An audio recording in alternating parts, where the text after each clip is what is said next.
Hello, everybody. Welcome to the Onion Fucking Nuggets Show.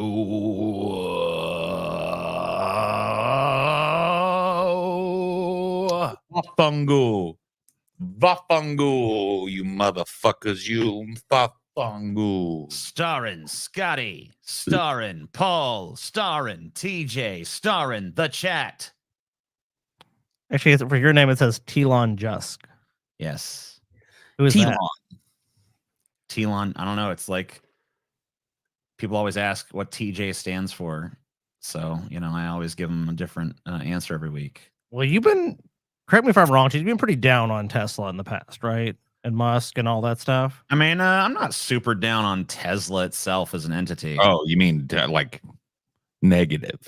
Yeah. I mean, obviously, I suck fucking Elon Musk cock sometimes. I mean, of course. I mean, who doesn't suck Lord It's Elon's a hate dick? Suck, though. It's not like it's not a suck of love. Oh, It's no, mine is a hate. suck of love. He's a visionary. You all know that. But yeah, you hear Tesla laid off a bunch of people. Yeah, I mean, we got a news story about it later. Yeah, I know, man. But I guess that was kind of just in your brain. I mean, 10% of the workforce. Well, that's why it's on there because I mean, but Lord Elon yet again delivers. I just want to say, I mean, just cutting those jobs where they need to be cut. TJ, trimming and pruning back, trimming the fat, man. I mean, look, obviously a wise capitalist leader, and I feel good about that. Look, I mean, you got a bunch of useless layabouts, fucking siphoning off resources and not doing nothing for nobody. Fuck them. They gotta go. True. How has my boy Weed Donkey been? Weed Donkey lost all hope and killed himself. That's not tragically. True. It's true. No, I think he retired to a farm in Mexico. Scotty, don't fucking talk all this stupid. And he's a farm running around. Nah, dude, I asked all the other weed donkeys. Paul said he's on a farm and he's fine, dude. Don't lie on what's going on with Weed Donkey. TJ looks like shit. Paul looks awesome. Awesome. Yeah, TJ look, dude. You do look. How fucked up is that? Why does TJ look like shit? He looks fine. TJ look a little rough today for TJ, though. I feel like maybe I'm wrong, but I feel like he just dropped a little weight. Yeah, I mean, I've lost like 25 pounds or whatever. So. Yeah, TJ lost some weight. His hair is coming back in after his, haircut, and it looks like pretty nice. His beard is nice and long. Like, what's wrong? I don't care. I quit my job Sunday because I didn't get a pay raise for a year. I already have 2 interviews tomorrow morning. I smoked weed. I smoked with Weed Donkey yesterday. Dude, that wasn't Weed Donkey. That wasn't Weed Donkey. And why is he to quit? Weed Donkey? Because Weed Donkey's fucking dead. Weed Donkey's not fucking dead. Weed Donkey fucking killed himself, Paul. No, that was a fucking rumor. He's on a farm, dude. You know what a farm is? I got a call from Weed Donkey's fucking handler, and they told me they took him to a new pasture where he would be happier. Okay. Well, is all. Maybe that's true. Maybe Weed Donkey's just fine. Poor Weed Donkey. Yeah. No, he's happy. He's happy on his new farm. Man, I'm having ex blue collar 9 to 5 problems today, dude. Oh yeah? With you, TJ. With me? Yeah, with you. But I'll say even so it's not just pointing the finger at you, broadly with the Kirks. Damn. We get together. We have a meeting. We go, hey guys, we want to have a meeting before every show. Everybody cool with that? Yep. Hey guys, we want to start the show earlier. Is that time good for everybody and according to your personal schedules? Yep. As soon as we start doing it, it's like, I have a recurring and unavoidable and unmissable thing that happens right at the time I'm supposed to be at the meeting every day. Yeah. Or I have an errand that I had to run that could not be taken care of on the numerous other days off that my job provides and had to be taken care of a scant 40 minutes prior to my obligation to the show. Yeah. And it's like, well, what's the fucking point of that? I feel like just wadding up that time that we spent deciding to meet each other and start the show and all that and just throw it in the fucking garbage can and flush it down the swirly twirly. Apologize, TJ. Paul, I'm sorry. Don't be sorry. I'm sorry, Paul. I'm not apologizing to you, Paul. I look, you like when we have those meetings. I know, I understand your shit about scheduling, but like, look, I feel a different way, and I get what you're. Something that I can do better when we're having those meetings, when we're all going, yes, I agree to appear half an hour before every show, so that we make. I'm there most times. I'm there pretty much 95% of the time, so I don't know. Not on time though. I was like 15, 20 minutes before the show, man. I mean, hey, look, you want to be mad about it? Hey, be salty about it, bitch. I don't give a fuck. We agreed to 30, though. Okay. Sorry, are we having a meeting now? Let's have a meeting now. Paul, you whine too much. Paul, you know what? Here's my rant about Paul. Paul, you should be more upbeat. You gotta be more upbeat, Paul. Hey guys, look, Paul, turn that frown. That's good. Before the show today, and we were 10 minutes late. Thank you. Thank you. You salty motherfucker, Paul. You lucky I ain't there. I slapped the shit out of you, Paul. I come there, I say, Paul, you ain't gonna do shit, bitch. You ain't gonna touch me, motherfucker. Oh, Paul, I'm way better. Paul, rock the world, Paul. Hey, Paul, you want to do a legally sanctioned match? I'll fight you. You better wake up and apologize. Hey, look, I'll put the pads on, Paul. Let's get in there. Let's get our frustration out. I don't know how they do it down in Loza, but we don't do pads down here. We go bare knuckle. Okay, I didn't want to hurt you too bad. In the street. Okay. In the street. In the street? Okay, that's where you want to meet, Paul? Let's meet in the street. Meet me in the streets. As long as at the end of it, we can shake hands, Paul. As long as at the end of it, we can. I don't no know matter who wins. You beat Paul. You beat me. I'll shake your hand. If you're awake and your brain is still functioning to move your limbs, I'll shake your hand. Yeah. Okay. Cool. In the street. I mean, Paul, we know that wouldn't go that way, but I mean, hey, you can think what you want. Oh man, I don't know what we know, Scotty. I don't know. Your bad back got better. Your bad back got better all of a sudden? You think because I got back pain, I can't swing on motherfucker and drop his ass? And you can't drop me, Paul. Your dreams. Right on his no, dude, you want to do it? I'll do it with you if you want to. Mother you with my butt cheeks, Scotty. You wouldn't have a. You could try. Chance, no, dude, Paul, I would love it. You want to? You want to for real? You want to sign the dotted line? I'll make a deal with you. No, all legal. All legal. No, I'm saying I want to do it legally, bro. Out here in California, we hit the street. You want to hit? They don't have legal fighting. They don't have legal fighting. We do have legal fighting, but that's what I'm saying. Well, no, because when you're eating through a straw for the next 6 months, I don't want you to be able to fucking sue me. So I want you to sign the dotted line. You got the street. And in the street, Paul. Hey, Paul. So I walk up to you in the street, you knock me out. Let's say you beat the shit out of me, right? Then you just go to jail because it's not legal. Oh, so you're gonna snitch on me? No, I beat you. There's so many people around. What if someone sees you? There are places we can go where there's nobody around that's going to call a cop. Okay. No, you really want to do this? Okay. Hey, fly me out to your ass, and when I beat the fucking shit out of you, fly you out now? Why? Well, yeah. Okay. Are you going to come here? You can come here. You can come to me. Well, I'm not the one that challenged somebody to an ass beating. I'll whip your ass anytime, fucking any day, Paul. Get on the plane. Oh, God, fuck you, you fucking fat lazy motherfucker. I'll come out there. I'll meet you halfway. How about that? Don't challenge somebody to a fight if you ain't willing to travel to beat them. Okay, well, next time I'm around you, I'll call them. Then we can do it. You popped off and said you was gonna whoop my ass or something. Well, I didn't say I was gonna fucking get on my fucking plane right now and do it. Did I say I was gonna plane? All right, I've created a poll about. I will fucking destroy Paul, dude. I've created a poll: Paul versus Scotty street fight. You got the fucking stamina, Paul. You ain't got the graviton to step to me, Paul. You think this is going wild streams? Vote and poll, y'all. Back like Bane did to Batman. This ain't gonna go in 10 rounds, guys. Stamina ain't gonna come in. Oh, it's gonna go. Oh, you see, you're gonna knock down one. I didn't realize I was fighting One Punch Man, guys. I didn't realize I was fighting One Punch Man. Oh my God! How long can you not breathe while my ass is over your face? That's going to be. You have to actually get to me, Paul, and I'm 10 times faster than you. Oh, you're gonna run? Well, if you run like a bitch, I guess we know. Dude. Oh my God, Paul, I feel so bad for you. I feel you gotta come close for me to land a blow on you. If you're just gonna run keep like voting, keep voting in that poll, y'all. Keep voting in that poll. I'm not challenging you to a race. I'm challenging you. Oh, you think that's how I punch, Scotty? Like this? All right, I don't think I know. You challenged. Come down, hit the street with me, and I'll knock you the fuck out, and we'll have coffee afterwards. Okay. You ain't gonna do it, man. But okay. A straw for you. All right. So far, for me? Okay. So far in the poll, we have Paul win. Let's go the bad back. Oh my God! Scotty win 28%. Both die 43%. Draw 4%. Oh my bad back. Oh, but I can fight. Scott, you ever seen me in a fight before? You ever seen me in a fight before? Yeah, a couple times. Oh, okay. So you think you're gonna win? Okay. I mean, hey, then, dude, you should have nothing but confidence. You threw your best shit at TJ that day that you karate kicked him and fell on your ass. That was, I'll probably win.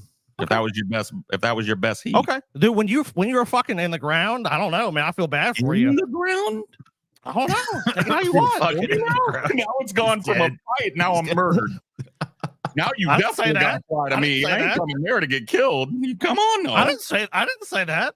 You said in the ground. You said in the You ground. said in the ground. No, I said on the ground. You said in, dude. I didn't say that. Tape back. We roll that tape back on. I heard in. I meant, well, if I said that, I meant on the ground. No, you said in the ground. You trying to kill Paul? No. Scotty trying to kill Paul, y'all. What? I said on the ground. What do you want to kill? You settle with some backwards Hadoukens. Have you guys seen the poll? No. It can't be. Now, me and Paul are gonna have to fight to the death. And I mean, if Paul kills me, then look, he gets the fucking Lord over me. I'll be dead. I won't finish you, Scotty. It'll be. I will give you mercy, even though the crowd howls for blood. Paul win 24%, Scotty win 30%, both die 42%, draw 4%. That's where we're sitting right now. Sounds about right. Sounds about right. The most popular option is that you both die. When Paul's in the ground, when Paul's on the ground, he's gonna regret what he said. And I are in the ground together in graves right next to each other, holding hands. That's not what's gonna happen. Yeah, I'm telling you, Paul. I'm gonna destroy you, Paul. My cat laid on my college homework. Take my money.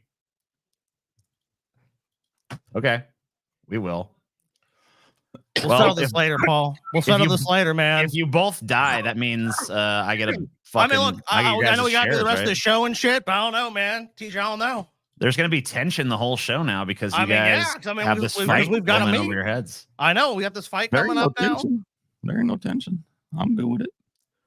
They join forces in and fight Mecha TJ. I like that. Oh, no. We ain't doing that Godzilla X Kong bullshit.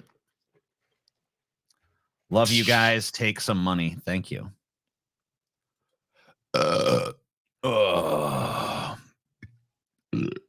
Nice. We both had a little belchy. All right, look at this. I'm wrapping this poll in a second, you guys. When I see it gets past 300, I'm gonna fucking close it. So it's a 276 now. I love this guy. Vote for Paul. I believe in you, Paul. I'm sorry, you're gone then, bitch. That might be the wrong choice. That's the thing is like I'll face off, especially with somebody like I know Scotty ain't into no taekwondo or nothing. Now Scotty was like Mr. MMA or some shit. I probably Peyton got banned again. Lord. But I'll scrap anybody that's relatively my size and shit. It just at that point it's a street fight and it comes down to who lands a big old haymaker first. I'm willing to take my chances. So when can I purchase Pessimist Production stock? The business where the guys said they were gonna fight each other in the streets. I don't know if you want to that company. All right, poll's over. Final results of the poll are Paul versus Scotty street fight. Both die is 39%. Scotty wins is 30%. Paul wins 25%, and draw is 4%. Oh man, this is a miscarriage of justice, dude. It seems pretty close. What I would say is, what's on stake if we go at it? So if I whoop you, what do I get other than bragging? I mean, what do you want? What do you want?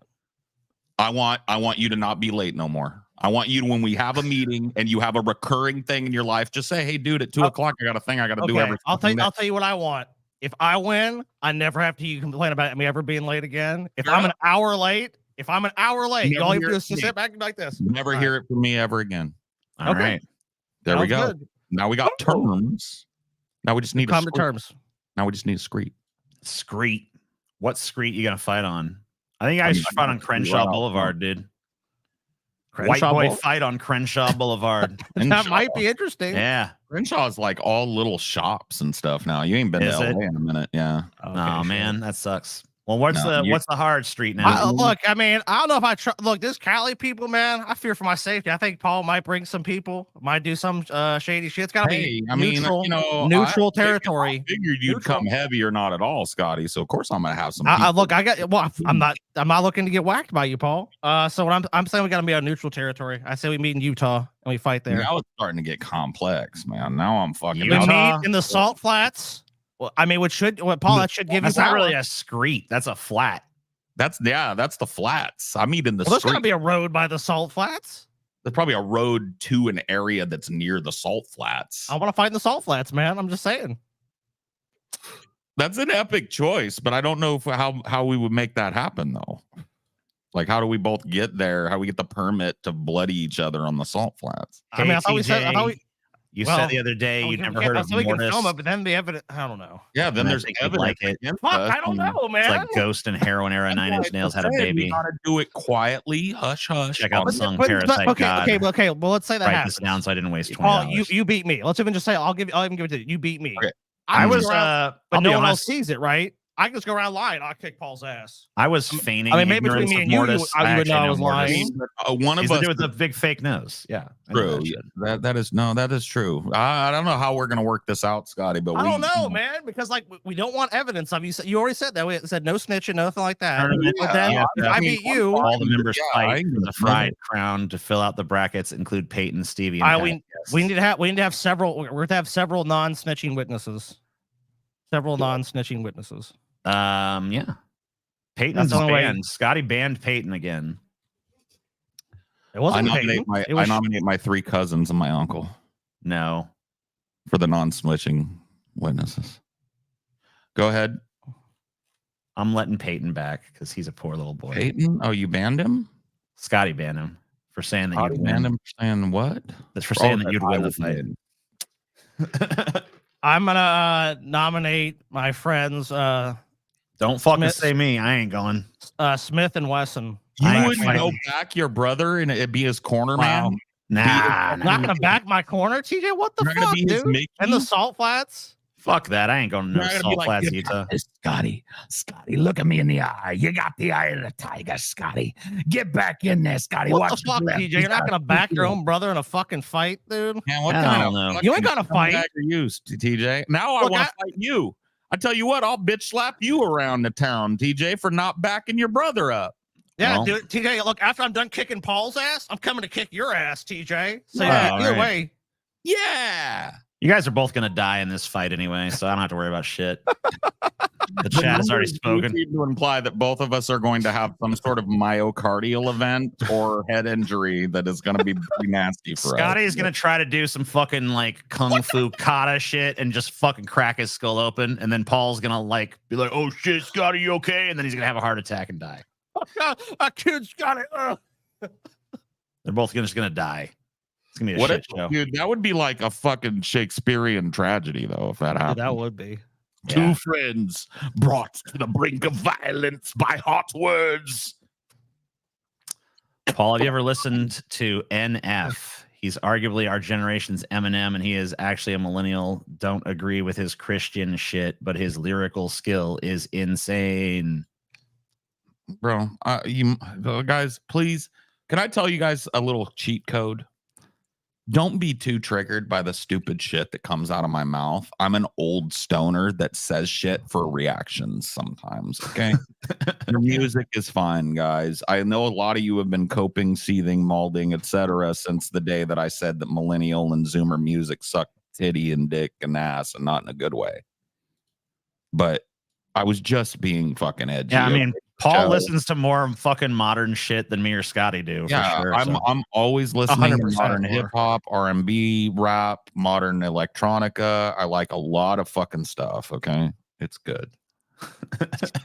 This is so true, TJ.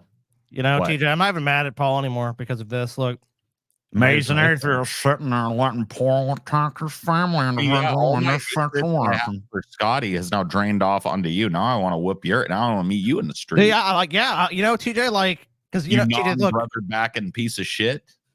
I mean, look, TJ, you wouldn't take Scotty's corner. No. Wow, I ain't taking. I didn't look. Remember the cicada, you know what, Scotty? I'll tell you this. Remember the cicada? You still fight, but if you get in a fight with somebody else, I'll take your corner, bro. Oh yes, I am. I mean, look, if someone steps you in the streets, you don't know. I'm like, I got your back, motherfucker. Yeah, I know. TJ's like, I guess not TJ. We're like, TJ, you got our backs, right? TJ's fucking running down the street. Nope. Goodbye. I ain't got nobody's back. Such a weasel, dude. TJ, you know what? I'm telling you up front. I'm repping up front. I ain't got your back. Someone kills you, dude. I'm just gonna watch. TJ's like, Huh. TJ, there's Well, okay. he's Well, bashing Scotty's brains out. Wow.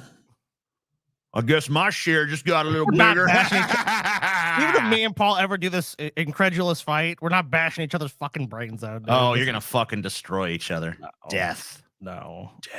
Dude, No. I can barely destroy standing up out of my recliner without growing. I ain't doing no fucking fighting shit, TJ. That'd be some embarrassing ass shit, dude. There's no fucking way. You guys should box. That's popular on YouTube these days. Me and Paul will be YouTube fucking boxing gassed match, and man. Fucking, no. I'm not in YouTube fighting boxing shape match, man. for that I'm telling sort you of guys, we thing, can man. make some money on YouTube. Next fucking meetup, y'all fucking fight, dude. I mean, look, if that's what the people want, dude, then the people shall get it. But Yeah, TJ, but I'll only do it if you're in my corner, dude. Yeah, you ain't got to fucking- take his corner. You I'm know? not doing it unless you're in my corner, TJ. Can't do it, Scott. Dude, my training montage, I expect you to be there, TJ, hitting me and like I'm doing like the Will setup, this change hitting your my mind, abs. DJ? The man that I've chosen for my corner goes by the name of Stevie. Shit. A man of the forge. A man of the forge, What TJ. the fuck, Stevie? I've already Wow. broken Stevie. It doesn't matter. See, that's what I'm saying. That's why he's come over to the dark side and he's going to be cornering You for fucked Paul him up. Vigo. Dude, You hurt him bad. You broke I his know. back. Good. Good. And now he's going to break your soul and your spirit, TJ. We'll see. TJ, you know what? You caused all this, TJ. All this tension, all this fighting, all this strife. TJ was With my caused by you. lateness. Yep. It's TJ, true. I know you want to read 3 Body Problem. Check out Libby here. You can access all the audiobooks and ebooks your local library has. Yeah, I think my library actually has that. You So, should really get into the books because they are really good, despite what somebody might say if we get to a certain goal tonight. yeah. Yeah. Bum, Oh, bum, wait. bum, bum, bum. TJ, Yes. you promised that on this show that you were going to do something. Yes. You were going to destroy Lord of the Yeah, Rings because you I've- came up with it's- a new reason. It's actually That's grown. So this Thursday we're shooting an episode, and it's going to be TJ's bad media takes, and that's going to be one of the segments on that. So you're gonna have to wait a little At longer. least you know. At least you know your media takes are bad. Because I've been sitting on some. There's some shit that I've pretended to go along with just to not get into a fight, and I'm ready to fucking.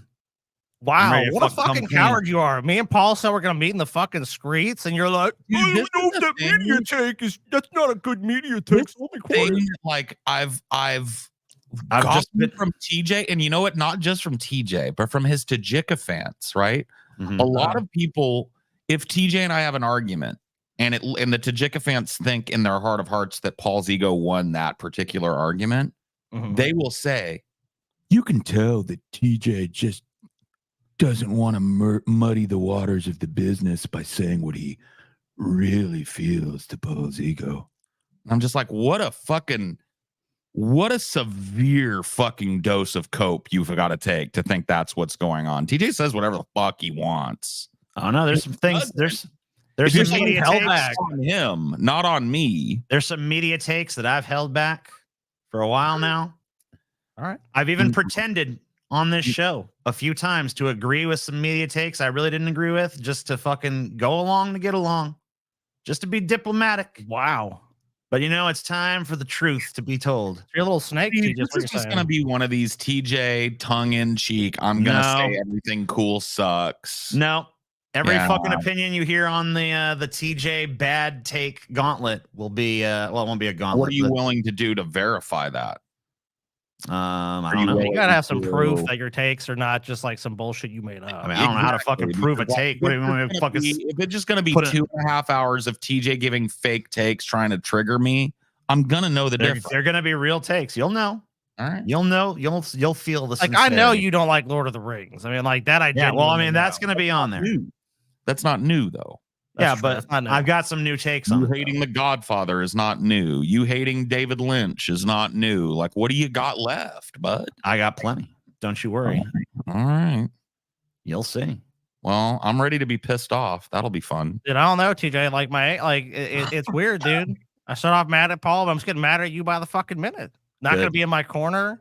You supposedly lied to us about your media takes. Yeah, a few times. Dude, what kind of weak shit is that? So TJ, like, you think that me and Paul, like, because we're gonna argue with you about your media take. Mm-hmm. I mean, dude, you've argued over shit like Kong versus Godzilla, Lord of the Rings. You've debated all this stuff a million times, but you heard something. Yeah, but you know, there's like, oh, I have some tell me media this, takes. dude. Yeah. You actually like the Dune movies and shit, right? Yeah. Okay, so it's not gonna be some shit like the new Dune actually sucked. No, but there's been some. I think it's gonna be some bullshit. It's gonna be like, I hate the Goonies.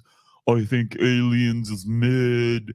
It's gonna be like trigger. No, that's not even true. Aliens well, is not. first of all, Stanley Kubrick was all that good of a director to be real with you, and It'll be just no. Better not be that stuff. All right. Well, if it ain't trigger bait, I'm ready to go fist. It's all real. It's all real But shit. I'm telling you, man, if you bring a trigger bait episode, I know the difference, dude. I know you do, Paul. I know because Yeah, I've seen the chat try to trigger you with their fucking ham-fisted shit. Don't worry. Oh, no, I'm probably the most gaslighted individual on the planet Earth.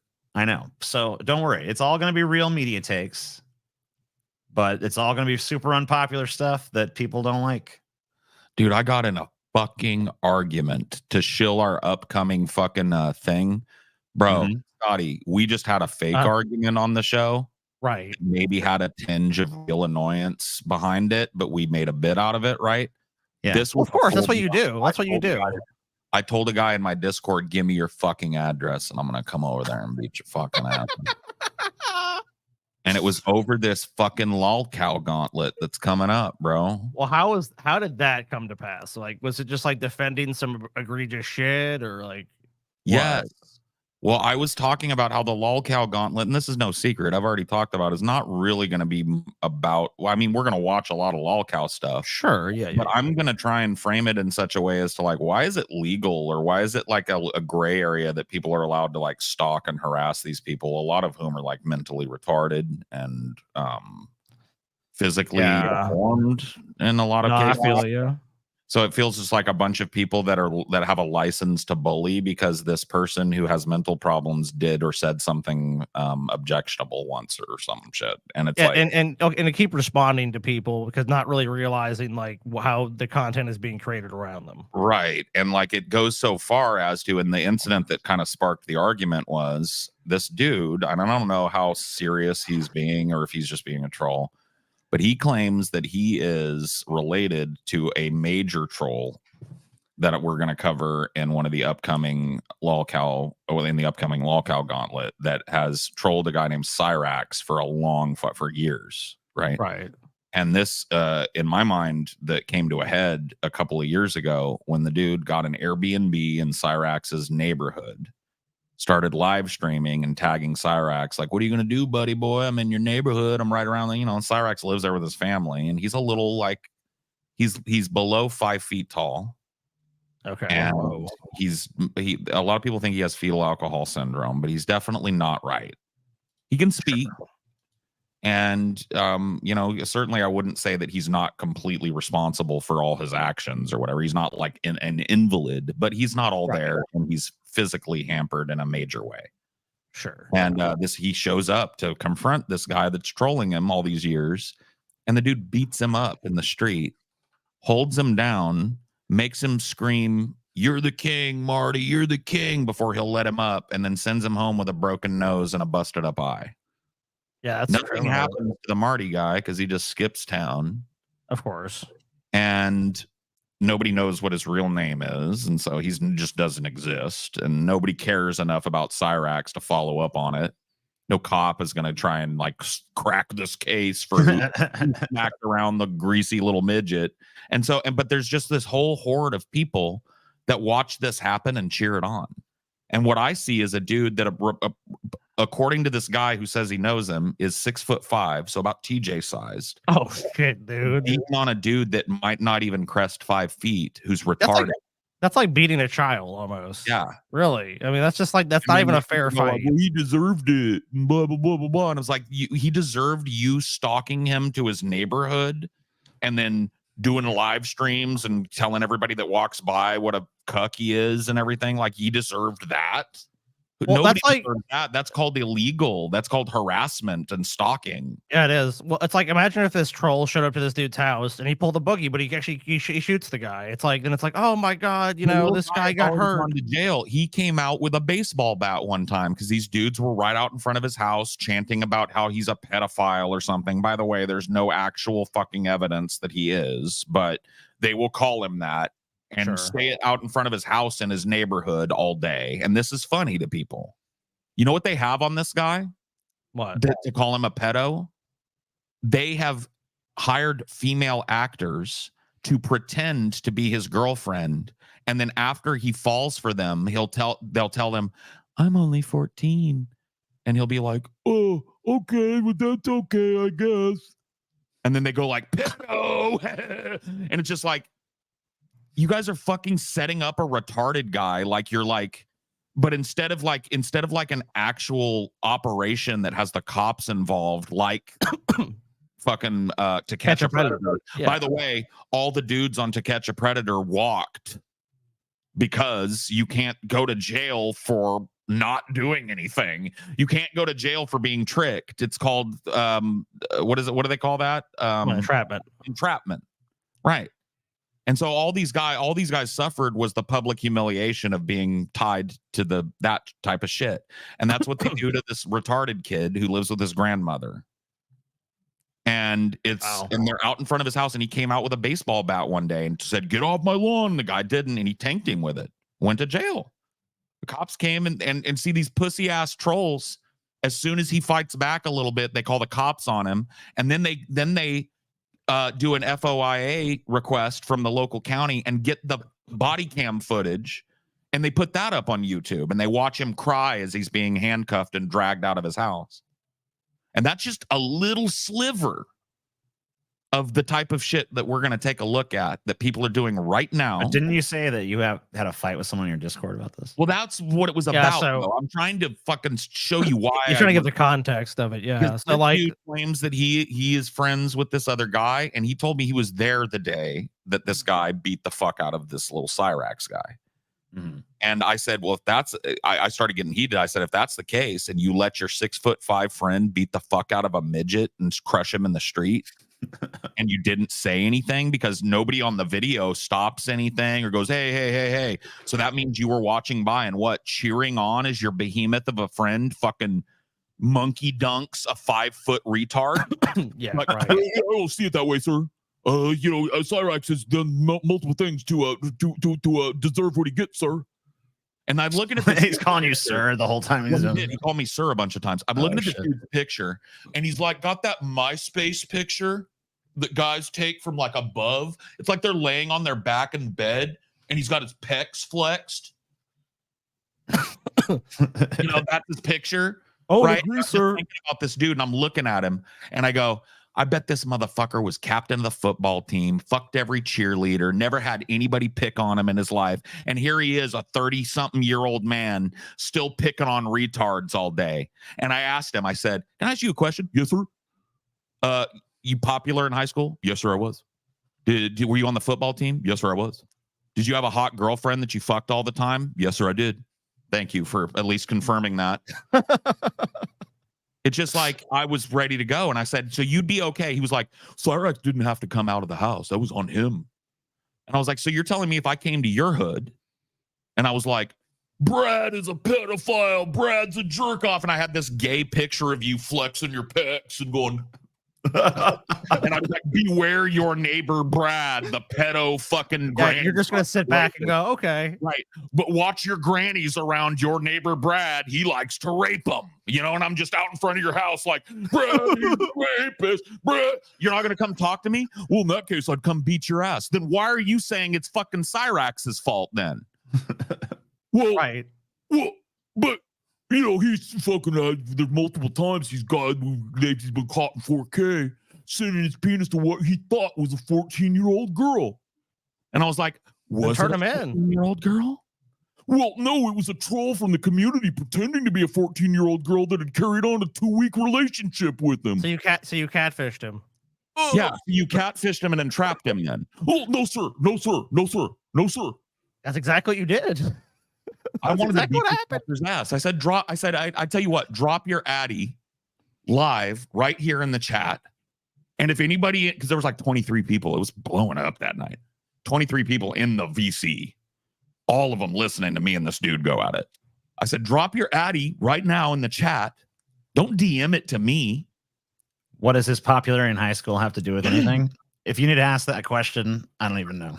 If you need to ask that question, you were probably super popular in high school and never had to deal with any adversity from other children bullying you and shit. Being picked on by people that you couldn't fight back against because you just weren't physically capable of doing it. Big kids, mean kids, groups of kids. You never had that? You don't realize that no adult should put up with that? Discord.gg/Paul. Discord.gg/Paul. Salt Ruckus. True. Come see Salt Rackus. Yeah, dude, the VC blows up in there, but there ain't much else going on. But I designed it that way, you know? Yeah. It's supposed to be a VC place. I did a little thing on my server the other day. We watched Slumber Party Massacre 1 and 2. Okay. That was pretty fun. I'm gonna do another movie night, not this Saturday, but the 27th. What movies have you decided yet? Yeah, I'm gonna do some I'm gonna movies. watch Cemetery Man and Life Force. Okay, I don't think I've seen those movies. One of my Cemetery- mods, Jupiter, does a movie night every week over on mine. And then Yeah, I saw that. I might check one of those planning out. to do a movie night over there. I'm gonna do like just my 25 best films or whatever, according to Paul, and we're just gonna watch TJ's it. Discord wants me to verify my phone, but it won't send me the code. That's because you're not worthy of joining my Discord, bitch. Yeah, I mean that sounds like a YP, bro. I don't know what to tell you. Paul, you like making fun of my hero Marilyn Manson, right? Mm-hmm. So I have actually some pictures from every year of Manson's career. Is this Starting in this is 1989. Okay, yeah. That's what This is one of his very first shows where he's dressed as the Cat in the Hat. Mhm. Which is I don't know how I feel about this outfit, honestly. I feel like it's like goofy, but I guess 90s. You have to keep in mind, like it's 89 though too. So it's Well, 89. yeah, It's actually the late 80s, you know. the late 80s, like social media wasn't even a figment in anybody's imagination yet. And so you didn't see people fucking making asses of themselves like this a lot. And so yeah, the impact of somebody doing a whole show dressed as the Cat in the Hat would have been different in the 80s, you know. Yeah, for sure. This is really Yeah, early in his career too, and I don't think he really developed the same aesthetic and But as style. far as like you were saying that I should have to critique his looks. You don't have to. I mean, you can have whatever reaction you want. You don't have to be a critic. You don't have to be a critic. You can be nice. It doesn't. You do whatever reaction you want. I think he looks like a nice kid here. He looks like a guy that's going to be rich someday. You know. In 1989, how old would he have been in 1989? He's born in 69, so I guess he's 20. I can definitely see it Manson at this point still in his career, though. Obviously, so early. He has almost a teenage. He looks like a teenager. He almost looks like he's younger than his age here. Well, he's 20. I think the outfit might make him look a little younger too. I was talking about his face because, like, his face. I mean, like, for most of his career, he's not looked like this. Like his facial structure is definitely, obviously, as his age has changed. But this is like one of the most fresh faced Manson images I've ever seen. This is 1 year later, 1990 here. And I guess he's only like 21 here. He looks a little older than 21 to me here, honestly. But yeah. He looks like a lesbian to me. Not to Yeah. be mean. He looks like a lesbian. Fly with me, lesbian Manson. I think his look kind of stays the same for a few years here. Yeah, this is but, kind of just more nondescript Manson. this is Still looks like a college lesbian now. Even this more is so. 92, and he's added a lip ring to the fucking ensemble. which actually like sets it into the stratosphere. And the disdainful look too. This is a college. Yeah, this is man-hating lesbian. This is Manson. This is second year gender studies major college campus lesbian for sure. 1992. Still giving you lesbian vibes in 92, Paul. Less so now. We're starting to like get into that more where I feel like it's an androgyny zone. So that's kind of nice. I wouldn't say that it's like more masculine, but it does present more masculine than the other photos to me. Yeah, Manson's starting to get tatted up too. You see all those tattoos. That's like the one on his right arm is real fresh. Yeah. 93. So he's starting to develop some of his theatricality, I guess, at this point in his career. You can start to see some of that like costume stuff coming in, and the colors too. He was kind of based for the rainbow tights he's wearing. Those are actually kind of dope. This is almost like Portrait of American Family, Manson, right? Pretty close. Yeah, that's 94. Is this early 93? Is this Spooky Kids era, or is this a Marilyn Manson? This is still Spooky Kids era at this point. He's got the lunchbox, so I think that's about to be a thing. This is 94. Ooh, now I gotta tell you, this is like, I don't think Manson is all that attractive, I'll be honest, but I think he's actually kind of attractive in this photo. This is one of the best pictures I've seen of him. Yeah, the androgyny of it is really nice. He's soft and hard at the same time, which I really enjoy. Kind of like soft Todd. Twinkish a little bit. Yeah. Semi-twink Manson. Yeah, it's like twink / femboy Manson almost. This is from a TV appearance on Donahue in 1995.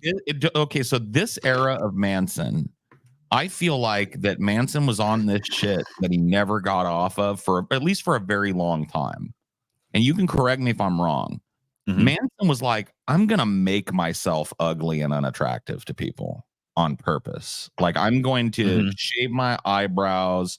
I'm going to wear the 2-color contacts. I'm going to get the piercings. I'm going to paint my face ghastly, corpse-like white and have this real Satan kind of aesthetic right around this time. Right. And he just never looked back from it until Mechanical Animals, when the glam side of him started to come out more, right? Yeah. So I believe this is 95 here. Yeah, you can really see the goth influence right here. This is like his Donahue appearance. I mean, and on a show like Donahue, he's probably trying to look as scary as possible to America's like parents and shit. So sure. 96. Yeah, but you can see like his style has changed from that kind of playful, poppy, punky kind of kid holding a lunchbox, wearing rainbow tights, almost kind of like scene kid or emo type of look. Yeah, now he's trying to look more like years. He's dark as fuck. I mean, Manson's always been like harder. Yeah, his aesthetic is like much darker at this point, and not. But his 80s, all of that like childish, sort of gleeful, fun side that the Spooky Kids era had is like totally sapped away. Dude, he was. You tell Manson was kind of a product of like the new wave glam stuff. He was always somewhat into that. This is the 90s, and then that's just. Yeah, and then he's rejected all of that now. This is the 90s goth aesthetic that led to emo and scene. But this was like standard, the boots, those buckle boots. Like every goth dude and chick had those buckle boots. Had a pair of pleather pants, like a tight black shirt, long dyed black hair. I mean, he's got the black nails, the makeup job, the black lipstick. This was all typical of dudes that were goth in the 90s. So he's fully embraced that style. And this is what I'm talking about. He just never went back from it. This is a great image right here. I think a really good picture of him. I think that like his makeup choices and stuff and his like not keeping eyebrows and his to me, it's almost like he's trying to be repellent and it works for me. It makes him less attractive. Oh, dude, he was so grungy, dude. Like people say grunge. Like Manson's aesthetic in that time period after Portrait and was Antichrist Superstar was totally just like they were grimy. Like so was Trent Reznor too. Like their clothes were fucking grimy. Like they were like the dystopian. They almost had this kind of dystopian sort of goth vibe to them. You know what I mean? Where it's like it almost just felt like shit. And like the art they were producing kind of had that sort of like everything was just destroyed and damaged. Can't believe TJ worships this lamer. All right, whatever. Go. I don't know. I want to see who you worship, bitch. This is 1998. Mechanical Animals. Embracing more of this glam style, more influenced by like Bowie and shit. But still, Manson's a huge Bowie fan, so it makes sense. Like he's not like Bowie didn't. Bowie never came off as dark. Yeah, Bowie was never really trying to be like spooky or scary. This is like if a vampire tried to do David Bowie or whatever. Yes, True. I can see that. Will y'all ever do a Charlie Kirk gauntlet? I couldn't even watch that fucker for an hour. Let alone Toilet Paper 6. USA, no thanks. Boring. Here's 99. Kind of reverted more to the goth thing there. Well, yeah, I thought that fucking Mechanical Animals style was going to hang around a lot longer than it did. It was just there for an album and then kind of gone. Well, that's why Bowie's always listed was Manson's biggest inspirations, is because of the constant reinvention of the Manson character. And same with Bowie's characters. It's like Manson would have, because I mean, look, he was chart topper with this Mechanical His Animals nose era. makes me uncomfortable. Unless you're a line of cocaine, I don't think you have to worry about it. Yeah, you're fine. Prime Manson. Yeah, a lot of people consider his prime. So here is love that makeup. Always love that makeup. This is 90. No, this is 2000. Yeah, I remember that awesome shirt. This is this is Hollywood face. This is Hollywood era Manson. Yeah, and that makeup job there. Looks like a really, really cool / awkward fucking yearbook photo or something. Yeah. What this is supposed to be, or is this? It's like I don't get it. Like it's cool. The flame makeup on his eyes is super neat, but the look on his face. I think this is like a TRL appearance, dude. That's what it looks like. Yeah. It's like you'd think he'd like give him a good fucking Manson snarl or something to drive this one home. He looks wholesome on if you should just show the bottom half, he looks like he looks like I'm covering the screen with my hand and expecting other people to be able to see that. Yeah, okay. Well, other people can do it, is what I'm saying. Yeah, everyone just do that. Cover it. Yeah. He looks like a wholesome goth chick. You know? It's nice, Manson. My goth consisted of Joy Division, Echo and Bunnymen, Early, Sue and the Banshees, and The Cure. Then again, I am 55 years old. This era gave us big boobied goth girls. Thanks, Manson. Did it though? Sometimes. I mean, yeah. Elvira, Mistress of the Dark, gave us that in the 80s. Yeah, she sure did. That's true. Yeah, it's been around. Yeah, you're worshiping the wrong era. You need to go back about 10 years and check out Elvira, Mistress of the Dark. That's who gave you big boobied goth chicks. Okay. Hell yeah, she did. And if you want to get real pedantic about it, take a look she ripped off Vampira. Yeah, Vampira. And Vampira ripped off the Munster's wife. Oh yeah. Who was pretty fucking voluptuous herself. So you want to trace the etymology of big booby goth chicks. You don't just look at Marilyn Manson and say thanks. So is this a golden age of grotesque now, or is this still not quite? This is like the year after Hollywood. So this would be like 2001. Okay. I believe this is 2001. Because we're gonna jump. Manson's attire is gonna fucking jump back to like the 1930s. So here we're getting more into golden age. This is like 2002. Yeah, you can already see that start happening. Like, because Manson really didn't wear too many suits before this. Yeah, I feel like Manson was like, well, I'm getting older now. I can't really do this youthful Satan thing much anymore because my body's starting to change a little bit and I'm starting to get a little paunchy. So let's lean into that and let's do like I'm a more refined Antichrist now. I'm an Antichrist that moves in the business world and business Antichrist. Yes, you're right. And I believe this would be. Are we on 2003 at this point? I've kind of lost like the year picture, but whatever. It's not. I've sourced the years of all these pictures. Yeah, Manson uses this makeup a lot. That's probably why you think that. 93, he does a lot of these reds around his eyes. Yeah. I guess maybe that's what stayed around from the. Yeah, this is 2003 right here. So, okay, this would be right of him. He's rocking the kind of like androgyny thing again. I like the hair. I think the hair. And he's still not looking too fat yet. Can I ask you to do something for me, TJ? Can you zoom in on that hairline for me? Yes. I'm feeling like there might be a hair system here. Maybe. Yeah.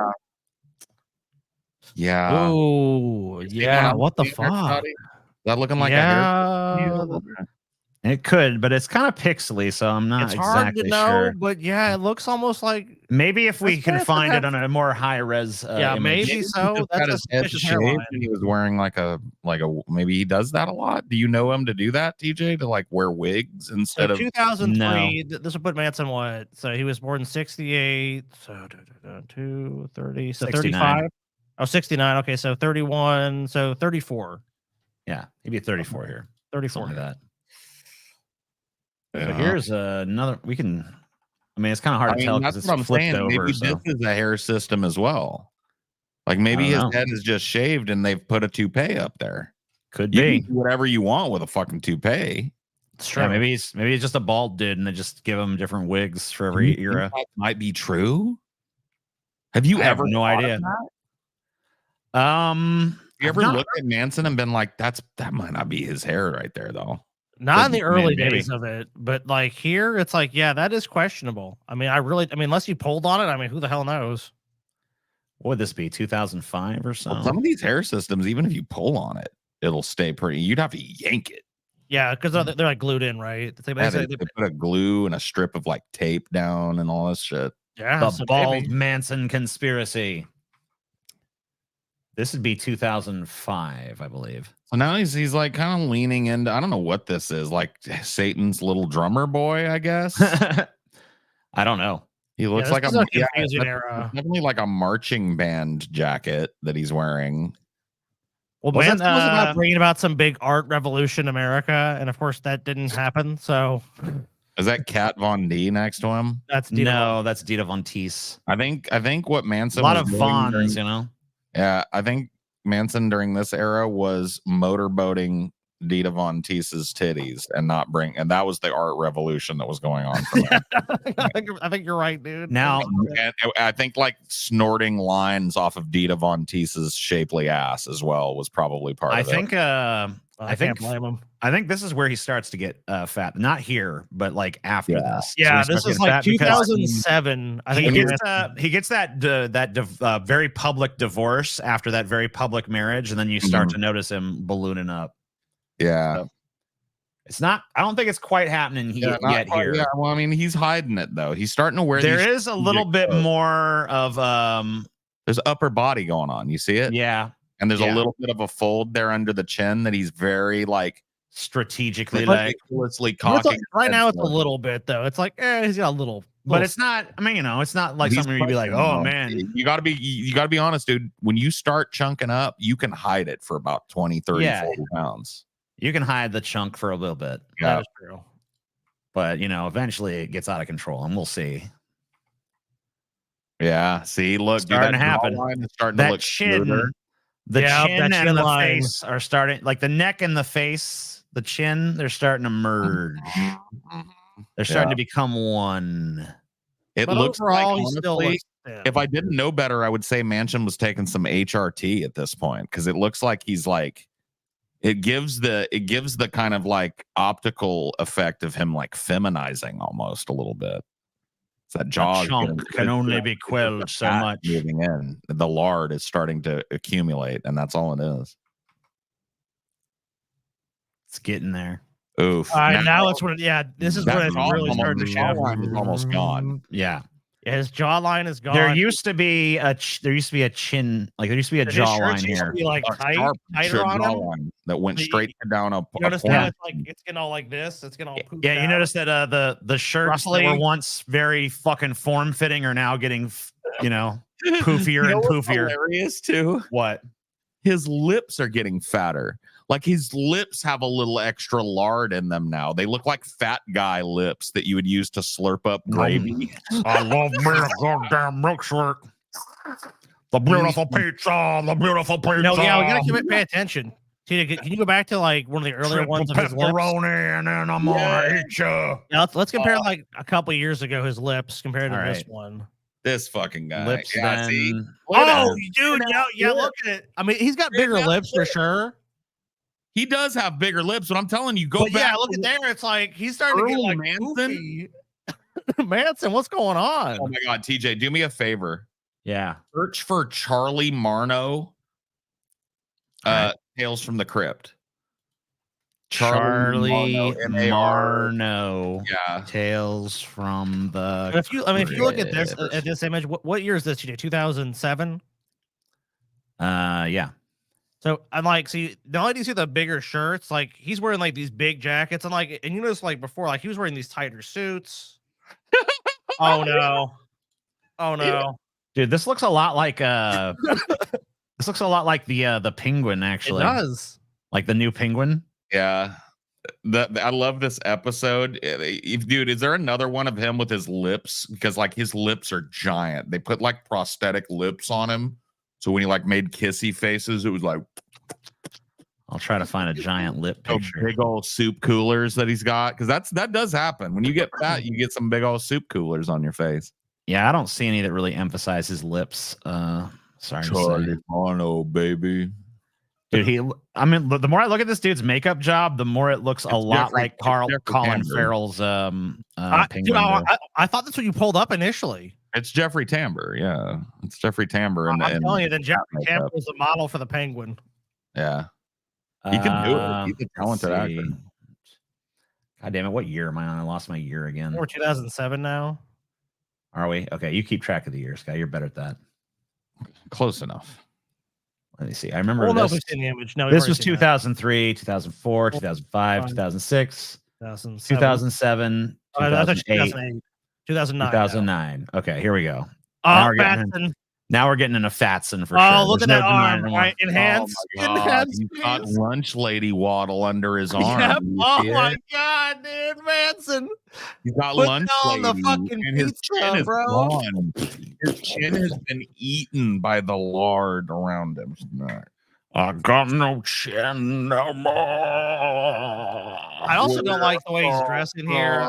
That's one of the worst Manson eras aesthetically. I just think that this is just super boring and very derivative of what everyone else is doing. And the problem with Manson too is Manson's one of those guys. He's got really skinny legs, but all the fat in his body goes to his torso, dude. Yeah, that's true. You look at his legs, look at his little legs, bitty legs, but then his torso is starting to do this. It's like, oh shit, bro.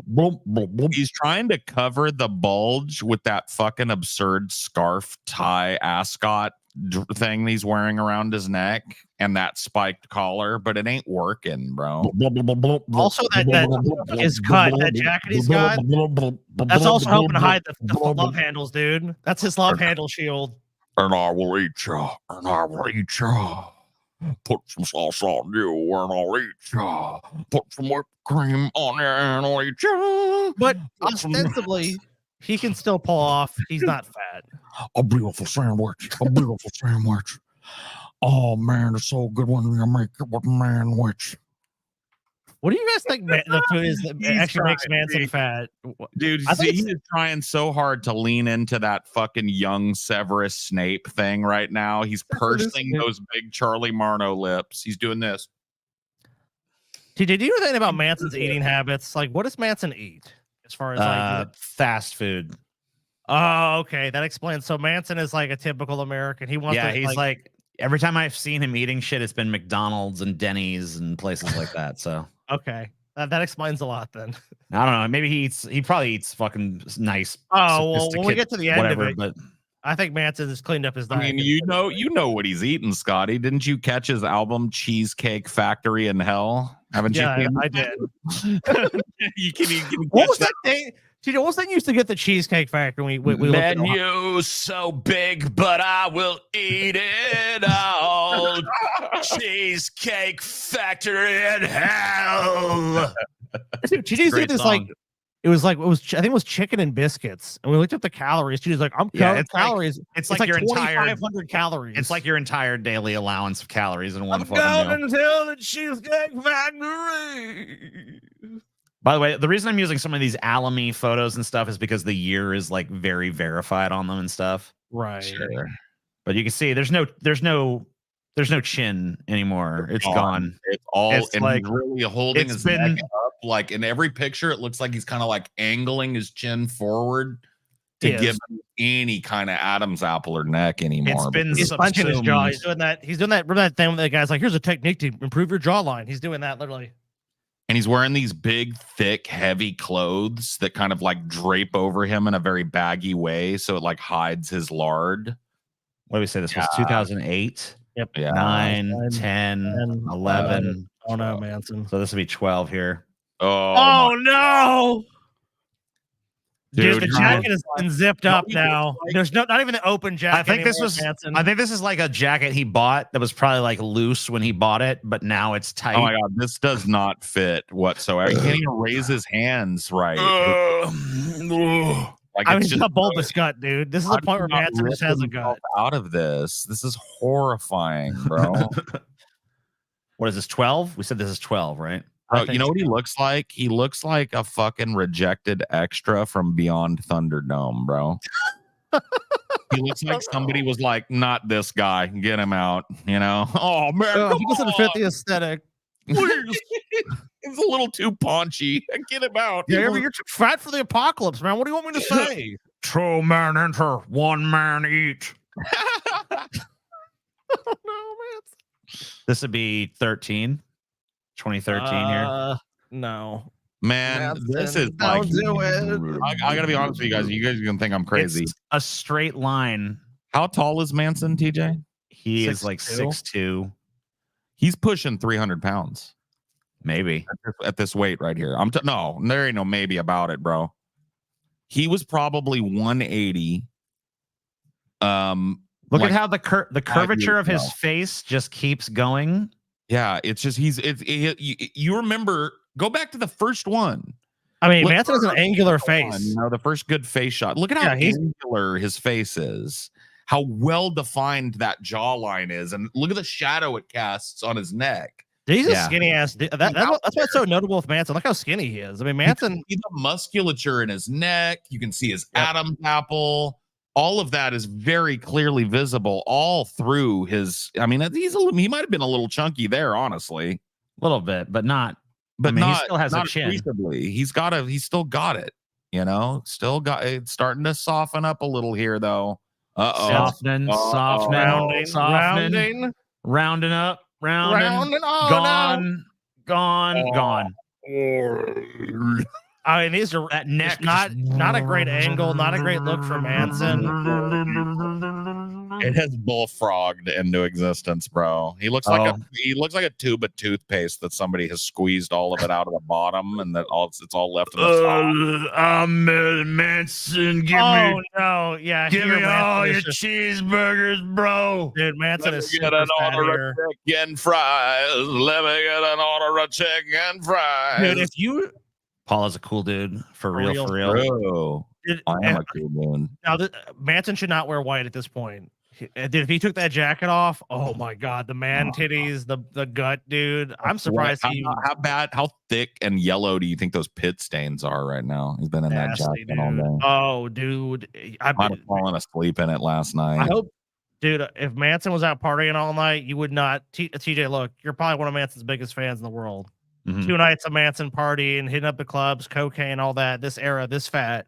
Would you So sniff his you've armpit? never been close enough to Manson to get a whiff of him? No. I've been pretty close to Manson, but I don't know if I've ever been close. I don't know enough if to get I've the never never experienced Manson with my olfactory senses before now. I just thought you'd get in for a fucking hefty sniff. Like the closest I've ever been is being like pretty much front row one of his concerts. So What I would guess this be? What year would this 7, be? 20? You didn't notice any odors wafting down, did you, Scotty? From the I mean, I stage? gotta be honest, dude. It fucking Said sucks. that's Was it 13, putrid in there, like 14, DO in there? I 15. think Manson stinks, dude. I gotta be honest. Maybe think not now, so? but I think in that era, Manson stunk. 2015. Yeah, now he's like just trying to hide the neck and just general. He's like, no. Yeah, this Giant- era, he's given up. He's admitted giant he's collar. You know, there's no. Yeah, like I have to give myself a chin in other ways. 'Cause it's not there gone anymore. way heavier. Like, 'cause you even notice, like, even when he was doing Mechanical Animals glam, dude, he wasn't that heavily. I mean, like, Manson always concentrated his makeup on his eyes for the most part. I mean, I'm not saying he hasn't done it with his face too, but like, he is now doing like pancake heavy makeup, just almost like stage makeup everywhere he goes to make himself look better. What would this be? 15? I think so. 15? Said 13, 14, 15. Yeah, so The yellow is pit stains. The yellow is pit stains. The yellow is pit stains. The yellow is pit Maybe stains. 2016. This is when he started drawing his chin on. He has to. You see that? That is so fucking funny, bro. Dude, he's like, eat. he literally fucking like draws this shot, and it doesn't look convincing at all. Like it's totally obvious what he's doing. It honestly, if anything, it calls attention to the big bullfrog neck that he's got. I'm so Yeah. fast. He's like drawing on his chin, like this is where it would be. Oh Dude, my God, Man's he's in this the image looks like he's hard thinking man. about eating that fucking microphone, dude. He's like, I'm so fucking hungry. It looks like he's singing a love song to a plate of fries right now. I bet they have a stockpile of edible chocolate microphones just off, because like he's probably at this point, he's probably fucking lip syncing and they're just letting him eat that mic because I can't see him doing a whole set there's without pipe- having yeah. he looks a Mike Peckish right now in this fucking Yeah, like I Don't he? said, it looks like he's singing a love song to a plate of fries right now. yeah. Or like poutine. Oh, the cheese curds melt and the gravy swelts on the French fries. Talking about a poutine. Poutine from hell. everything with Manson is just some From normal hell. from hell.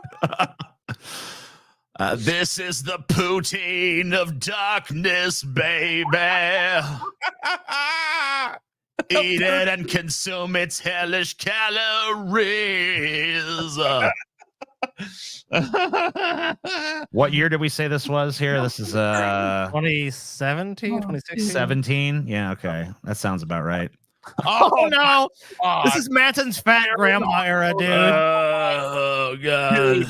They should have fired Stellan Skarsgård and just pudged up. But dude, this is Baron Harkonnen right here, bro. Let the spice flow. Who is this Kwisatz Haderach I hear about? And bring me a sandwich quick. And make sure it's from hell. Bring me one of those possibly underage Harkonnen serving girls and leave me be. All right, this is That is fucking 2018. He tried to grow this goatee. Manson, no. Manson is so fat here. showed me that.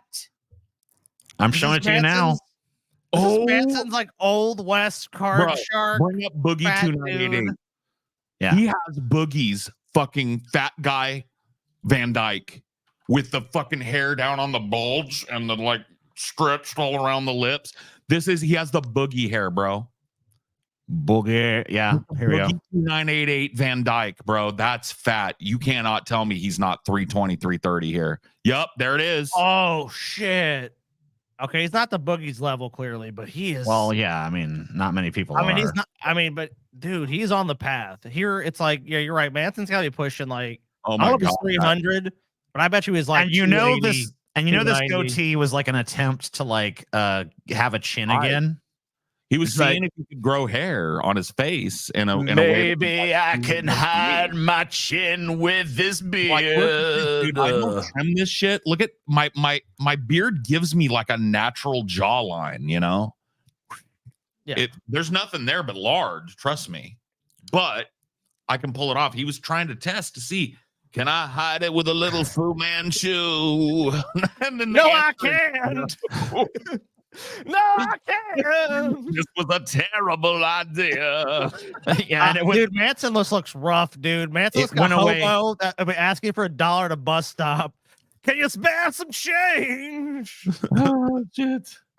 It's 2 for 1 at McDonald's. and this is 2019. I want to say maybe.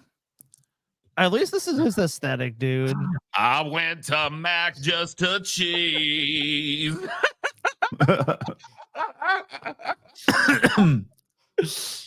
Oh God, man. Buy one, get one for free. Yeah. They said, do you want super size? I said, hell yeah, motherfucker, super size. The fucking fries, motherfucker, super size.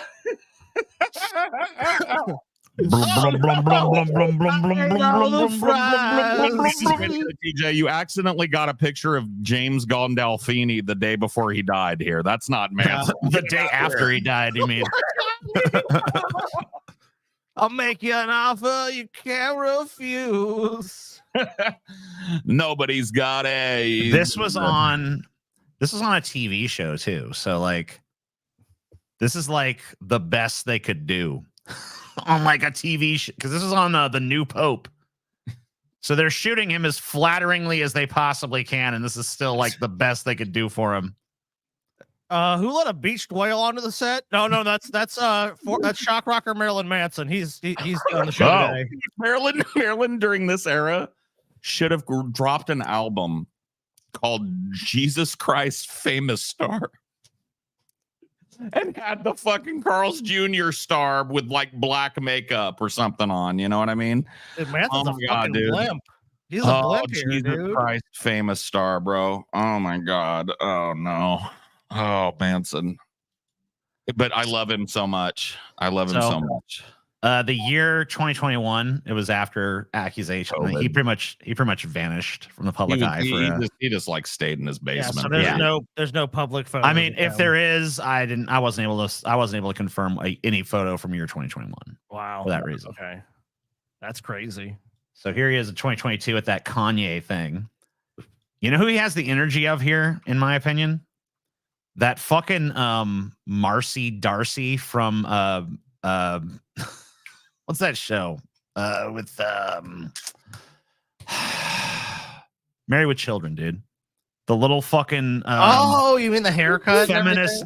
You know what I mean? It's like he started out looking like a lesbian and now he looks like a lesbian again. Yeah, it's back to full circle. It's full circle back to like, but a totally different kind of lesbian. He looks like Ursula. He kind of does look like Ursula. I admit that in the past I've been a fatty. Dude, I tell you what. They weren't kidding when they called me, well, a blimp. But you'll find that nowadays I've mended on my ways. Now give me that 3 pounds of fried up shrimp. All right. Poor unfortunate wait staff. So tired. So drained. Dude, Manson is just, he was feeding himself good, dude. He's a healthy boy. Dude, if you photoshopped the black stripe off of him and told me this was Janine Garofalo today, I would believe it. Oh, dude, he's ballooned. Like you can this just is see it Janine everywhere. Garofalo now. You can see it. He's not even showing his neck. The jacket is like his arms are bulging in the jacket. I mean, like he has to wear it so large to even have it where he just doesn't look completely fat. He is just like I mean, like before he said maybe 280, 290. I think he's over 300 here. I mean, Paul already said he was over 300 before. Where do you feel like he's at now, Paul? I mean, my call has been over 300 since like 2014. If you had to put a guess on his weight, I mean, he's got to be over it now, though, for sure. 350, or he's not a pound. 350. Wow. Maybe 340. But I'd be shocked. He's big here, dude. I know. You don't start turtlenecking and oversized fucking shoulder pad jacketing until you're real big, bro. He's heavy for sure. Yeah, if I cared about what people thought about me, this is what I should have worn to the last meetup, bro. Right here. Yeah. Yeah. A big oversized Walmart turtleneck and what looks like my fucking like Hagrid's jacket. You know what I mean? Yeah, sure. Herman Munster's jacket. Yeah. Yeah. That's 20. I'm not fat. That's 2022. So in 2023, Manson has started to considerably lose some of the weight. You can still see. I can look into his eyes. Yeah. I miss getting pussy. High quality pussy. Yeah, 'cause the next image is him with this chick that I think he's married to, right? Yeah, one of those I think is his wife, and the other one is Kat Von D, I think, or someone. I think Kat Von D is on the left. His wife is that his wife? I don't know what his wife looks like. I think that's his wife on the. Okay, so right that's that on the left. That's Kat Von D. But yeah, this is in 2023 here. The doctor put me on Ozempic of the devil. Zembic. Yeah, You know. I think that's how Manson lost the weight for sure. Knowing his personality type, dude, I don't see him losing the weight by for dieting sure. or And here is this year here, Manson at his birthday party with some other fucking dudes. I have no idea who they are. Either they're musicians. probably so. What's he at here, Paul? I don't know, man. I mean, he looks pretty good. He's lost a lot of weight, you can tell. Yeah, I mean, I can still see the inference of the dad bod underneath there, but it's you know what not. happened? And this oftentimes happens to people his age. The old man has started to creep in now. Yeah, a little bit in the brow. Hand. Mm-hmm. Hand looks a little careworn, doesn't it? A little bit, maybe. Yeah. And Manson was like rough on his body. Better. Healthier. Let's see his hand. I mean, yeah, he looks, dude, tremendously. Yeah, you could kind of see the veins and shit. I don't know how prevalent that would have been in his youth or whatever. Dude, I was looking at my dad's hands. I went out to lunch with him the other day, and I was like, Jesus. But I mean, he's I mean, how old is Manson at this point? Fucking 60, 59, something like that. 60. I mean, honestly, I don't know how much work Manson's had done. I'm assuming Manson at least gets Botox or something. Well, let me tell you something. That neck fat, that's not just going to recede back. Like, at the very least, he had to get some excess skin removed from that motherfucker. Yeah, I'm thinking Manson had some work done. But, I mean, overall, from what just a few years ago, I mean, it looks a lot more like the Manson you would expect. Yeah. And obviously, I think he's in a lot healthier place. So that's why I he's touring this summer with Five Finger Death Punch, and I don't know who the fuck ever else. If you want to see Manson, Slaughterland Deluxe. Before we saw Manson about to eat the microphone, that's what you were getting for a while. So if you're an actual fan of this guy or you want to see him live, this would be the time to do it because Manson's at least in shape now.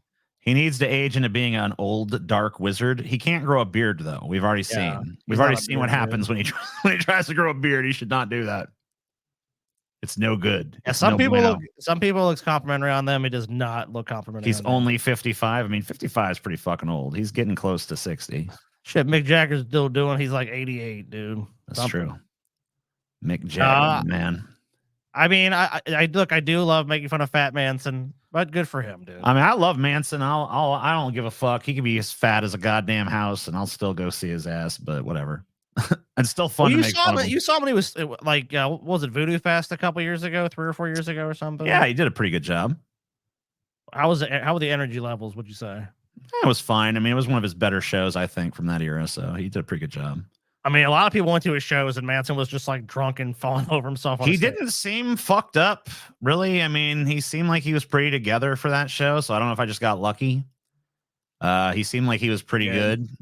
Dude, from that era, everyone I've talked to that went and saw him was just like, I'll be honest with you, the big reason I haven't gone to a Manson concert in a while was just like the mediocre review after mediocre, like him just being wasted, not doing the music. Yeah, I mean, he wasn't too fucked up on that show, I don't think. I think he was pretty together. Good. But he was a little fucked up. I'm not gonna lie and say. I mean, look, I don't care if he's a rock star. I don't care if he's fucked up. I'm just saying, like, when you can't perform, he could do it. So, Yeah, that's like that's my baseline. You actually do what the ticket says you're supposed to do, which is like play a set. If you can do that, I'm happy. You know what I mean? But like, if you can't do that and you're falling over yourself drunk, I mean, that's not acceptable. Yeah, you got to be able to at least fucking do this. Just show. Like, I gotta be honest with you, not acceptable to be fucking late, TJ. Yeah. I've learned the error of my ways.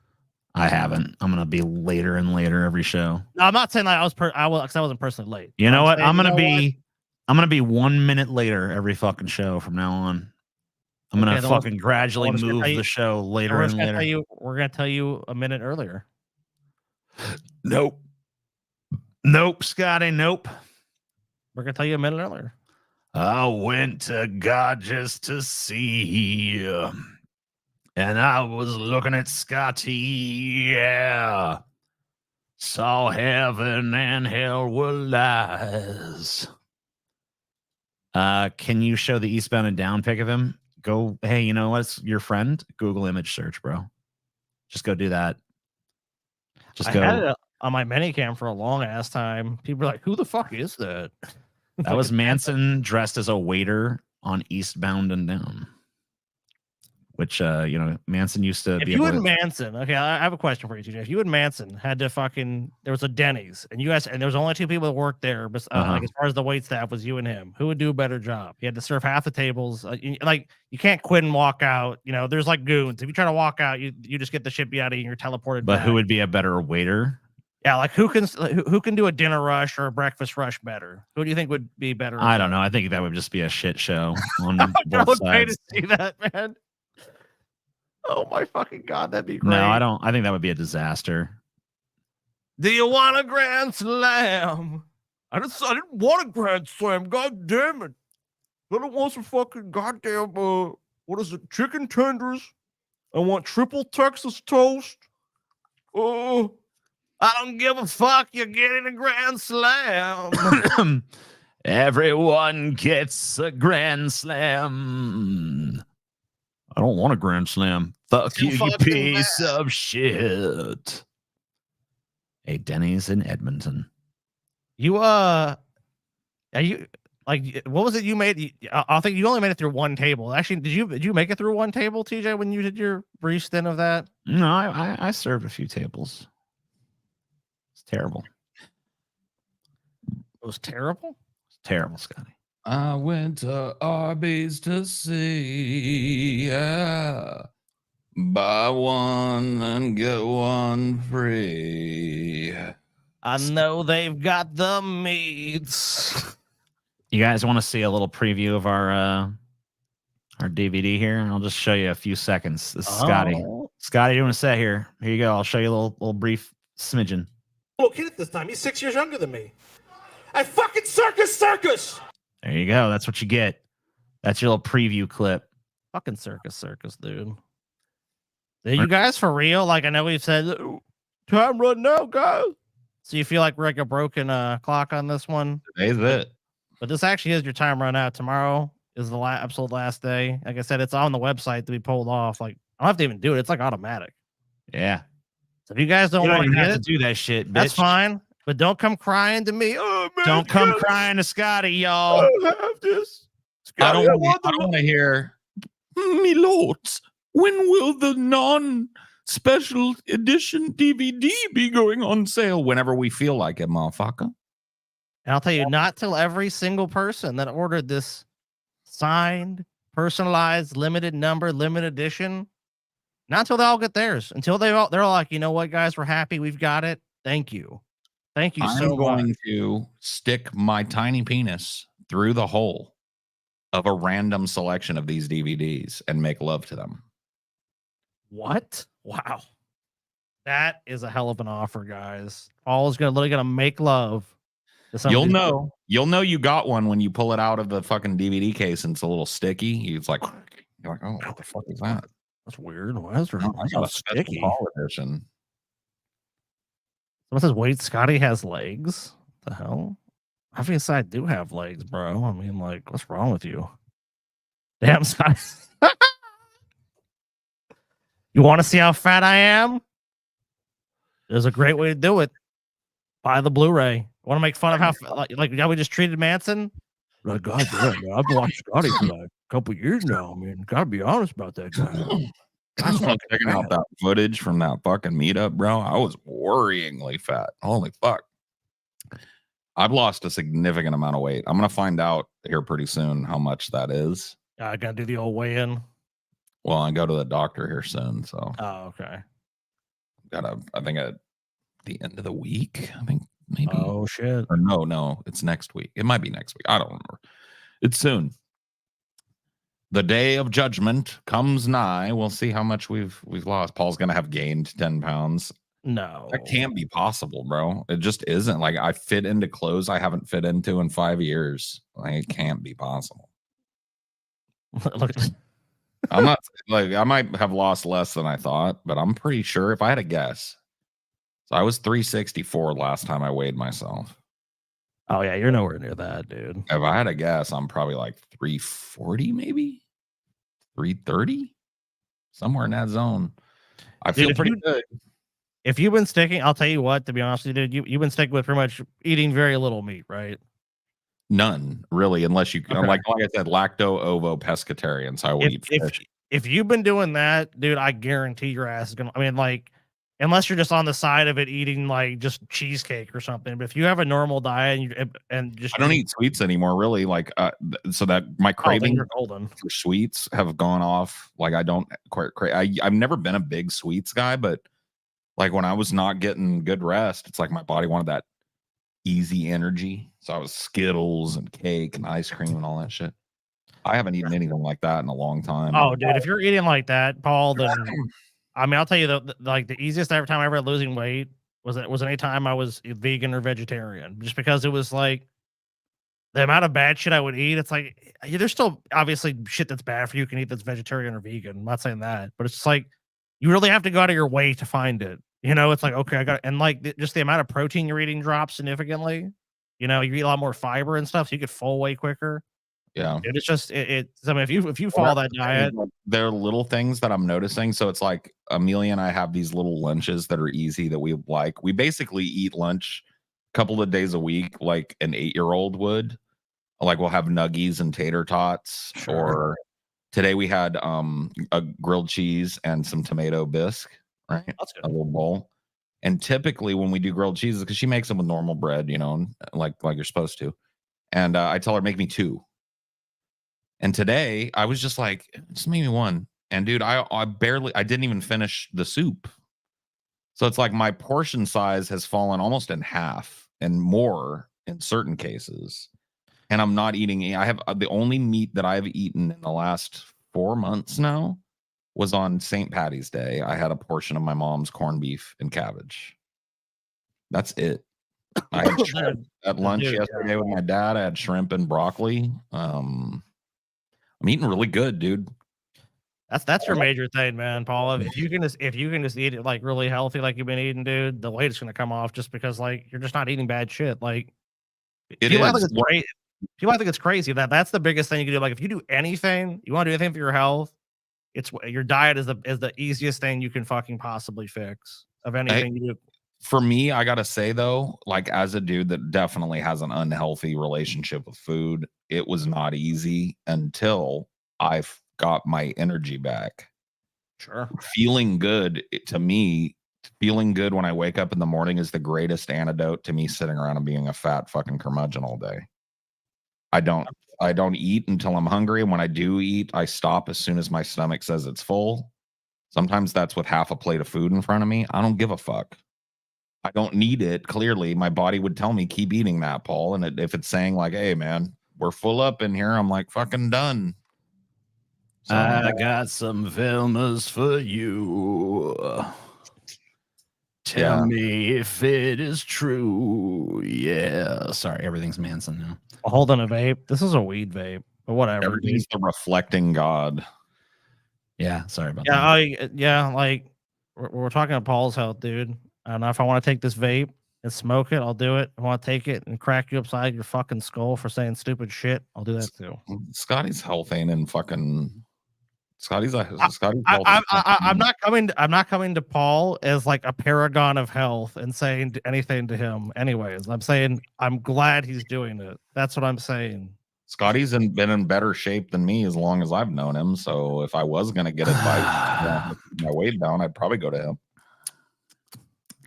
What do you think of Velma in nature here, Paul? This is a good Velma. I got to tell you, man. I am a sucker for, don't show everything you got. You know, like I'm fine with like, hey, put on the skin tight thing, show me the big giant boobas. I'm not saying as a dude I don't enjoy looking at that, but there is something about a woman that's kind of classy, showing a little bit of leg, but conservatively, you know, not overemphasizing the sexuality of the pose. This is a 10 out of 10 Velma right here. This is a girl next door librarian Velma. And yes.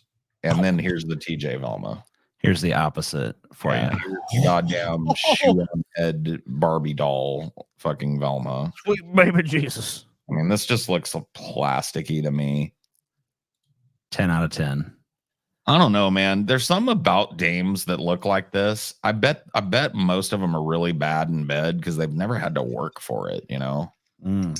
Dude's probably just like, you know. That's fine with me. I don't know. Whatever, you know, like She just wants to be smothered by these women anyways. Bitch, I fucking heard you fucking. It's a whole theatrical performance, motherfucker. You acting like you'd be fine just rutting this bitch once in a while.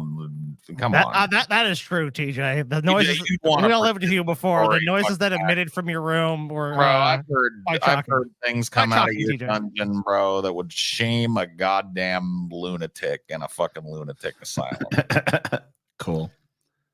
All right, here's one more.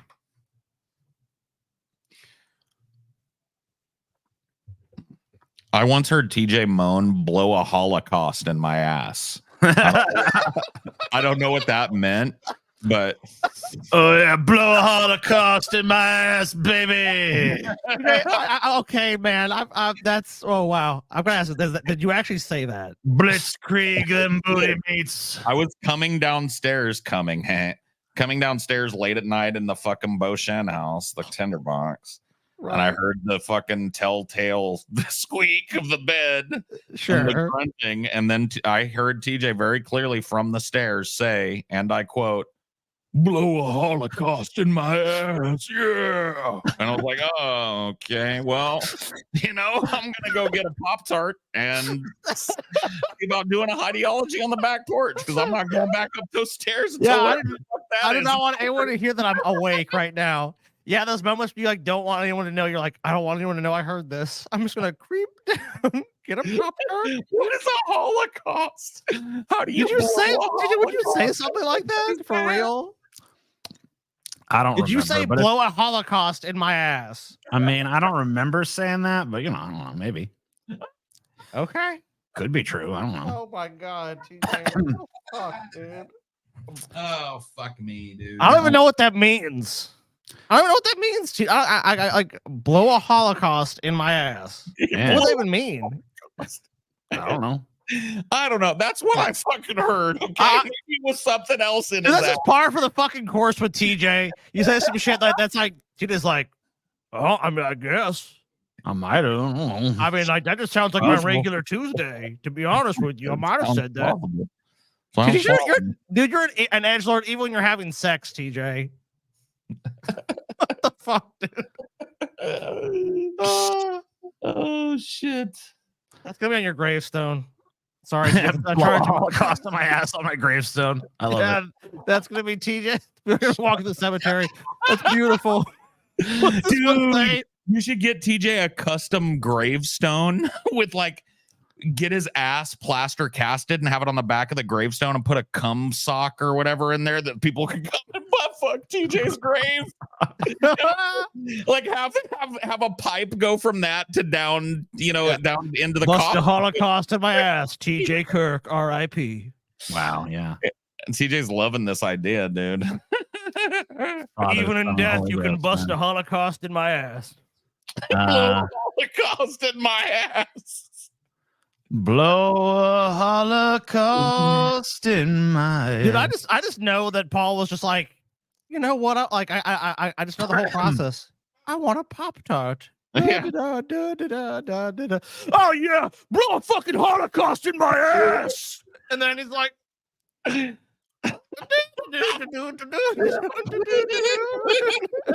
like, oh god. I don't want to come back in and make this awkward because what if TJ and them come out? Ashes to ashes, bust to bust. Because Paul, if like, you know, let's say it's 20, 30 minutes later and they come out, they're like, we want some Pop-Tarts too. You have to have like, how you guys been? Don't touch my Pop-Tarts with them hands. What you doing? Them hands. TJ's like, let me hand you those Pop-Tarts. Oh, it's okay. That's fine. Don't worry about it. Don't worry about it, man. Edge load, TJ. Edge load. Hey, Paul, you want a hot dog? No. No, thank you. I'm good. I got a chili dog here, actually, that you can have. No. You know what? I think I gotta go to bed, guys. Yeah, don't touch anything, TJ. Why don't you wash your hands real quick? I'm just been a germaphobe lately. 150.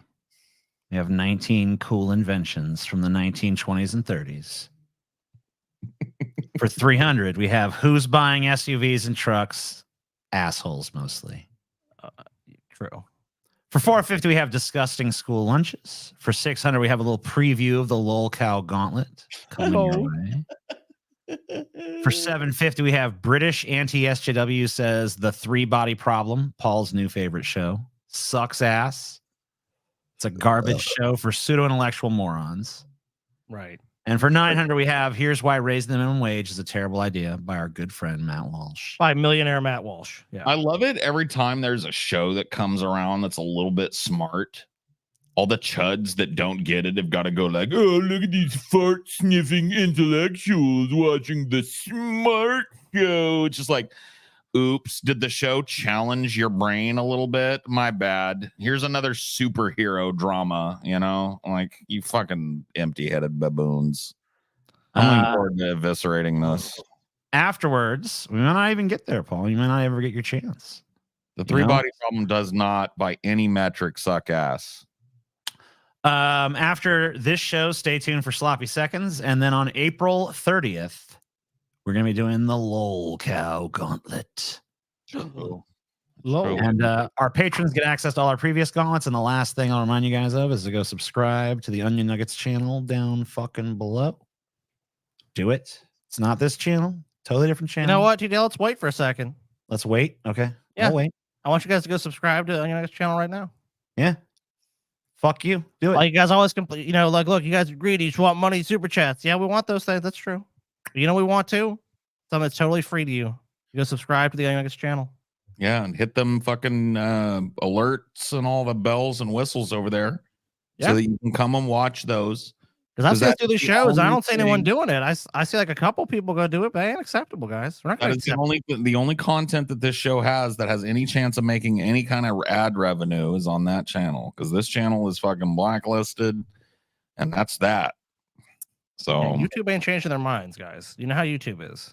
YouTube thinks we're too edgy, so we have to censor everything over there. Beep, beep, beep. Scotty said a potty word. Beep. Because nobody's an adult anymore. Nobody can hear potty words. Beep, beep, beep, beep, beep. By the way, people that I guess say potty words and hear them, they're also not capitalist consumers. Just like, Somehow.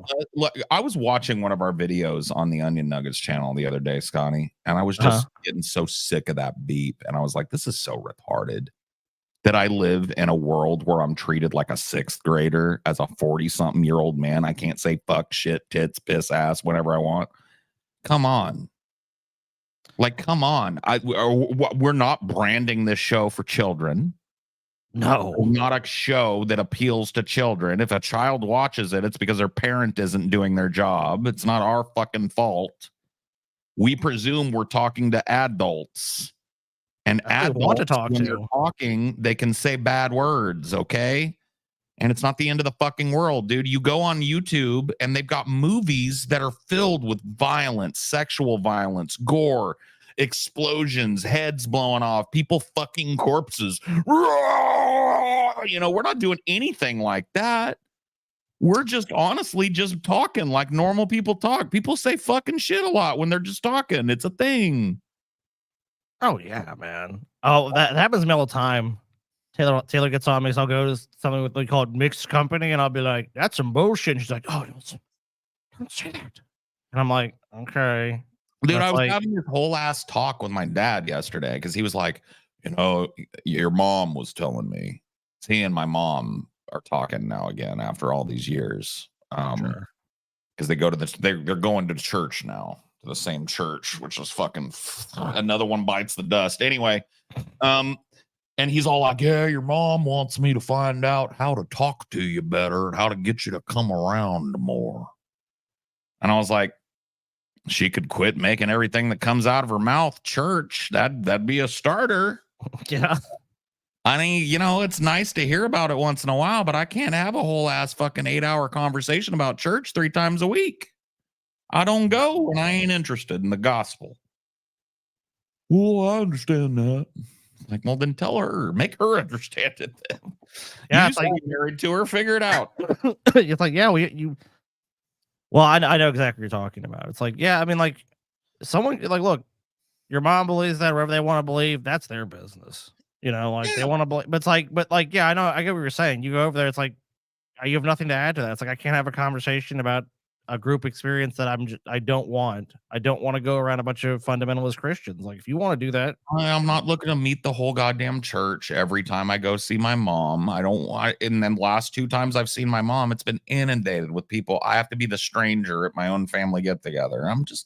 That's why I only do it once in a while, and I don't know how to say it, because I've already said it a million times to her. Like, if you want a reason why I'm not over there more, number 1, you never call and have me help you with anything. And number 2, every time you invite me to something, it's a church function. I don't go to church. Yeah, dude, I ain't doing that.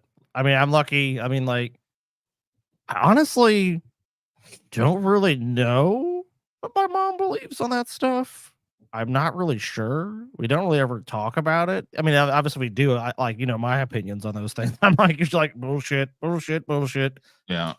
But like, as far as that, like, that doesn't get brought up too much. Like, I think we kind of just stay away from those kind of conversations. Cause like I said, I don't know. My mom doesn't. I mean, I'm assuming she probably doesn't. I mean, we do too. Like, they don't try and convert me outright, but it's subtle the way that they're doing. You know how Christians are. They want to involve you.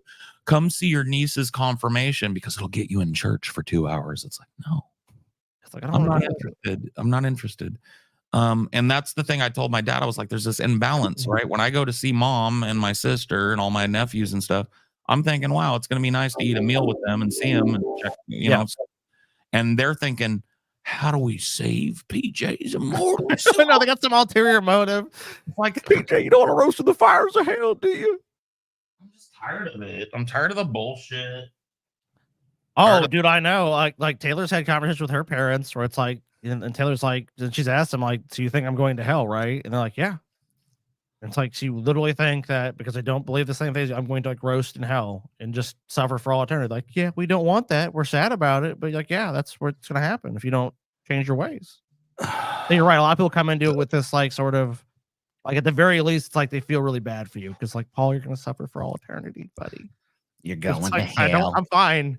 I'm fine. Don't worry about me. You worry about you. Would torture me living a gentle and fucking pretty normal life for doing that just because I didn't fucking grovel at him is not a God worth worshiping in the first place. That's my. No, I agree with you. 100% agree with you. Jealous, covetous, fucking. Yeah, God. Paul. Paul. If there was a hell, I don't think you belong there. You're not a bad person at all. I do, so fucking be it. But I'll stand tall before the man, and I know for a fact it says right in their doctrine that these Christians ain't supposed to presuppose anybody's going to hell. They don't know what God's plan is for me. So they ought to shut their fucking mouths about it. And fucking right. Out. Well, they don't really care about that. They just want to be morally superior to you. I know. It's tiresome. And there's only so many ways I can tell them. Adobe is using the power of generative AI to deliver the most advanced and precise editing tools ever in Premiere Pro. Let's take a look at some features coming soon, powered by our new Adobe Firefly video model that'll transform how editors work. One common editing challenge is finding something in a shot you need to add or replace. The Object Addition feature in Premiere Pro, combined with Adobe's Firefly video model, lets you add or change objects in footage with a text prompt. Make a selection, write a prompt, and add anything you can imagine. I'm generating the case from Pulp Fiction. If I'm doing this scene. The glowing light, like, what's in it? Created by the Firefly video model, currently in development.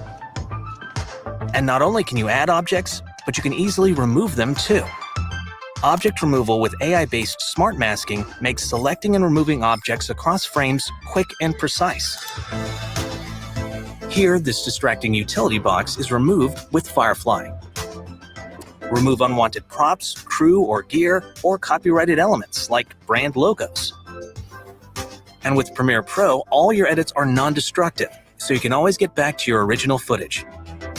When your clip is too short and you want to hold on a shot or a character for an extra beat, Generative Extend intelligently adds frames with Firefly, extending your footage, so you have the exact media you need. This is total slop.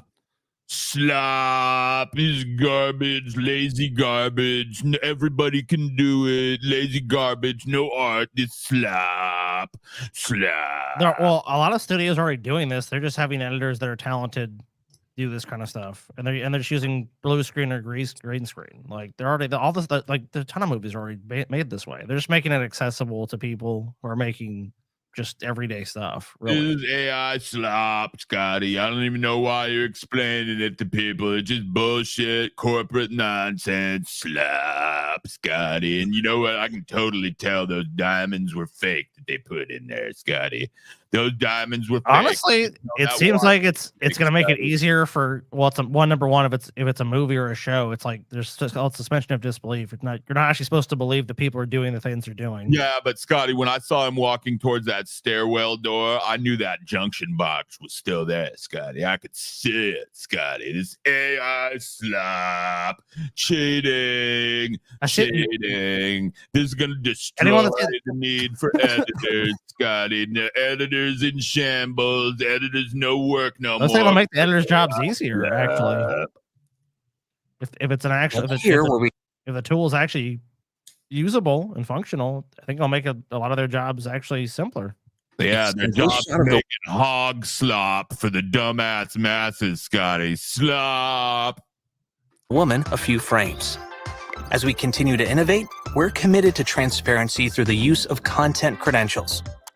Now coming to Premiere Pro, so you always know whether AI was used in the creation of the media you're viewing. We can't wait to bring these Firefly-powered video editing workflows to Premiere Pro later this year. Look, this is just like there's more. A lot of these companies just seeing the writing on the wall. Everything's it's AI. It's machine learning. That's all it is. I mean, Adobe has the software, and they're making the software easier to use. That's really what this is for the most part. Now, this is actually it sounds like more like the generative part here. Maybe they're actually saying so you can generate another car chasing this car or something. So that's going to be an actual big change. We're excited to a lot of the people, and I'm not trying to be mean about this. I really am not, but I feel like a lot of the people that I see doing this AI, the like anti-AI thing, defending artists. When you ask them like what artists, because they'll be like, I know artists, and you'll be like, what artists? And they'll point you to somebody who looks like they're making like $60 a month drawing anime shit that looks like everybody else's anime shit. It's just like, I'm sorry, but those are the types of artists that nobody talks about. There were a million of those dudes during fucking Leonardo's time, painting half fucking talented shit, making art that was consumable and highly derivative of somebody else's art. Sure. There were a million of those dudes hawking their wares in the streets, and a lot of them were fucking poor and went out of business and had to go get another job. How is that any different because AI? Sorry, if you're doing simplistic art that can be replaced by a fucking machine because it's so generic, it looks like everything else, then what does it help me to lock that behind you when I can just make it myself? Explorations around giving editors the choice to use models that work best with their footage. Here are some early examples of how third-party generative AI models could look within Premiere Pro, like Pika, powering generative extend to make a scene flow better.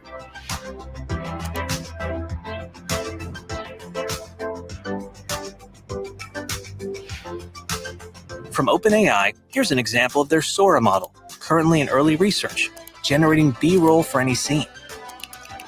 Through simple text prompts, Sora creates variations for you to choose from.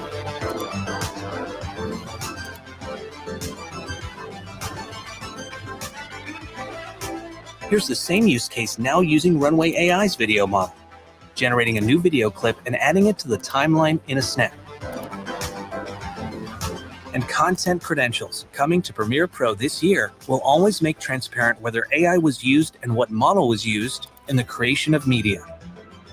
To recap, revolutionary features like Object Add, Remove, and Generative Extend, powered by the new Adobe Firefly video model, are coming to Premiere Pro. And we're excited to show early research explorations with our friends at OpenAI, Runway, and Pika, so editors have the freedom to use the best model. Why would you look at this and not go, cool? Less gatekeeping between people that want to make art and the ability to make a slick movie. Nice. So now all I got to do is pay the $200 and get Photoshop and get Premiere Pro. And once this is out, I can film to the best of my ability with handheld cameras and stuff, and then use this AI to stabilize and extend shots and generate things in the scene that I can't afford. Why is that bad? Do you hate young filmmakers who don't have the sign-on of a big studio? Are you trying to stifle artists and lock their art form behind a giant editing board in a big fucking Hollywood studio somewhere?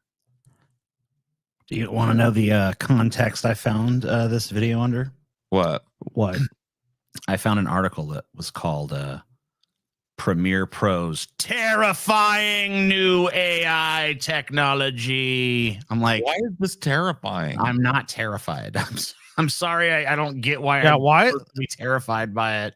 Is it yet I'm again not. just like, is it people are worried that it's going to economically impact them, where they're just going to lose their job because it's just too easy to edit videos now? I mean, So do you know why? Do you know why most small movie projects never come to fruition and never end in the filming of and editing of a film? Because of cost overruns. Well, yeah, cost overruns. So cost, it's like experience, time. what will happen is an inexperienced but passionate filmmaker will film. They'll use the money to film everything they can, and then once they hit the editing room, they'll figure out, well, fuck, I've got this big gap that I forgot about, or I missed this scene, or I need to extend this. I need to get the actors back together. I need to have another shooting day with them to fix this problem.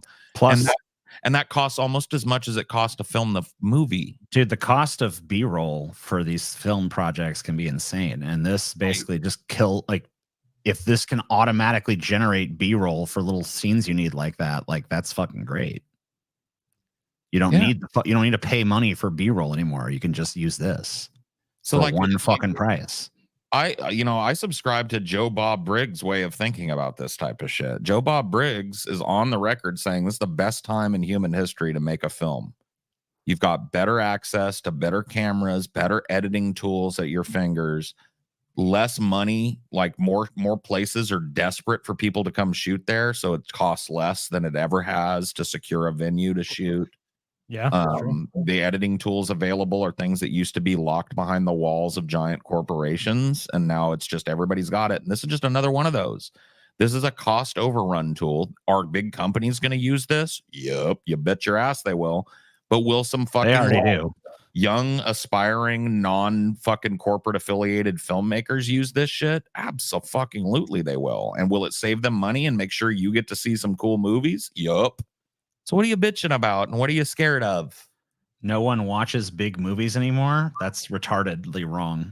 I mean, the film business has a lot more competition than to reality. But like, these motherfuckers that sit in their not room, true. Like you can just look at box office receipts. When these motherfuckers that sit in their childhood bedroom 24/7 playing fucking Madoka Magica online or whatever the fuck, and just grinding fucking Valorant until their eyes bleed, and they go like, nobody watches movies anymore because they're media illiterate and haven't left their bedroom in 14 years. Every time it happens, I want to slap the dribbling moron. But then I realize that life and their choices have slapped them harder than I could ever hope to. That's true. Very true. Here's an example of people maybe using AI in a way that's not so great. Netflix uses seemingly AI manipulated images in true crime doc. Yeah, you probably shouldn't alter the images in your true crime documentary. Just using AI, that's probably not great. But yeah, they found a lot of signs of AI generated images in this true crime doc. 28-minute mark of Netflix's What Jennifer Did have all the hallmarks of an AI generated image, down to mangled hands, fingers, misshapen facial features, morph objects in the background. And a long. Is this just pixel hunting? Yes, but like I'm looking at that picture. It looks like an old Polaroid picture or something that they've found of her. Why would they need to generate this stuff, like pictures from her childhood? I don't know. But you can see clearly this is weird. Like there is her teeth on one side, like old film grain and stuff. There used to be artifacting in pictures all the time. Look at the light splotches in the picture. Those are not supposed to be there. Yeah. Like, so there's artifacting in old film photography that happens. You can't just circle with a red circle in MS Paint and convince me is an AI construct. Like old photography was, filled with cheap film and cheap cameras, and they made weird things happen to your face sometimes, and they made things jiggity jaggedy and whatever. Yeah, I mean that could be the case, but I don't know why would they upload like. So you're telling me that the people on Netflix are just so like incompetent that they don't catch this stuff when they're making the AI model and they don't spend any time to fix it? Why wouldn't they do that? I don't know. Yeah, that's strange. I'm not sure. Like the shoulder thing. No, her fingers, they don't look weird. She's got a long thumb and she's got her other fingers tucked in. Her hand does not look weird. This hand looks pretty fucking strange. I don't know what's going on. Well, can you zoom in on it? Can you fucking pull the picture up? Yeah, let me try that. Hold on one second. I'm gonna go ahead and pull that up in a different tab. Yeah, pull that bullshit up. Yeah, let's see what's going on. No, she's throwing up a big peace sign. 1, 2, 3, 4, 5 fingers. Her thumb is folded over her fucking fingers. She's throwing up two big peace signs. I don't know. That looks pretty fucking weird to me. I don't. Yeah, her fingers do look messed up on at least on the right hand. It looks, or the left hand. You're looking at the other way. I don't even understand the relationship that's going on between fingers on that hand. Yeah, that's very strange. All right, this is some AI shit now. That hand is fucking weird, yo. Yeah, look at that hand. The hand looks like it's folding in on itself. I'm trying to think of how that hand could end up like a crab claw over there, and it doesn't make any sense. Yeah, the face doesn't look real. So they just like wanted to have some pictures of her doing things, and they didn't have many because her family probably was like, "Fuck off, we don't want you to make this documentary and remind us of this horrible thing." Probably. And so they just generated a bunch of it. I mean, I don't know what the explanation is. Sloppily, though, like super sloppily to the point of what like. Does it say in the article about it? Let's see. Let me see if Netflix has like responded to this. Yeah, like why did they do this? Why did they make this decision? Because that's curious. Netflix has used what appears to be. I mean, this is just speculation at this point. We don't really know. Okay. Yeah, I like to hear the follow up on it, I guess. Let's see. The complaint? Needless to say, using generative AI to describe a real person, true crime documentary is bound to raise some eyebrows. You come across some examples. They don't have any knowledge about what the fuck's going on. This is just basically like, doesn't this look weird? Oh, this is speculation in the article. Okay, right. So I guess the problem that I can imagine anti-AI people having with this is, you're bending reality when you take and you're doing a quote unquote true crime documentary, but you're generating these pictures from this person's life. Yes. Based on what you think they might have been doing. You're injecting your own narrative into the which of course they've always done with these kind of things. Which that would be my comeback to it, is like, welcome to documentary filmmaking. My name's Paul, and I'll be walking you through how it's done and why it's done. It's like, documentary filmmaking is when you have a message and you want to underline it by telling a fucking interesting story through interesting characters, right? Yeah, they're often slanted pieces of media. They usually are. This might be a bridge too far, but I don't know. I don't really give a fuck. I just wish they'd make it better so it doesn't. I mean, like, you could at least double check this shit. At least Netflix is making like $1 billion a month. Could you at least get some fucking top tier AI people to develop these for you so they don't look like crab people? Yeah, right? I mean, you could at least fucking go in there and fix the hands and stuff. That's how I feel about it. I don't think there's anything wrong with like, hey, we don't have a whole lot of shots of this girl, but we do have a few shots of her doing this, this, and this. So let's generate some AI shots of her doing similar things and blah, blah, blah. Whatever. I don't care about that. I do think this labeling initiative is cool. Like, yeah, like, how they say like the credentialization and shit. Yeah. Well, like, at the beginning of the movie, they'll like, if it's a movie that like tempts fate by covering something that's real, it'll be like, this movie is entirely fictional. Any, blah, blah, blah. And they could add something like that too. This movie uses, this film uses generative AI. Period. Yeah. I think it's probably fine. Biden tells Netanyahu U.S. Would not take part in Israeli counterstrike against Iran. Based. I mean, it's not really based. It's just like Don't know shit. We shouldn't. Well, because that means that I mean, I guess it's based because it could be worse, but because no. he's gonna pull back the weapons, because that would be the U.S. would be a participant in any strike on Iran if they provide any weapons that are then dropped or used against Iran, right? No, they're still going to provide. Oh, so that's not so. America's not culpable because they armed to the teeth this region of the world. Yeah, got it. Okay, they're just not going to directly participate in any counterstrike. Boy, Biden is just really fucking trying to turn those numbers around, man. And I think you know what the sad thing is. I think it's going to work with these dumb fucks, dude. President Joe Biden recommendations are all going to be assuaged by that need for the arc to end, and people, time to go back to brunch, everybody. Biden's in a comfortable lead again. Oh, could you pass the plate of scones, please? President Joe Biden has told Israeli Prime Minister Benjamin Netanyahu the United States would not participate in any Israeli counteroffensive against Iran, U.S. officials said Sunday. Iran launched hundreds of drones and missiles at Israel on Saturday night in response to a suspected Israeli attack on Iran's Syria consulate on April 1st. In a statement issued late Saturday following the attacks, Biden said he told Netanyahu that Israel had demonstrated a remarkable capacity to defend against and defeat even unprecedented attacks. Biden did not say in a statement if he and Netanyahu discussed any possible Israeli response or potential U.S. involvement.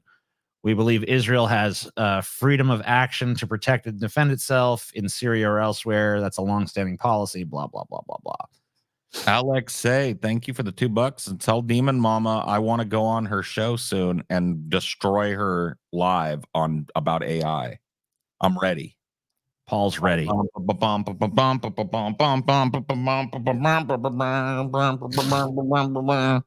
ready to go. I remember when this shit happened. I saw World War III trending all over Twitter. And then basically nothing happened. Well, it's not nothing happened, though. There's still like a conflict in that area. See, I was having this talk on my thing and I pulled up a map. Yeah. And I was like, where is there conflict between the United States and BRICS right now that ultimately boils down to a geopolitical conflict between Russia, China, and the United States? Where are they at? Pretty much everywhere. Well, there's one in Europe, right, with Ukraine. Mm-hmm. They're all over Africa, right? All kinds of Russian incursions and U.S. backed fucking air supply drops in Africa. That's happening all over Africa, right? South America has a country that's on the verge of fucking collapse right now. Argentina is about to fucking go belly up and become anarchy, and that is Paul thinks AI is people. Shut up, AI is people, my friend. We haven't even mentioned the broad. You remember at the beginning of this when everybody was talking about how the scariest thing is if this conflict broadens beyond the borders of Israel and Palestine. Well, now the U.S. is actively bombing Yemen every day. The U.S. is Israel is now talking about how it's got an invasion plan ready at a moment's notice to invade Iran. The United States is still supplying weapons, fueling this conflict, and it's broadening now because the involvement of Iran drags in several other nations who are loyal to Iran over Israel. Places like Jordan and actually, Jordan and Saudi Arabia helped shoot down Iranian missiles. Well, then it's like a fucking widening. See, it's a broadening conflict so in the who region. fucking knows what's really going on with this shit? Right. That's DJ, what I'm saying, though. This is what. So go what for the greater evil. The greater. What are your criterias for a world war? Because if you remember, World War I started very similar to this. Yeah. A smaller conflict broadened into a regional conflict, broadened into a multinational conflict, broadened into a fucking world war, right? World War II did the very same thing, right? Hitler invades Poland and the Sudetenland. It looked like Europe and the United States was pretty much ready to let him do it. And he'd probably be remembered as a fucking hero of the German people had he stopped there, but he got greedy and decided he was going to go east and go into the USSR. And then the world was on fire. It broadened from just, I don't want to Germany. Set the world on the Fallout show just dropped. Maybe Fallout is, maybe they're just predicting our future. I was pretty mad at what Paul said about AI initially, but after hearing his arguments, I changed my mind. Just a thought. Thank you for at least being fucking honest about it. That's cool. It's cool when people change their minds and they're like, I'm not a fucking robot that just parrots everything that I'm told to say, and I have a brain in my head, and I made my own mind up about something. You should just be open-minded. That's just a good policy to have in general. I mean, I'll definitely hear out the AI detractor people. You've got Pakistan and India on the verge of war, as they have been for fucking like 50 years now. You've got China threatening every day to invade Taiwan and make it part of the Chinese body again. Yeah, U.S. and China saber-rattling. We just actually signed, the U.S. and Japan signed a security agreement just last week. So I'm not claiming that it's like full-blown trench World War III warfare, although the war in Ukraine that nobody's talking about anymore because now it's all Israel has become trench warfare. Victories between both sides. I heard that they've started in inches. Yeah, I've heard they've started soldiers who had lost limbs and stuff are being sent back into the front lines because the need for troops has gotten that grave. There's all kinds of videos of the proud Ukrainian people running from draft officers because nobody wants to be sent into the meat grinder to prove a point. I don't blame them. So that's going well, by the way, just in case you were wondering if that had just kind of solved itself. No, it's just that the United States in general can't care about more than one thing at one time. That horrible travesty that, by the way, the United States has pitilessly extended now for years is still grinding on, and there are still young people in Ukraine being gaffled out of their homes and thrown into a bloody trench to be blown to bits. So congrats. Where are all you Slava Ukrainis at today? Or are you all Slava Palestinianis today? Is that what it is today? You got the Palestine flag up today, huh? Don't give a fuck about the young people that are your age in Ukraine that are being scooped up right now and thrown in the mud and blood. Don't care about that no more, huh? Don't have the attention span to care about that no more. There are other things going on in the world, Paul Digo. Yeah, dude. Can you walk and chew gum at the same time? Can you remember this thing that you advocated so vociferously for and watch what's happening in Ukraine and maybe talk about it? How do you feel about that now, all you fucking high and mighty Palestinian supporters? How do you feel about Ukraine? Because you'll notice you and I agree on Palestine. Why would that be? No, Paul Russian troll. Paul Russian asset. Unbelievable. You fucking intellectually dishonest, just fucking shit disturbers, man. Don't you feel bad when months and months go by and your take is just proven to be a total fucking U.S. State Department fantasy? And what I was saying fucking a year before you even started thinking about it seems like the way out. Don't you feel like a dumb fuck for dragging your heels for a year and a half so that another million fucking people could die in this pointless squabble over what's now a fucking wasteland that's mined to the point of being unusable for the next 100 years? Congratulations. You've destroyed an entire country over a strip of land nobody gives two fucks about. Congrats. Hope it was worth it. Blood and soil. But let's hear you moralize about what's going on here. Let's hear you moralize about how Joe Biden ought to put his foot down, put a stop to this slaughter. He could do that in Ukraine too.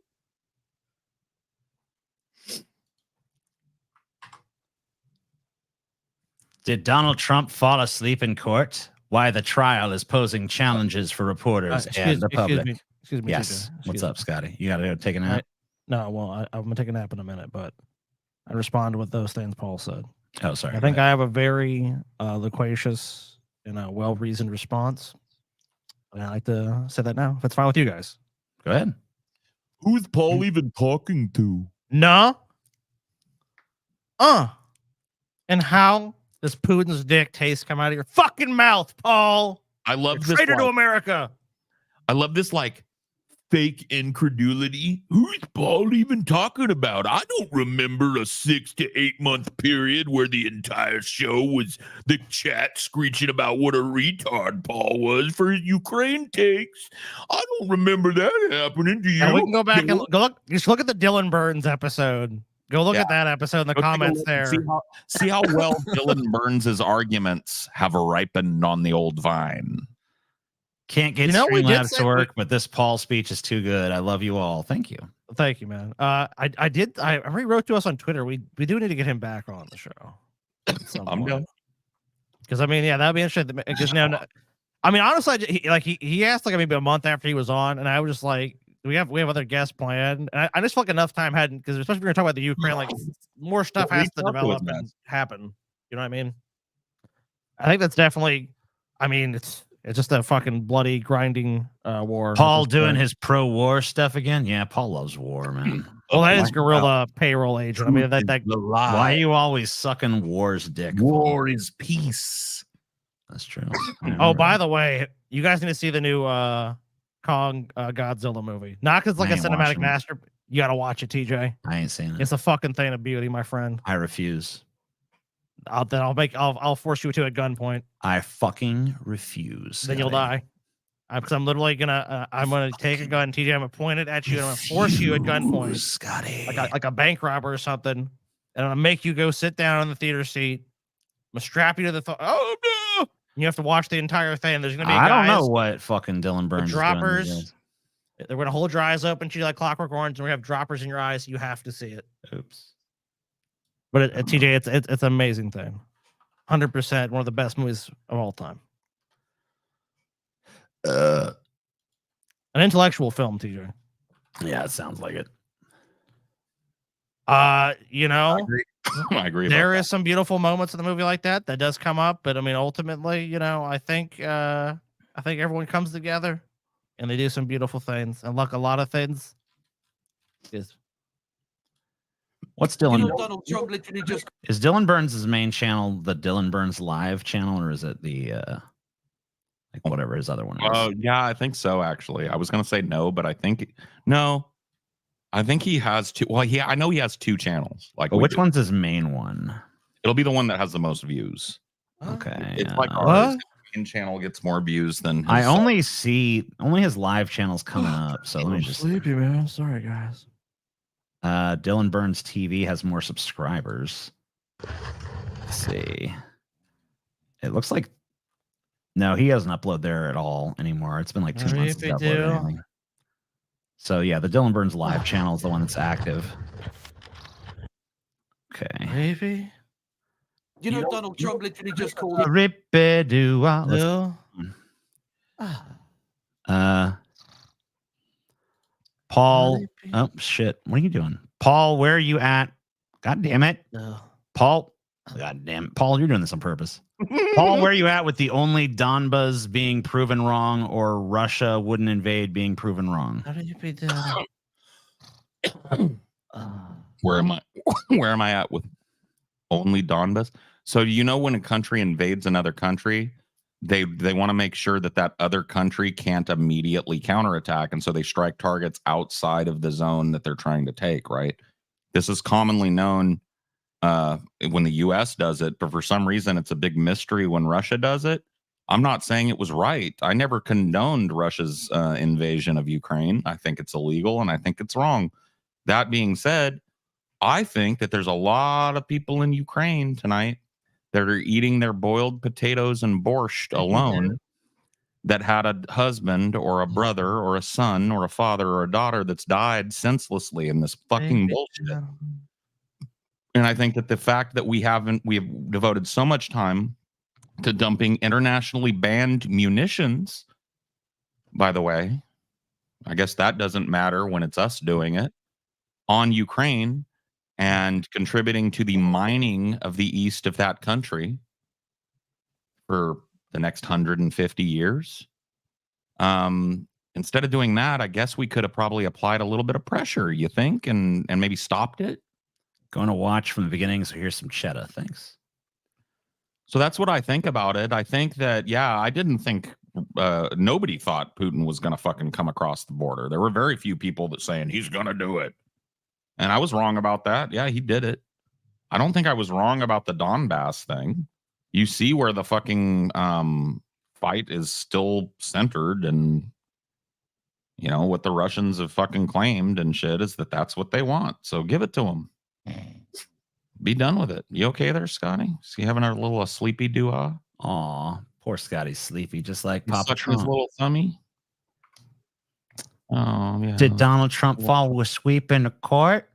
Why the trial is posing challenges for reporters and the public. I'm sorry, guys. Let's think about the court case. You know who else this trial is putting to sleep? Me. I'm just not interested in this fucking shit. Sweepy trial. He does look sleepy here. He's just like, yeah, what's up? Look, terrible TJ. Text me. Hey, TJ, do you have a Chucky Baba? Trump says it's 100% fake news. He did not fall asleep. He's not. Look, he's not I'm bright-eyed and bushy. The bushy tail, TJ. Wow. Look, I'm standing up right here, holding this beautiful flag. So, Paul, should we give California back to Mexico if they invade? We should not fight. No, I mean, I'm fine with, like I said, I'm fine with Ukraine fighting back. I just don't think the world ought to rush to help us fight against Mexico. Not only that, but I think Mexico would not really be. I don't know. Look, TJ, they've massively invaded. Investment in our fucking future as Californians. Look, this is already the U.S. foreign policy, gentlemen. They've sent so many people here. So many people. Taking over this country. Yeah. California, all Mexican now. Paul, are you Mexican? Yeah, Paul's Mexican. Well, I'm a de facto Mexican. And they took it over. They took the state of California. TJ, it was a beautiful place. Beautiful. Yeah, TJ I'm what they call in the body. trees. I'm what they call in the body a Wexican. Okay. Wexican. Yeah, see, they've taken over all criminals too, Paul. Paul's probably a criminal. Dismissed Trump juror breaks down odd and jarring experience with court. It was odd. It was such an interesting experience. Perfect experience. Look, no, any juror because that came, I had never. I'm innocent. I'm innocent, TJ. All right, that's great. Thank you. I had never seen him in person before, and you see someone blown up so larger than life on the media for so many years. To see them in person is very jarring. You get the sense that it's like, oh, this is just another guy. Like, what did you expect? Did you expect him to be like radiating fucking golden energy or something? Look, many people have met me, TJ. They do say they feel a presence. People have actually looked at me. They found I don't even really breathe. I don't even need to breathe if I don't want to. Underwhelmed by you, Trump. All right, Double Baconator. It's time to get a new account. Oh no, poor Double Baconator. Buy Spino part 25,000. California is a beautiful state. Beautiful state. Go on now. I'm gonna get rid of a couple other Spinos out of the chat too, because he's got like 2 or 3 running today. Look, that I've noticed.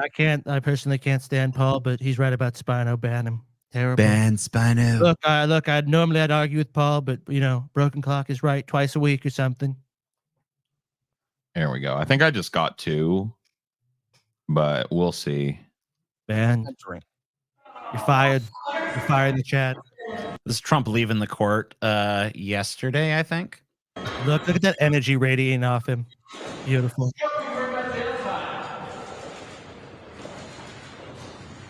Look, this is a witch hunt. TJ, I shouldn't even be there. I'm so innocent. Snargle, this is Spino. See, I think our whole fucking chat has become subsumed. It's like, you know, in the Matrix, when in the third one, I think, when the Agent Smiths start replicating the virus takes over. Yeah. And I think that's what's happened. I think our whole chat has been Spinosaurus for like 10 years now, and we're just in a delusion. It's all Spino. Rich freak that is just trolling us and paying us all this money, you know? I'm starting to feel like Spino. There's a Spino around every corner is how I'm starting to feel. It's how you want it to feel. I know. Nothing like this has ever happened before. There's never been anything like it. Witch hunt. TJ, You know it's a witch hunt, though. Brother. I'm sorry. I just saw him step into the light like a vampire seeing the sun for the first time in 100 years, and it made me Look laugh. at the gold. Look, I want to say I You see hold that gold back. radiating off the sky.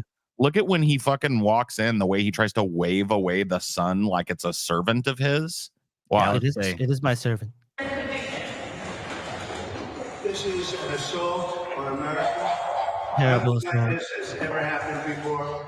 There's never been anything like it. Every legal scholar said this case is nonsense. It should never be brought. It doesn't deserve anything like this. There is no case, and they've said that people that don't necessarily follow or like Donald Trump said this is an outrage that this case was brought. This is Outrage. Shut up. Nobody's saying that, bro. Dude, I'm outraged. Nobody's outraged. Even the people claiming to be outraged are just performatively outraged because you're their football guy. You're their politic FUBA guy. FUBA guy. Donald Trump beat up Joe Biden. Go Trump. Go Trump. They don't. You think they actually care about you? You fucking idiot. You old sad man that's facing 93 federal and fucking indictments, dude, with a pussy growing on his neck, dude. How do you even fucking wake up in the morning and shamble into that fucking court? You ought to apply for inpatient treatment somewhere, dude. It's time.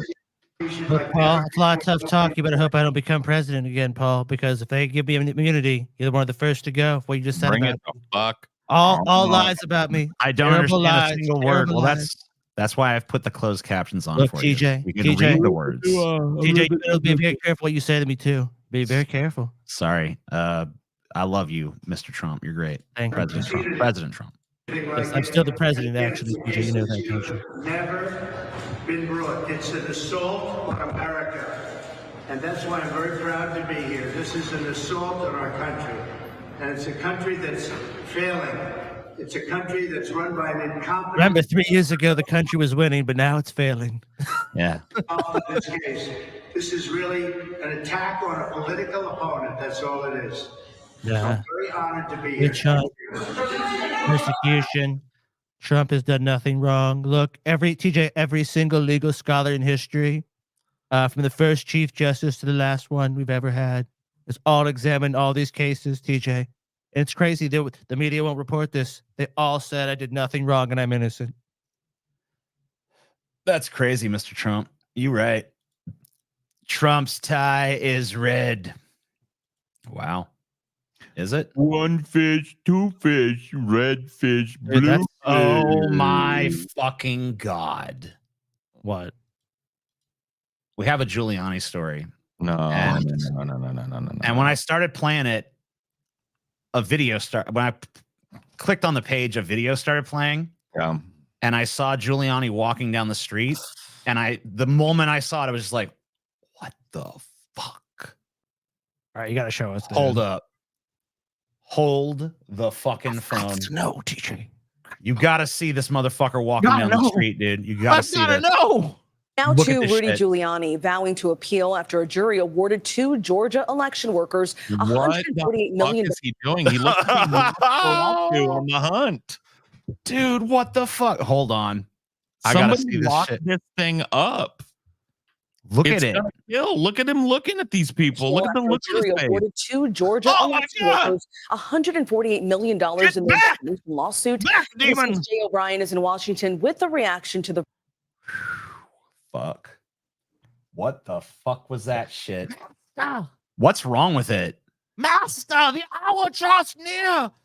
They say that I must pay these election workers money. What do I do, Master? What is it? Why is it like that? What's going on with it? Dude, he's like shambling like this. Not he, Scotty. We're now using it pronouns for that. Dude, yeah, thing. it isn't it, dude. I don't know what he is. I'm scared, man. I don't know what. Anyway, he tried to get the courts to dismiss his $148 million defamation suit, but they're like, no. There you go. How the fuck would they though? Yeah, it's like, no, we're not gonna. You did do the defamation, bro. So, Denied. I don't understand. I guess Rudy's broke now. I mean, Rudy has no money. Don't wait until later. Don't tell me what to do.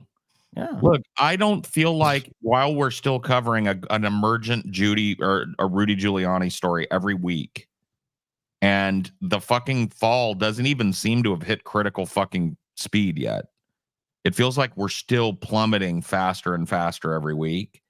I'm not going to do a Giuliani episode and then the next day, literally, Rudolph Giuliani found dead in Maryland barn with dick buried in goat's ass. AP report. You know, I'm not doing it. So fuck you. You make an episode and make a podcast and make $5. Okay. Thank you. Amen. Visitors caught on video destroying ancient rock formations in Nevada. Yeah, I saw this, and I'm actually fine with it, but I have one caveat. Mm-hmm.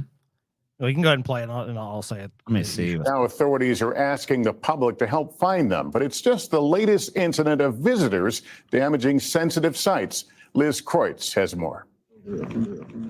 Yeah, so see when these assholes do this, I'm fine with it, provided like they get to be underneath it. So if they can hold up the giant boulder that gets rolled off, then they get to live. If not, they're dead. And they, look, they did destroy the ancient rock formation, but they learn a valuable lesson. It's just a play stupid games, win stupid prizes fucking clip here. He's gonna fall. 2 men seen damaging ancient rock formations. Lake Mead, I have nothing to add to this, so I could just destroy it. Las Vegas. Look at these big. Please don't fall. Idiot. Please do fall. Not once, but twice, knocking massive redstone boulders off a cliff last week at the popular Redstone Dunes Trail. A young girl standing behind them screamed. What are they trying to make a sweet jump or something? Like, what are they doing this for? Is it just like we want to destroy ancient thing? Because they just don't they have nothing to add to the world, Paul, so they have to come to precious sites like this, like these geographical wonders, and just destroy them. I can't really tell about the dude in black, but that dude in red is a big fat motherfucker, so he ain't up there to do no extreme sports. And then what is the worst part of this frame right here? The fact he doesn't fall down and get crushed by the shit that he's destroying. Okay, what's the second worst thing in this frame right here? I don't know. Oh, that's my mind just goes to that. There's a fucking child watching them do it. Well, yeah. They're thinking this is acceptable behavior. Yeah. Sure. Come toppling down. I mean, yeah, he's lucky not to be dead, because if he fell the other way, he pretty much would be. Yeah, well, Daddy's going to jail. I'm going to tell you. Park Service eventually, investigating and seeking the public's help to track down the 2 men. According to the park's website, the delicate rocks are millions of years old. Officials say vandalism at federally protected sites like this can result in felony charges, including fines and jail time. A little bit. Bad behavior is something park rangers have been dealing with for years. Whoa! In 2013, Boy Scout leaders cheered as they toppled over an ancient rock formation in Utah. The men were sentenced to a year of probation and a fine. More recently, I'm sure they really learned their lesson. Zion National Park reported widespread vandalism with people leaving graffiti on the historic sandstone. Rangers posted this video cleaning up the spray paint. Now, as officials search for the men responsible for this irreparable damage, you know what? A reminder IQ test to go into national parks now. You can't pass it. You don't get to go in. Okay, simple quiz. You see a beautiful sandstone formation. Do you A, admire it from afar in the properly designated areas? B, whip out your dick and say, look at this instead? C, vandalize and destroy it? Or D, you would never go to a national park and you have no idea why you're there? I'm going to go with B, C, and D. Dude, why would you go to these sites? Like, you know what I think it is, TJ? I think these people can't stand that they're not the center of attention in their myopic little world for 2 seconds. So they have to go like, let's tag this sandstone. I don't get the thrill of like pushing down a rock. Like, let's push this rock down. Yeah, they accomplish something. We push boulder. Man push rock. Man defeat rock. Man, what does that do for you? To rock. Do you feel better now about yourself that you pushed a rock down? Yeah, I guess they must. You pushed this rock down this fucking off the side of this fucking cliff, and it broke. Yeah. What do you think was going to happen? Pretty impressive stuff. It's got the same guys look at the redwood trees like, let's check, you know, be like funny prank for like TikTok. We cut down a redwood. Let's do it. And then when they almost get killed when the tree falls. Oh shit, man, we almost got killed, bro. Kind of reminds me of the shit where the it's like the guy that got shot by trying to make a YouTube video where he used it was like a phone book or something to block a bullet. Yeah. Live Nation could be hit with an antitrust lawsuit as soon as next month, says a report. It's really funny how the media acts like this is like a brand new thing with these media conglomerates that own all these venues and have, you know, license all these big acts. It's like, I think like these companies been like, I don't know, like ripping people off on ticket prices or something. It's like, goes back to like the 90s, like Ticketmaster fees. Like, I remember when Ticketmaster introduced, like, you can print from home, but it costs money to print your own ticket. Yeah. It's like, why is there a fee to print my own ticket? Live Nation could be hit with an antitrust lawsuit as soon as next month, says the Wall Street Journal. The anticipated suit follows a probe into the concert giant's handling of tickets and venue negotiations. Live Nation, which owns Ticketmaster, has long faced criticism over its ticket fees. Yeah, why don't they just like, I don't know, maybe these people in Congress or something could like do their job and pass a law and say like these fees are all illegal and they can't charge them. Yeah, the Justice Department could sue Live Nation, the concert giant that owns Ticketmaster, as soon as next month, following a probe into its handling of venue and ticket. You know, another thing you can do, TJ, to reduce scalping is just say you can't resell the ticket for more than its face value. There you go, or 10% or something. I mean, the company has long faced criticisms over its stranglehold on the live event industry, high fees, and practices of forcing venues to sign exclusive long-term contracts, drawing ire from fans and artists alike. Well, yeah, because when they have that exclusivity built in, then they can jack up the price for the tickets or whatever they want, and they have no choice. If the venue doesn't agree to it, they're not getting those acts, which are draws. So of course they're going to do it. One of the things I'm really glad about, not that it really seems to bring ticket prices down much, is that the biggest music venue near me that has all like the big acts is like they sell their own tickets. They don't fucking go through Ticketmaster. Oh, if they did, it'd be a nightmare for you. Ticketmaster holds a whopping 80% of the market for event sales in the country's largest venues, holding exclusive contracts with multiple stadiums and arenas, violating they just break them up. I know that they don't ever fucking break any companies up anymore, but that's what really should happen here. I just paid $500 for resold High-Long tickets. It was fucking bullshit. Yeah, me and TJ bought our Manson tickets. It was super fucking expensive. High-Long is cool, dude. Do you know High-Long, Scotty? No, I've never listened to them. They do like Celtic throat singing and shit. Oh, cool. But it's pretty dope. I mean, yeah, I'm not surprised you paid $500. I mean, like any concert of any bands of note, to get good seats or good or to get like general admission, depending on the venue and how it's set up, it's prohibitively expensive. And like same thing for sporting events or whatever. It's like, it seems like now it's like the minimum to get into those things is $300. Yeah, it's crazy. I mean, unless you're just like in the fucking very back or something, then maybe it's a little bit cheaper, but not much even really then. Rust gun supervisor sentenced to 18 months in prison over fatal shooting on movie sets.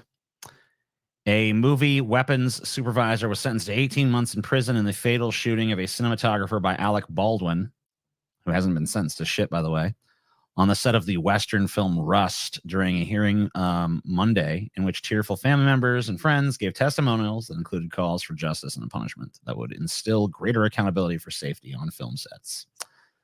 Movie armorer Hannah Gutierrez Reed was convicted in March by a jury. Let's just say former movie armorer, because I don't think she's ever going to get hired again. No, it would not ensure her to be on a movie set. She's done.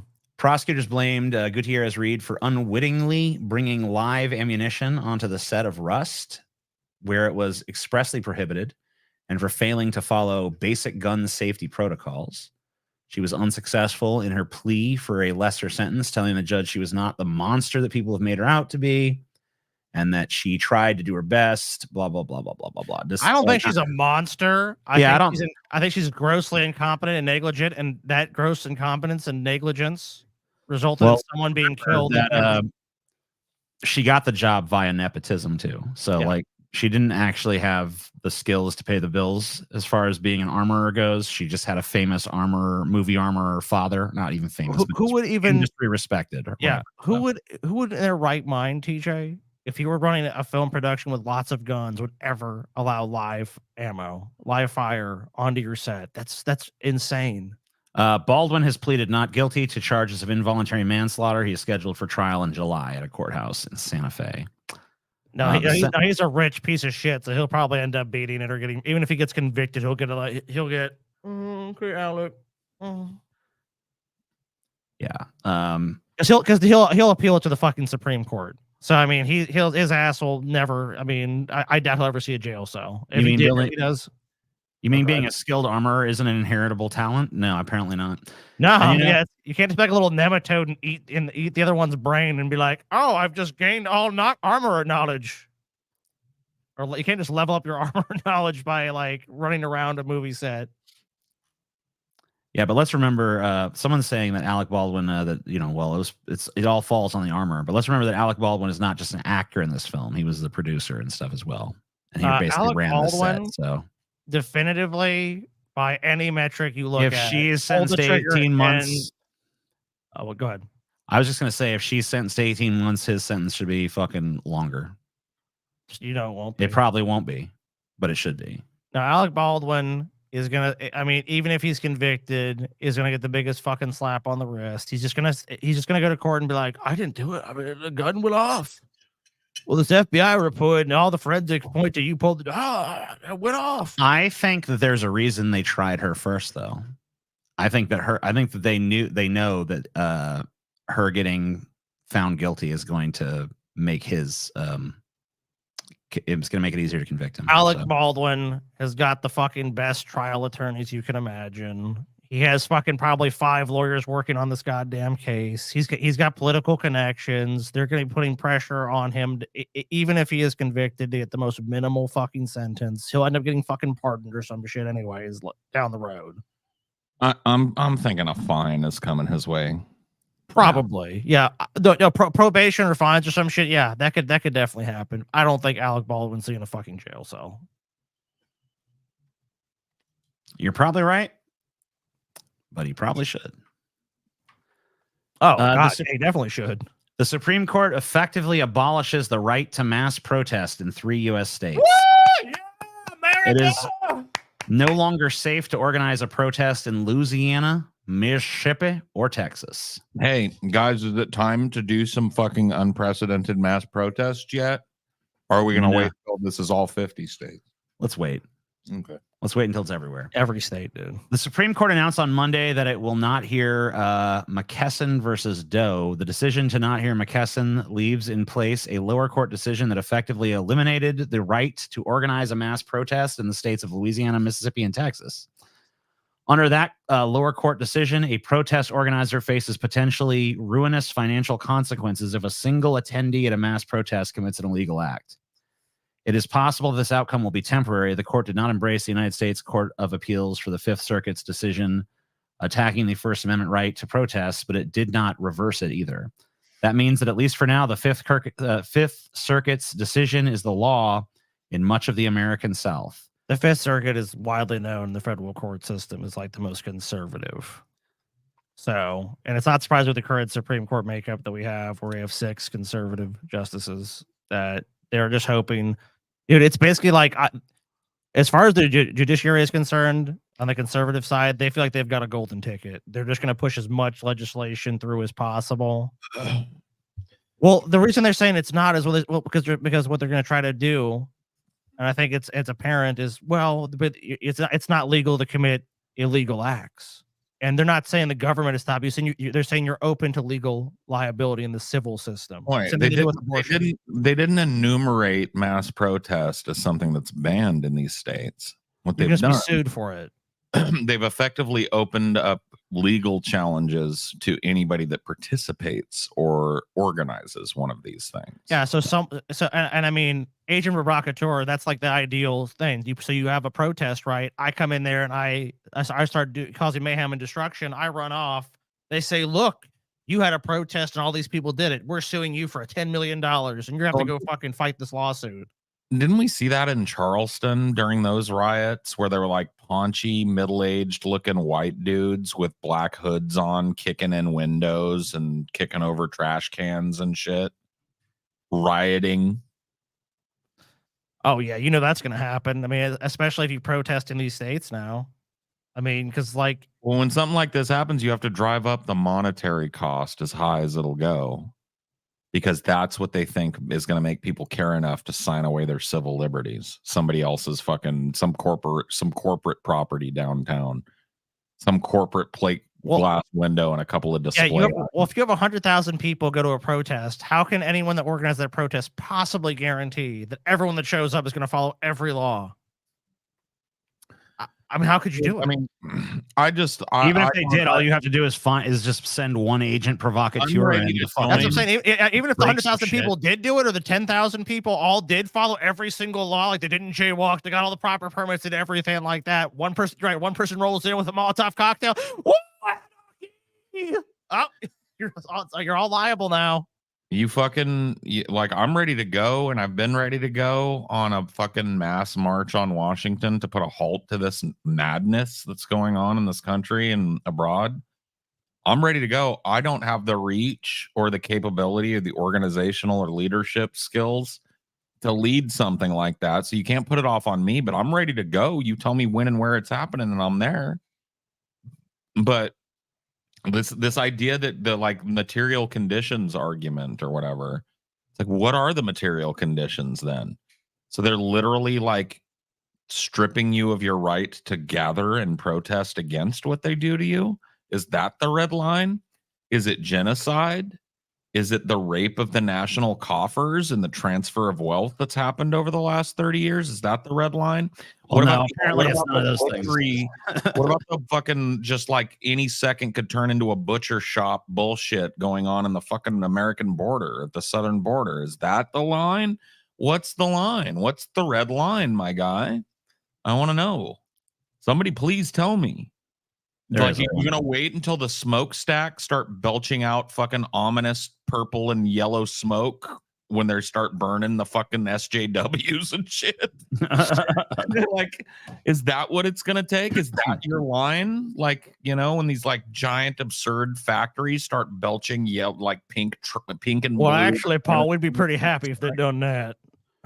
Like, are you just going to sit around? Like, a lot of these motherfuckers, in my opinion, fear-mongering a little hard, have said that they believe a genocide is imminent. And now they're, like, taking away your right to peaceably assemble and fucking argue against a genocide?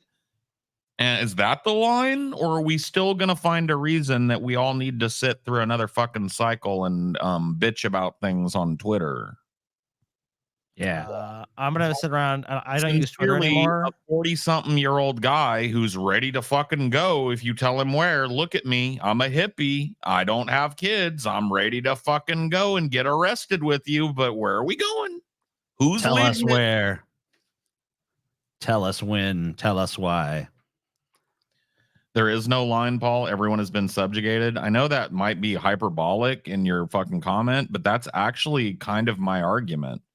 And kind of part of the argument I was making to Vosh is that we have subsumed our fucking entire existence to this mediocrity, less than mediocrity, this like kind of like just rubber stamping of republicanism that comes out of the Democrats.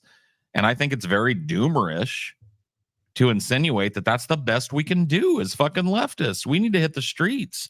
There needs to be 3 million of us in the National Mall. Well, here's some people who've hit the streets in Chicago. Cool. To bring more attention to the crisis in Gaza were arrested after blocking traffic to the airport. This caused major delays and headaches for a lot of travelers. CBS 2's Andrew Ramos takes a look at what happened. They were a group of pro-Palestinian protesters, arms interlocked, on a mission to disrupt. And that they did. The group calling for a ceasefire in Gaza got in place at the height of the morning rush hour, blocking traffic along the Interstate 190 access ramp into O'Hare. The scene from all these people trying to get their flights and shit. You see that old man getting his rolly case out? Like, Yeah. well, looks like we're walking another 3 miles to the terminal. Captured what looked more like a parking lot as drivers were at a standstill. Travelers scrambled, some getting on foot, lugging their suitcases to the terminal to make their flights. Hearing about the protest, Nancy and John Ionoff planned ahead, opting for the Blue Line, as they had no intention of missing their flight back home to Tampa. We thought, let's go to Tampa. We thought, what better way to get away from all this madness than to go to our beach home in Tampa for a few days? try the train because we're not going to have a problem with the train. And what do you think? What do you think about your The protesters can't block the train, sweetie. They can't block them. Don't block that. Look, if the protesters do that, they need to go to prison.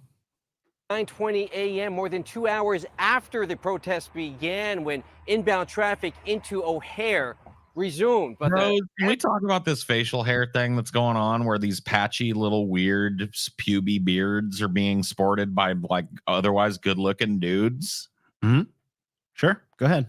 What do you think? Like, can I ask? Because this looks atrocious on this man, unless I'm wrong. Do you think that looks good on him? No. I personally do not like it. I think it looks atrocious. So unless he's just growing it out. Yeah, I mean, maybe he's growing it. Maybe this is like stage 1 of a real beard, and he's just going through the awkward phase. Maybe it's a little awkward. It looks pretty bad, and I've seen more of it. Like when I was out and about yesterday, I saw a lot of these. Like, yeah, to me, this just looks like you're too like you don't know how to shave or something. Well, this is one. Yeah, this is like 1 day or 2 days worth of growth for me, and it's not a comfortable thing. It doesn't look good. It's patchy. Your skin is all red underneath it. Yeah, and it's very it's itchy, dude. I hate that. Yeah, it's itchy and bristly and not pleasant to touch. It doesn't look good. It doesn't feel good. So I'm wondering like what the impetus is. Is this like Drake did this or something? And like now dudes are trying to do it? Because somebody explain. I know there's a couple of you out here that feel seen right now. Why are you doing this to yourself? It's awful. Someone said Kurt Cobain style. I guess he did kind of have that going on sometimes. No, Kurt Cobain, because that was all nicely trimmed and shaped. Kurt Cobain had the I've been on a heroin bender for 48 hours and haven't been home yet look. That's a different look, bro. No one cares about what?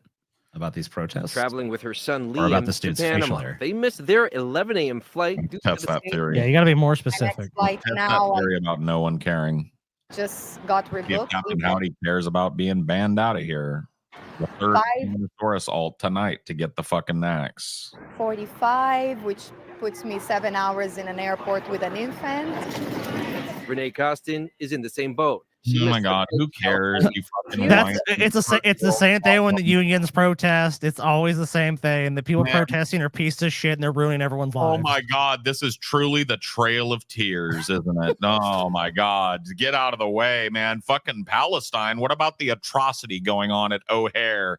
A fucking woman had to spend time with her toddler in a public place. Who will fucking mend those stars? Okay, well, think about this, guys. What if thunderstorms had rolled through O'Hare that day, and she had to be there for 7 hours? That easily could have happened as well. A famous sculptor immediately needs to go to O'Hare, take one of these squares out and replace it with a glass bottom, and then put like, a display down there, and at the bottom of it, a broken clock. For all of the time that was wasted today in O'Hare because people care about something in the world. I've been delayed at airports for so many reasons. This is actually like, if it was a protest, I'd be like, would I like the inconvenience? No, but that's not the point. Paul, have you ever showed up for a protest in your adult life? Yeah, multiples. Have you? Probably not. Multiple protests. People, and you make them suffer in any way. It's not a way to get people on your side. We're out here part of the global movement. Those protesters. What are they so what are they supposed to do then? Media. They're supposed to protest when it's convenient for everybody? Protest all you want, but just don't Don't inconvenience anybody. Come on. Oh, Your God, protest right. can't inconvenience others, you know. Yeah, it really looks like this protest looks like it's destroying the world. Make sure your protest is nice and ignorable. Okay. Okay. Well, fair enough. Which ones? I spent about 6 months with a local leftist group that was based out of my little hometown. And we did about 15 separate protests of Obama's drone strikes, which were ongoing at the time from a leftist perspective. We did them all over my hometown and all over Fresno. And I attended, like I said, about 15 of those protests before I got sick of being yelled at by people and felt a little disillusioned by it. But yeah, that was the last big block of protesting that I did. I know that was many years ago, but I'm you know. And I bet you inconvenience a number of people in your community, Paul. I bet you a number of people. In my adult life, the answer is yeah. I've been probably to more protests than most people have been. Did you guys stand on a sidewalk, Paul? Yeah, we stood on the sidewalk. You know what? What if someone was trying to walk down that road? Then they were obstructed or impeded. Yeah. American Air pilots cite significant jump in safety issues. Well, they have to fly. Don't they fly Boeing airplanes? Yeah. So I think they're right. The Union for American Airlines Group Inc. pilots warned members to be vigilant amid a significant spike in safety and maintenance-related problems at the carrier. The Allied Pilots Association cited problematic trends in a memo sent April 13th, including instances of tools like a hammer being left in airplane wheel wells and an increasing number of collisions between aircraft while they're being towed. The union, which represents about 15,000 pilots, implored its members to avoid rushing while doing their jobs and to not be pressured into doing anything unsafe. I think we see the reason all this shit's happening right there, right? Mm-hmm. Shares of the carrier fell 1.6% Monday in New York, blah, blah, blah, blah, blah. The union message underscores the heightened scrutiny on airline safety following a January incident in which a panel blew off the side of an Alaska Airlines plane in mid-flight. United Airlines Holdings, Inc., in particular, has garnered unwanted attention. They're doing a very stock market read on this because it's fucking Bloomberg, but of course. Yeah, I mean, these basically the pilots are just like, the pilot union has issued us like a thing that's just like, guys, shit's getting pretty fucked out there. Well, as they should. So they recognize like there's problems in their industry right now. Well, here's the thing: the airline should already be doing that, but they're not going to do it because they're worried about their shareholders getting their money and their stock going down, which it has gone down. So they're going to be like, everything's fine. I am starting to develop a Paul-esque fear of fucking flying at this point. I'm not doing it. You think it's you? I know people think I'm being fucking ridiculous because people are still, as doors are blowing off these things in mid-flight and pilots are saying this type of shit. And you remember that leaked footage from inside the Boeing factory where they asked people, hey, would you get on one of these with your family? Hell no. This place is a fucking mess. Like, that's what everybody said. So you want to still be telling me this is safer than driving? Maybe it's safer than you driving, you fucking maniac. But for me, I think I can safely get my family from A to B and not worry about the door falling off and sucking my whole family into the fucking 30,000 foot abyss to slowly die as we spend 7 minutes in free fall. Give me a fucking break, bitch. No, and no. It's not safe anymore. The pilots are saying so. The people building the planes are saying so. And I can't help but think, I know this is a lib leftist kind of thing. I wish there was some kind of bureaucratic instrument of the federal government, some, I don't know, Federal Aviation Administration or something, whose job it was to oversee the safety of passenger planes and aviation in the United States. If only we had such a thing. And they were able to step in at any moment and stop production on Boeing planes and ground the entirety of the Boeing fleet pending a thorough and full inspection and report. If only there was somebody that could, and if only there was a politician, Scotty, in this country that with the stroke of a pen could order such things to happen. Paul, that would tank the stocks. Can't do that. I wasn't thinking about the stocks. You're an idiot, You have to think about the stock market, Paul. The market would be very rattled by that news, Paul. Those planes may be soaring high, but those stocks will be crashing. Look, those are some outliers, Paul. Look, there's nothing wrong with the safety of these planes. Perfectly safe. Those are a couple outlier incidents. You know what else is perfectly safe? We're like 10 years from all aboard. Everybody get on the rattle trap for stops in Oregon and Washington. Unexpected stops along the way. Well, speaking of completely safe, check this out. Oh, this disaster. I might know why. What he just said was that Cybertrucks have stopped deliveries, and this guy is saying he might know why, based on something that happened with his. I've seen the video, but yeah, just take a look. So let me show you something interesting about my Cybertruck. Is that pedal looks different, right? It's missing this. So a couple days ago, I'm driving, and let me see if I can get a good view here. I'm driving, and this goes here. As I'm driving, it was just glued on, slid up, and wedged itself just like that. Oh my god! It's cheaply made, dude. It's cheaply made crap. Elon took these rubes for 60, 70 grand at least to get cheaply made vehicles. Like pinned the fucking gas pedal to the floor. It did, yeah, right there. And as you can see, based on the design of the floorboard, this sliding up, and the way this was still hooked onto the pedal, it held the accelerator down 100%, full throttle. That's what happens when regulatory organizations rubber stamp all this shit too. Yep. Which we talked about the planes, like they rubber stamped what Boeing was doing, even though they shouldn't have, and they rubber stamped what companies like Tesla are doing, where they make unsafe products. This is not the red line, everybody. The fact that car manufacturers don't have to be safe anymore. Is that the red line? Maybe. Had a clear mind, didn't panic, and he just talks about what he did. I mean, he just says what he did to. I hit the fucking power off button because it's an EV and it goes to a fucking complete stop. That's what I'm assuming. Yeah, he's just talking about what he had to do with the brakes and all this stuff to make it, you know. You didn't. You press the fucking button on an EV. If I press it on my car, it kills the engine mid fucking drive. Yeah, I don't know. If we hear what he did if you want. Holding the brake down overrides the pedal. So I was able to stop the car, but anytime I lift the brake, that's a smart little safety feature. Again. So I stopped the car, put it in park, got out.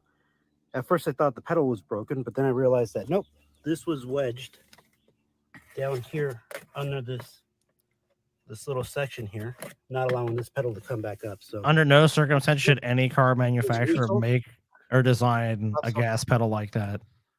That makes no sense. It should be one continuous piece. Yeah, nor should such a high-end piece of this car be glued on a cheap piece of fucking what looks like plastic. I know, it's garbage. God, Elon really took these people for a ride. He should not have even put this fucking thing out. Well, because he got so much heat because it's been so many years since the Cybertruck had been announced. So for the hype, they just rushed this thing to the market. Obviously, yeah. Yeah, and the only thing they seemed to be interested in was the aesthetics of the vehicle on the outside. It's like Elon's like, how does it look on the outside? I mean, it looks like shit, but but it looks cool, right? I mean, I guess if you're a brain dead country Rube, it's never seen a truck before. Yeah, and Tesla stock is down, I think 40% from sales from have been disappointing. Increased competition in China. I mean, dude, look at what happens when you do buy one. I mean, look at this. This guy obviously was not a Tesla.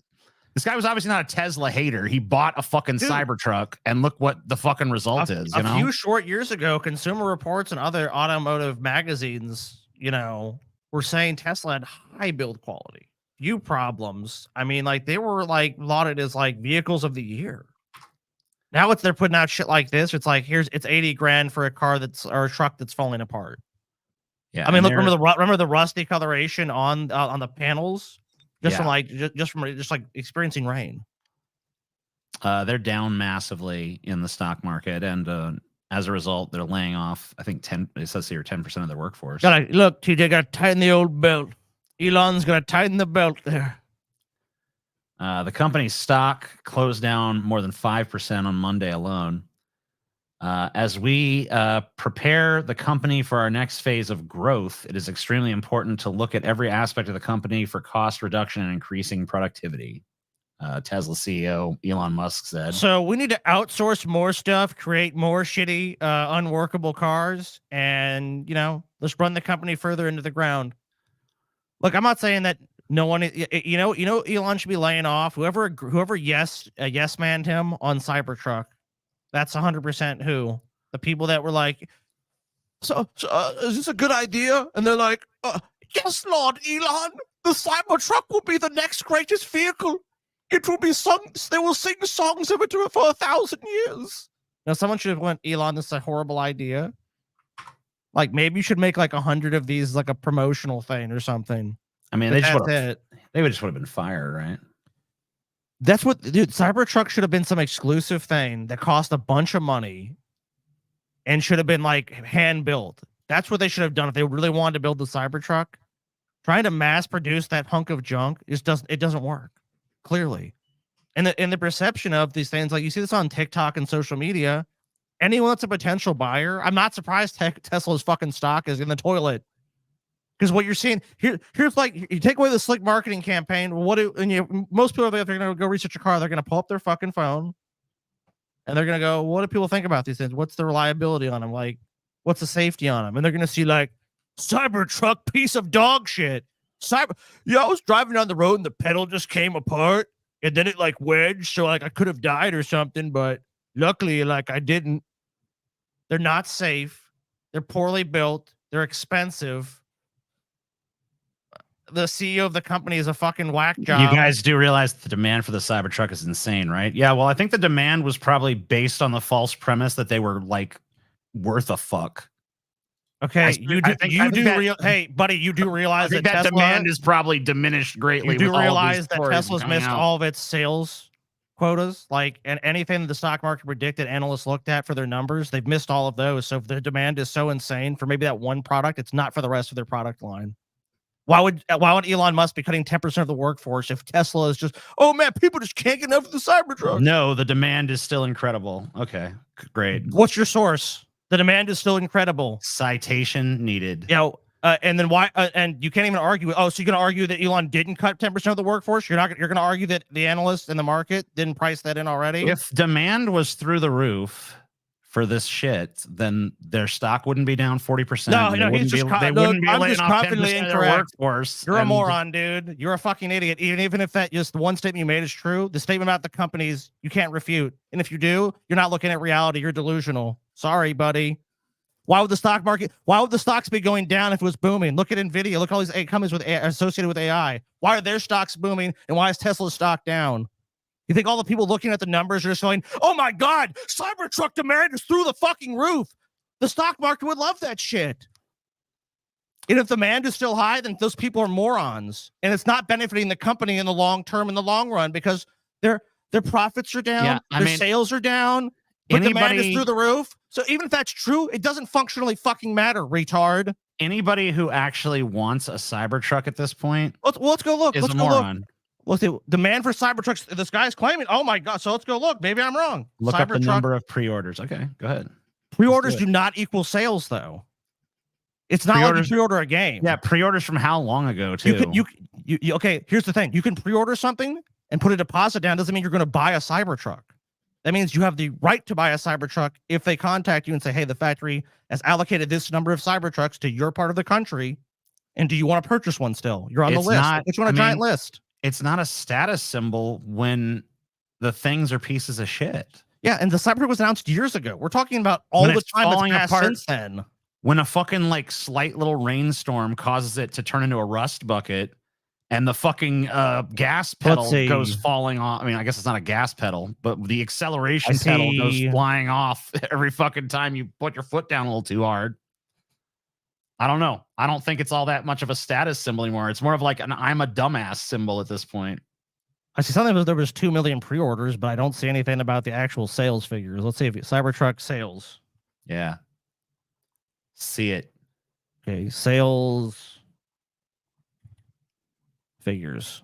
What good is a pre-order if they're halting sales? I mean, this thing was just not ready to be sold. They just rushed it to market. Tesla Cybertruck reach 400,000 sales a year. Let's see if there's any information. Okay, I'm looking. And Tesla's recent shareholder. This is for 2023. Tesla noted the Cybertruck production capacity at its factory in Texas was above 125,000 units a year. Frankly, even if that's just means the total capacity of production line, not the actual production rate right now, that's a much higher than I anticipated. And it's just below Elon Musk's once expected annual Cybertruck sales to reach 150,000. Why do people still hold on to the pre-orders then? I would assume because they've like sunk cost fallacy in some cases, maybe, and in other cases, just how would you even know that? Like, pure stupidity. Are they releasing how many? Yeah, they're pre-orders probably like.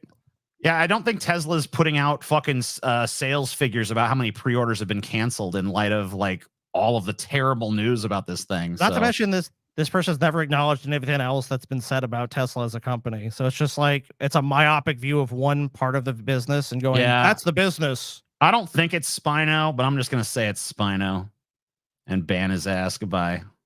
Peace out. Fuck. Yeah, dude, like I mean, maybe if you actually addressed everything that was being said instead of just going, why there's so many pre-orders? It's like, if the capacity is 125,000, there's not that many on the road. So I don't think that's true. I don't think Elon Musk is being honest about the Tesla Cybertruck. There's been numerous problems reported.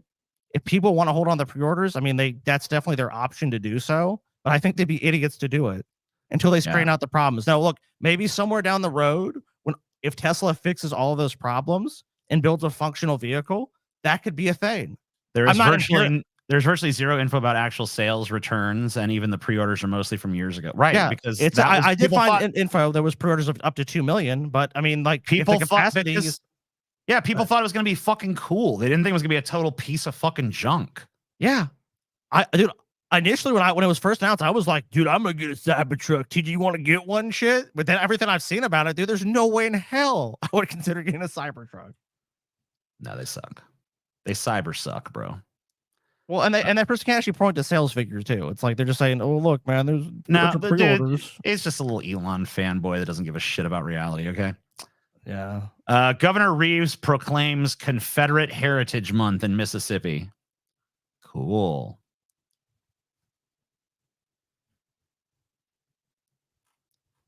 Mississippi Governor Tate Reeves declared April 2024 as Confederate Heritage Month in Mississippi, keeping alive a 31-year-old tradition that began in 1993. Beauvoir, Mississippi. Beauvoir, the Biloxi, Mississippi, the museum and historic home of Confederate President Jefferson Davis, announced the proclamation in a Facebook post on Friday, April 12th. Whereas as we honor, I don't think you need to say whereas followed by as. That doesn't even make sense.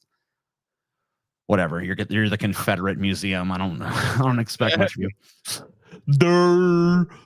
As we honor all who lost their lives in this war, it's important for all Americans to reflect upon our nation's past, to gain insight from our mistakes and successes, and to come to a full understanding that the lessons learned yesterday and today will carry us through tomorrow. Blah blah blah blah blah. Anyway, there doesn't even know Confederate Heritage Month. All right, like no thanks. Like this should be not allowed. Just no, you're not allowed to do it.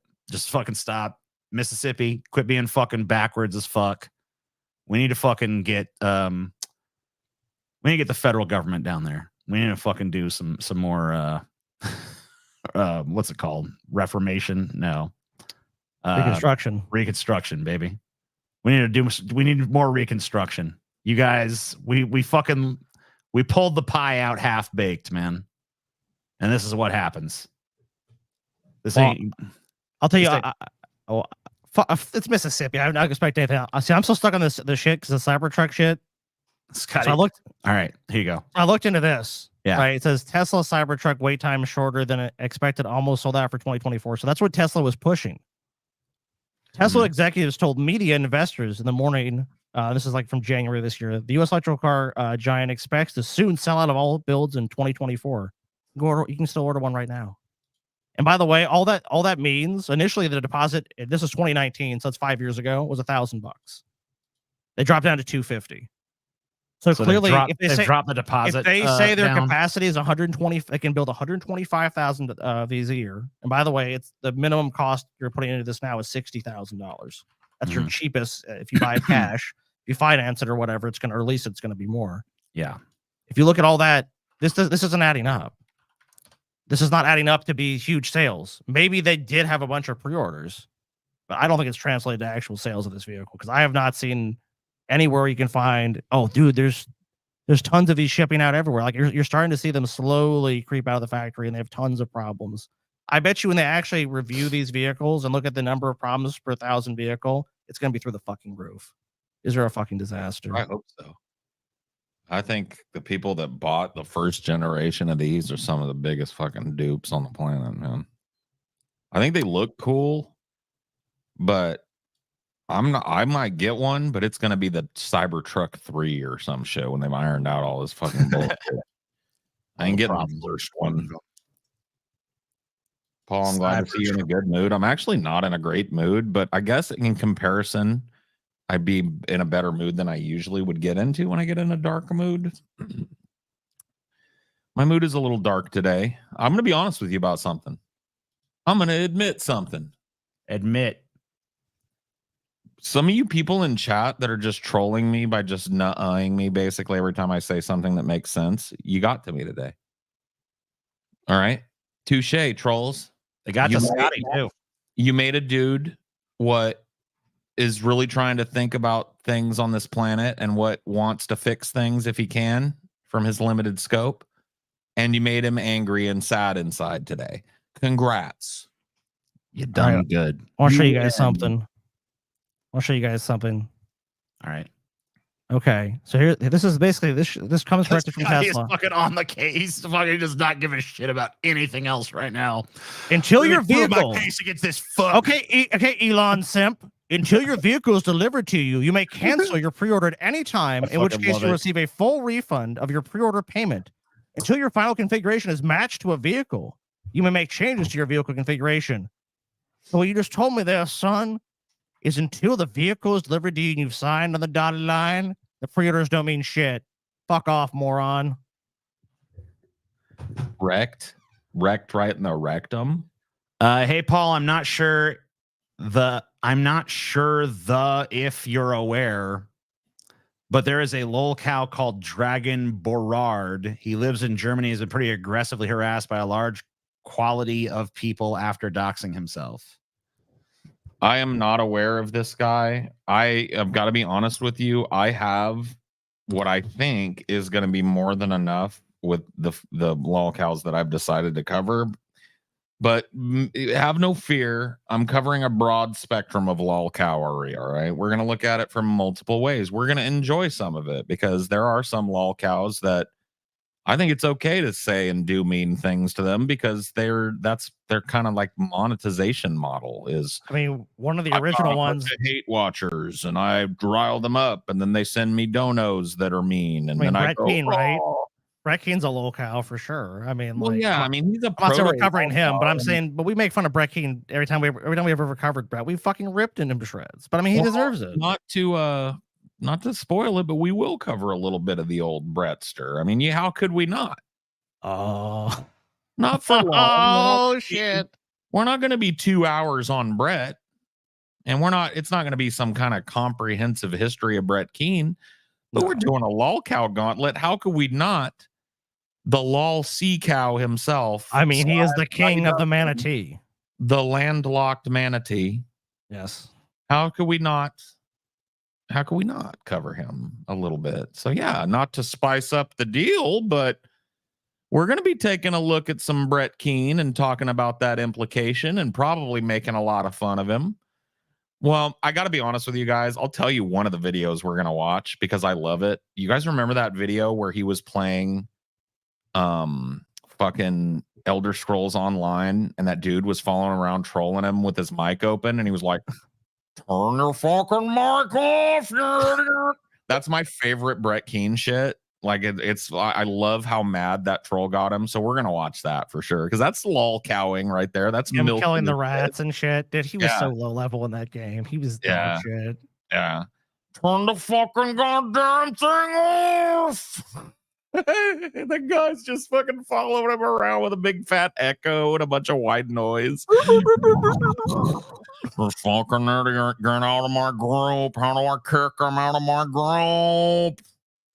He was so mad, bro. So we have to see that. And others. Of course. But there will be a lot of lolcows. We're going to get a little taste of it tonight. I'm going to show you a lolcow tonight if we get to that goal, by the way, that we won't be watching a ton of. I decided not to cover him super in depth, but we will be taking a look at a little more of him, obviously. All right, TJ, are you there?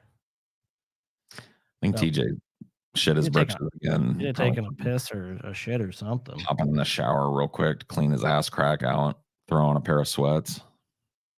I give a hug to Paul. Oh, we have some super chats that came in. Let's see. Let me scroll down to the bottom. Bloodhound, Scotty on the case. Good Lord, I love it. Get him, Scotty. Get him. You make an amazing tourney, man. So awesome. Thank you. I don't know if that's true, but I mean, I just have to call bullshit when I see it. I give a hug to Paul, Scotty. Oh, that's a rare, not discriminating, not saying I'll give a hug to TJ, give a hug to Paul, I'll give a hug to Scotty. Nice. Not all three. I like a little hug from a jellyfish. That sounds kind of cute. Yeah, thank you. That's very nice. Pay for audit. Yeah, so I was gonna have TJ pull up the goals again, but he had a little shitty central wire. Oh, for goddamn fucking Mark! I remember watching that back in the day, just watching him lose his shit. Well, it's because Brett actually enjoys gaming, so like he wasn't just gonna like walk out of the room. Like he, oh my god, him in those streams, so fucking unwatchable, so boring. Look out front for all sorts of wires. Just go and take over stream. It's like there's some random person that came in to your stream, dude. Your Google Hangout, like. You can't make them responsible for your show, but he would do that. A World of Warcraft stream with Brett Keane back in the day. A lot of people don't remember this because it's lost to time. It was on his channel. Sure. And I was like, sure, dude, let's start new characters together on your server and I'll get on the call with you and we'll play World of Warcraft. Bro, so remember this. I was on his show, right? Not the other way around. Yeah. And he was just the most boring, listless. Like it was like the manatee had like accidentally sucked up a bunch of Xanax when somebody spilled when he was eating off the bottom of the river, and like he was just like, I'm gonna head over here and I'm gonna kill this goblin in the situation, and be like, yeah, I got the same quest. I can help you. Oh. And he would just run off and do his own thing. Like, he was just like half asleep and boring. And eventually I started trolling him a little bit. And I was like, hey, Brett, you gonna say anything or am I just gonna carry this whole fucking show for you? Well, I'm just trying to give you a chance to speak. I ended up just leaving. I was like, fuck you, Brett. This is boring. You suck at this game. Bye. Like, you're not a great player. Like, dude, there's certain games, like, I definitely played games with Stevie where it's like, we don't say shit, but it's like we're playing like Darktide or Vermintide 2 and like Legendary. It's like, you're battling so much shit at once that you definitely get lost in it. But those kind of games, like, they're not super fast paced. You don't have to you can really think about what you're doing. Not to mention, a lot of commentary, if you look at it for stuff, is like some of it's about the game, but it's also just having a conversation with somebody. Most of the people that do the kind of things that Brett was trying to make in those days, they will talk about the game a little bit, but they use the game as a springboard to have another conversation, right? So yeah, almost certainly, unless it's like a pivotal moment. Yeah, you're right. It's like 5% the game, and it's like 95% other shit. And like Brett would just literally like. And fucking Elder Scrolls. I don't know if you've ever played the RPG version. You probably haven't. It is the most boring RPG on the fucking market, bro. Is it? It is literally. Oh, look over here. There's a knapsack. What's in it? A rusty weapon. We'll take that. That's worth copper. I can vend it. Two rusty knapsacks. And say what's another rusty knapsack? Moldy bread. That's worth 1 copper. We'll take that. Oh God. Okay, man. That's why no one wants to watch you play that, dude. No one wants to watch you play a fucking game where you're fucking rummaging through a fucking sack to get some moldy bread. I guess I looked down at TJ's. Look at some goals here. So I can tell you guys 19 cool inventions from the 1920s and 30s. That goal's been met. Yeah. 300 who's buying SUVs and trucks, assholes, mostly. That's been met. 450 I don't think we've not reached that goal. Disgusting school lunches. That one we are $56 away from disgusting school lunches. Disappointing. Disappointing. Oh. We're disappointed. Disappointed. Because we're like 3 hours in. That's the news and all that stuff. So it's time to get to these goals. So don't hate, donate. 19 cool inventions from the 20s and the 30s. That's a lot of tires. The fast pace of technology change in the 1920s brought us the lie detector, which doesn't work, by the way. Which is bullshit. Traffic signal, bubblegum, and penicillin. And all-electric moving image television system, somewhat similar to what is used today. Only one of those things made life fucking better for people. The rest of it's all bullshit. Pretty much. The 30s were not. We get it. Things were old-timey back in the 30s. Let's see why. All-terrain car able to descend slopes up to 65 degrees. England, 1936. That looks like a fucking crushing death waiting to happen. And there's no cab on it, and it doesn't even look like Cybersuck 1936. This bro. looks like a disaster, dude. This looks like it leans too far forward. It looks like it can catch itself with those wheels. But you're right. The wrong angle. This thing's gonna roll.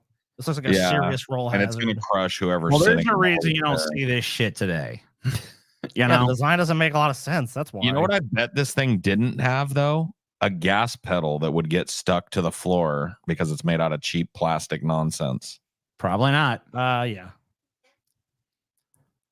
The lie detector is a useful interrogation tactic. Yeah, but only if the person doesn't understand that they don't fucking work.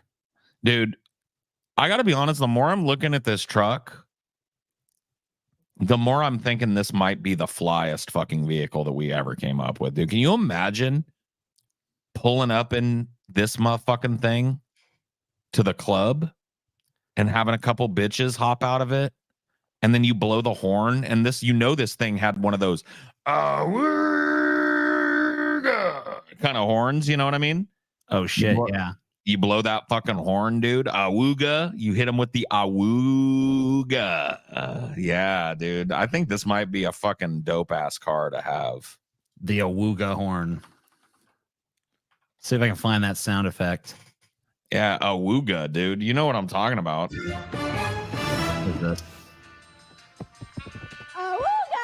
No, that's trash. Awooga. Way better job. Let's see. How about this? Okay, that's not available anymore. I wonder if these vehicles still exist. I'm gonna find a proper fucking awooga, dude. Awooga. I want the fucking sound effect, you know? Yeah, dude. What about this? No. It's one. It's all been taken over by this stupid fucking Pixar movie with this fucking panda. I know. See, this is what I'm talking about. These people can't enjoy anything unless it's filtered through Pixar. There it is. Fucking go. Finally, 20 million results down. You know what? That's the sound that came out of this fucking thing when you beat it. Yeah. Fuck yeah, bro. I would pull up in this fucking thing and roll over whatever cars at the red carpet and then just step off, you know? My job sucks and you guys make it tolerable. Maybe it shouldn't be tolerable. Maybe you should fucking revolt. Oh, TJ, don't start with your fucking Greg Abboting now. Look, man. All right, I'm sorry. We don't call for open rebellion here on this show. We've looked at this bike before. Remember the pontoon bike? Yeah. We had like an absurd inventions show. And I remember these are mostly just more absurd inventions. I don't think any of these are actually, useful. But yeah, this is supposed to be a bike that can like cross a river or whatever the fuck. Yeah. And I mean, I don't see how that would work because I feel like you just drift to the side no matter what you did. Yeah, well, how would you control it while you were floating downstream? I don't think you could. So kind of useless, but get out and paddle with your arms and drag it behind you. I don't see any sort of paddling mechanism there, so I don't really know. Yeah, you would need some paddles on that back wheel, but obviously you can't have that if you have a bike. So you've got a conundrum here. The cyclometer, a bicycle on land and water. I'll tell you what, though, I would ride this motherfucker if somebody had like a restored one. Yeah, why not? Give it a shot. I'd take it off in a river and see what's what with it, because I can swim back to shore if Yeah, once it drifts away. Yeah. So the vehicle we looked at apparently was made by a company called Saurer M2 Octopus, a prototype stage 10x6 off-road vehicle. Sauer? Is it Sauer? It's Saurer. So yeah, I don't know how that's said. Never went to production. Though other M models by Sauer that were in use by the Swiss military had a fairly similar suspension setup as shown in the picture. So the picture we're talking about. So this was a pro. Because I was looking, I'm like, did anyone ever make these? So these were like a prototype. I guess that was made in Switzerland. Hamblin glasses, a pair of spectacles especially designed for reading in bed. Dude, I saw shit like this in the 90s as a kid. I guess it must not have worked that great because I don't really see these on sale nowhere or anything. So wait a minute, what is going on here? I can't really tell. It's basically just a mirror that reflects the book so that you don't have to bend your head upwards. You can read on your back. You can be, if they could get something like that to work, it might be cool. But yeah, I don't think these probably worked very well. No, I don't think so. But if they could get ones that had like a little laser in them and the mirror tracked your eye and moved along the page while your eye did, this would be kind of cool. I think people just moved on. I think audiobooks probably made that, fuck. Bulletproof glass. I guess we still use that. Demonstrated by the best rifleman of the New York police. Well, he's not using a rifle, so. Yeah, and that's like a point blank shot, really. Yeah. But yeah, I mean, this is good, right? This was a good old timey invention. You can't really shit on this one. No, this one's somebody had to invent it someday. At least it's still in use. I have a pair and they work. Okay. Well, never mind then. Well, fuck me sideways and call me Sally. I didn't know. Kind of a shovel on a car purpose. Oh yeah, we covered this too. Reducing the number of casualties. This is like a little net that catches you instead of you just, dying. Well, they called these caught in a little people net. Pedestrians in the cities, when these cars first started being driven on the cobblestone streets, they called these cars manglers because I think we talked about it on the show. If you look at the fucking wheelbase of this, it's so tiny. These things would just crack your bones as they went over you. So it would break your back, and break your hip, break your leg and arm as it rolled over you. It's just like doesn't distribute the weight very evenly. And so all the weight of that car and the people in it are in front. So if you went under one of these, you're dead or mangled. And if you look at footage from like this time period, like the traffic is so heavy, and there's like people with like there's like oxen carts. There's people there's like horse and buggies. There's like everything on these streets. So like this car's zooming in so you can't imagine like some orderly thing. This is France, by the way, too, where they drive crazy even still. Like you're just gonna walk. You step out on a fucking across the road, you might get hit by this or about 10 other things. Yeah, and so I would rather, if I was gonna get hit by one of these on an old cobblestone street, I'd rather it had one of these. I'd rather bounce off the front of it or get caught on the front of it, at 20 miles an hour than I would go under it at that speed. Oh yeah, for sure. Electronically heated vest developed for the traffic police in the United States. The power is supplied by electric contacts in the street. That doesn't sound. I don't know about that, man. I'd be a little wary about wearing that jacket. You got to plug it into the street lamp or whatever. I don't know. Yeah, I'm gonna go plug my jacket in. Nice and warm. Yeah, until the fucking. I mean, I don't know. I don't remember any stories of New York City police traffic cops being fried by these. I bet they were toasty, dude. I bet we'd be happy to have one if we had to do this job. Well, they do have technology similar to this now, though. I bet they have things like this now, just with big batteries. Yes, Steve has a jacket and like a hunting suit that's like that. That it's like it has heat built into it. Extensible caravan built by a French engineer, 1934. That's pretty cool, dude. Maybe I need to get one of these. Yeah, Paul, And you've been thinking about getting you an widening. RV. You need one of these ones that can fucking extend out, Yeah, create more instead of like space. widening, I just create this long hot dog Twinkie of a home. Could you imagine live in the on this fucking down a Bill road Twinkie. though? Oh man, trying to make a turn with this vehicle. This would be a disaster. Well, but I Scotty, bet it's not always that long though. I You bet fucking the suspension on this is top notch, Scotty. It would be a smooth. it's not always this buttery long. You compact it when you drive it. How much is it buttery compact smooth though? ride. Buttery smooth ride, Scotty. You could sleep like a baby in the back of this while I drove you over the roughest roads in America. I think I've been thrown out of the bed. This is by one of the finest French engineers, Get a Scotty. fucking massage, dude. The French are known for their engineering. Come on, everyone knows that. No, they're not. True. You know what they say down at the fucking hardware store, French built. Yeah, sure. We covered this one too. Yeah, this is used to protect one's face from snowstorms. Yeah, this one is pretty fucking dumb though. Also to stab your enemies to death. True. Peck, peck, peck. Stab, stab, stab.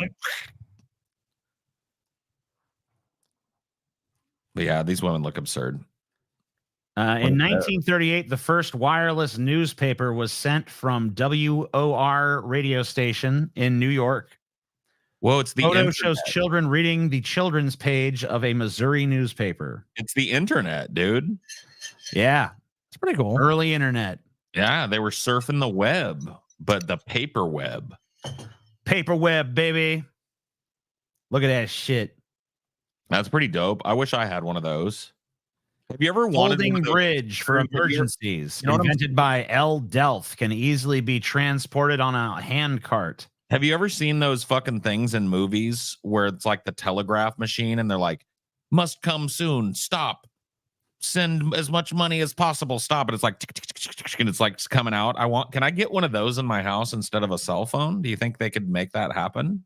I don't know what people would use to send you anything, but maybe. Yeah, you also have to be able to decipher it too. So I guess it's possible, but it'd be difficult at this point.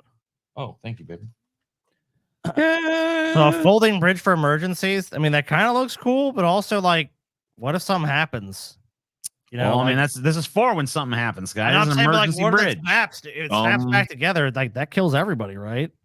Well, I think that's why they got a a bunch of dudes standing on it to show that it can fucking take it. Yeah, those are a bunch of dudes. You can't deny that, Scotty. No, I can't. It's holding up a gang of dudes. Like, so that's more the dudes than would probably be on that bridge at any one time if they were just using it, you know? France had the first self-propelled vehicle in history. It was steam-powered and also a piece of shit. Yeah, I mean, they did try. The first of anything to be the fucking best. Has that ever happened? Dude, I tell you what, that French engineering, though, I've heard the praises sung many a time. The fuck is this? Gas war resistant pram. I think you said this one too. We covered this. They sold it because the people thought there was going to be a gas bomb, and so you still wanted to push your kid in the pram, but you didn't just want lock them to your get kids in an irradiated. iron coffin. Yeah, take 'em around the town, you know? Look, you can look through the glass, and there's an air filter. It's gonna be great. Yeah, I think my stoned ass might have just pulled from an article that I already pulled from for another show. Oh well. Early GPS. What? Huh? Mm-hmm. I don't believe it. Yeah, There's no fucking way. How? That looks fucking shooped. The U.S. even launched satellites at that point in the 30s. There were no satellites in fucking 1932. No. What is this shit? Is it like a thing? Oh, you know what? I think I might know what this is. Is it just like a piece of paper that's on a roll or something? Yeah.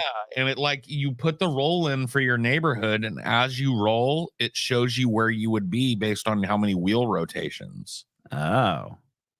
Okay. Well, that's I've seen it work. You useless, can but find okay. videos of them. I've seen them work. They're not like obviously if you go off your course or whatever, but it's just like a way of seeing a visual representation of where you are in your neighborhood. Weird. Okay. All right. Oh, I guess it shows it here. Yeah, see it. Yeah. Okay. So you can if you have like a map of a route, it's basically just as a way to map where you're going. Portable radio and a straw hat made by an American inventor, 1931. Yeah, this is the gimmick. He's smoking a fucking blunt too. Yeah, he is, Oh, dude. yeah, he is. He's got a fat slip right there. Dude, I need this hat. I mean, what if it really worked though, and you could rock out while you're sitting on the dumper? Fuck yeah. And smoke a big fat fucking doink like that. Sounds good to me, man. What the fuck? A group of youngsters tied a bike tire around the body as a swimming aid. This looks uncomfortable and horrible. Flotation device, TJ. Yeah, I don't know. Dude, it's that thing from fucking South Park. No. It fucks you in the ass while you fucking drive it. Nope. Now you know what inspired it. One wheel motorcycle, maximum speed 150 kilometers per hour. No, thank you. No. That's a bad fucking idea right there. Want to go fast, TJ? Isn't that like 100 miles an hour? It's 93 miles per hour. Fuck that. No fucking way, dude. That's not a good idea. This dude I'm died. just jealous you don't have one, TJ. I'm just jealous I don't have one. Maybe you're right. Dude, if you did have one, you would flex it on Scotty. You'd pull up Scotty with it. Oh yeah, dude. Yeah, Paul. You're telling me TJ's gonna roll up in his fucking one wheel motor? Hey, Scotty, what's up? Dude, it's a beds. I mean, it's a piano fucking design for people who are confined to their fucking bed. I don't know. Well, that's nice, man. That's Seems like nice, a real man. niche demographic, but still, you know. I mean, a lot more people confined to their bed back in the day, TJ. Yeah, polio and shit. I guess you know. Yeah. And then people want to play the piano every once in a while. Yeah, give me one of these. What the fuck is this shit? Pram provided with a radio, including antenna and loudspeaker to keep the baby quiet. More like to drown the baby out. Drown out the noise of your child. The newest invention. Is your child a horrible screeching piece of garbage? Try this. Drown them out with a giant bullhorn right in their face. Where? Now play their favorite song. That child will be quiet this time. Yes. The gun. The gun. Actually, this is a camera. Whoa. Colt 38 carrying a small camera that automatically takes a picture when you pull the trigger. This is like an early body cam kind of. Yeah. Well, they've definitely developed technology to have cameras on guns and stuff. So they've even still kind of continued this stuff. Gun cam. So you get to remember that moment when you shot that guy. You know? Oh yeah, I remember I murdered them people. Yeah, I got a picture of each one. Remember when I murdered that dude that was walking down that hallway? Fond memories. What a beautiful time that was. Yeah, it's like I guess the shutter would have to automatically engage when you pulled the trigger, because that would be a disaster if you got confused. Which one's the shutter? All right, let's see what we got here. All right, so guys, right now, let me check Streamlabs, see where we're at. I think we're close, pretty close to our next goal. Where are we on the goals? Are we? We're at 410, so we're $40 away from disgusting school lunches. So if we don't make this that goal by the end of this the segment, show is over after the second goal. That is true. That's garbage. Don't hate, donate, do it now. And if you don't, then the show's over and bye-bye. Come on, you motherfuckers. 910 people in here, and none of you fucking... I guess it is just like the day after tax day. So yeah, a lot of people are like, oh my God. People like, oh, tax fuck, money. bro. TJ, we need you to grovel. You mean to grovel? TJ, grovel now. We need you to grovel to the people for money, because we're like, this is getting ridiculous. All right, hold on. We need to camera, grovel a little bit for money, because this is not good, TJ. It's bad, TJ. All right. We're in a bad way if you don't grovel for money. Grovel, TJ. Grovel. He's just a method actor. So he's got Please, we beg of you. We are but poor paupers. Please, help us. Help us, good people. We need your money. We need your money to live. How shall we live if we don't have your money? Why?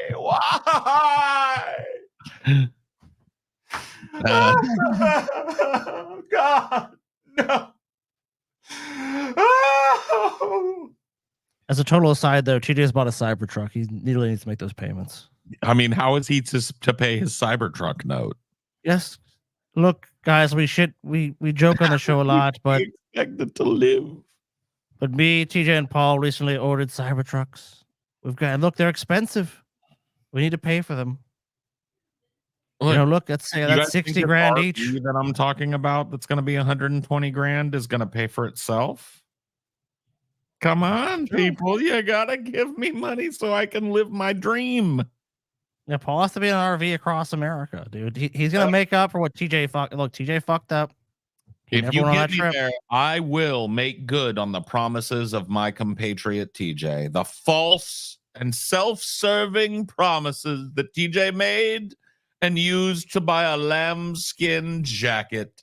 Oh, you think I don't remember, TJ? 2 days after the cancellation of your atheist trip. How do you like my new jacket? It's lambskin. Tisk, TJ. I remember that shit, dude. That fucking blew my mind.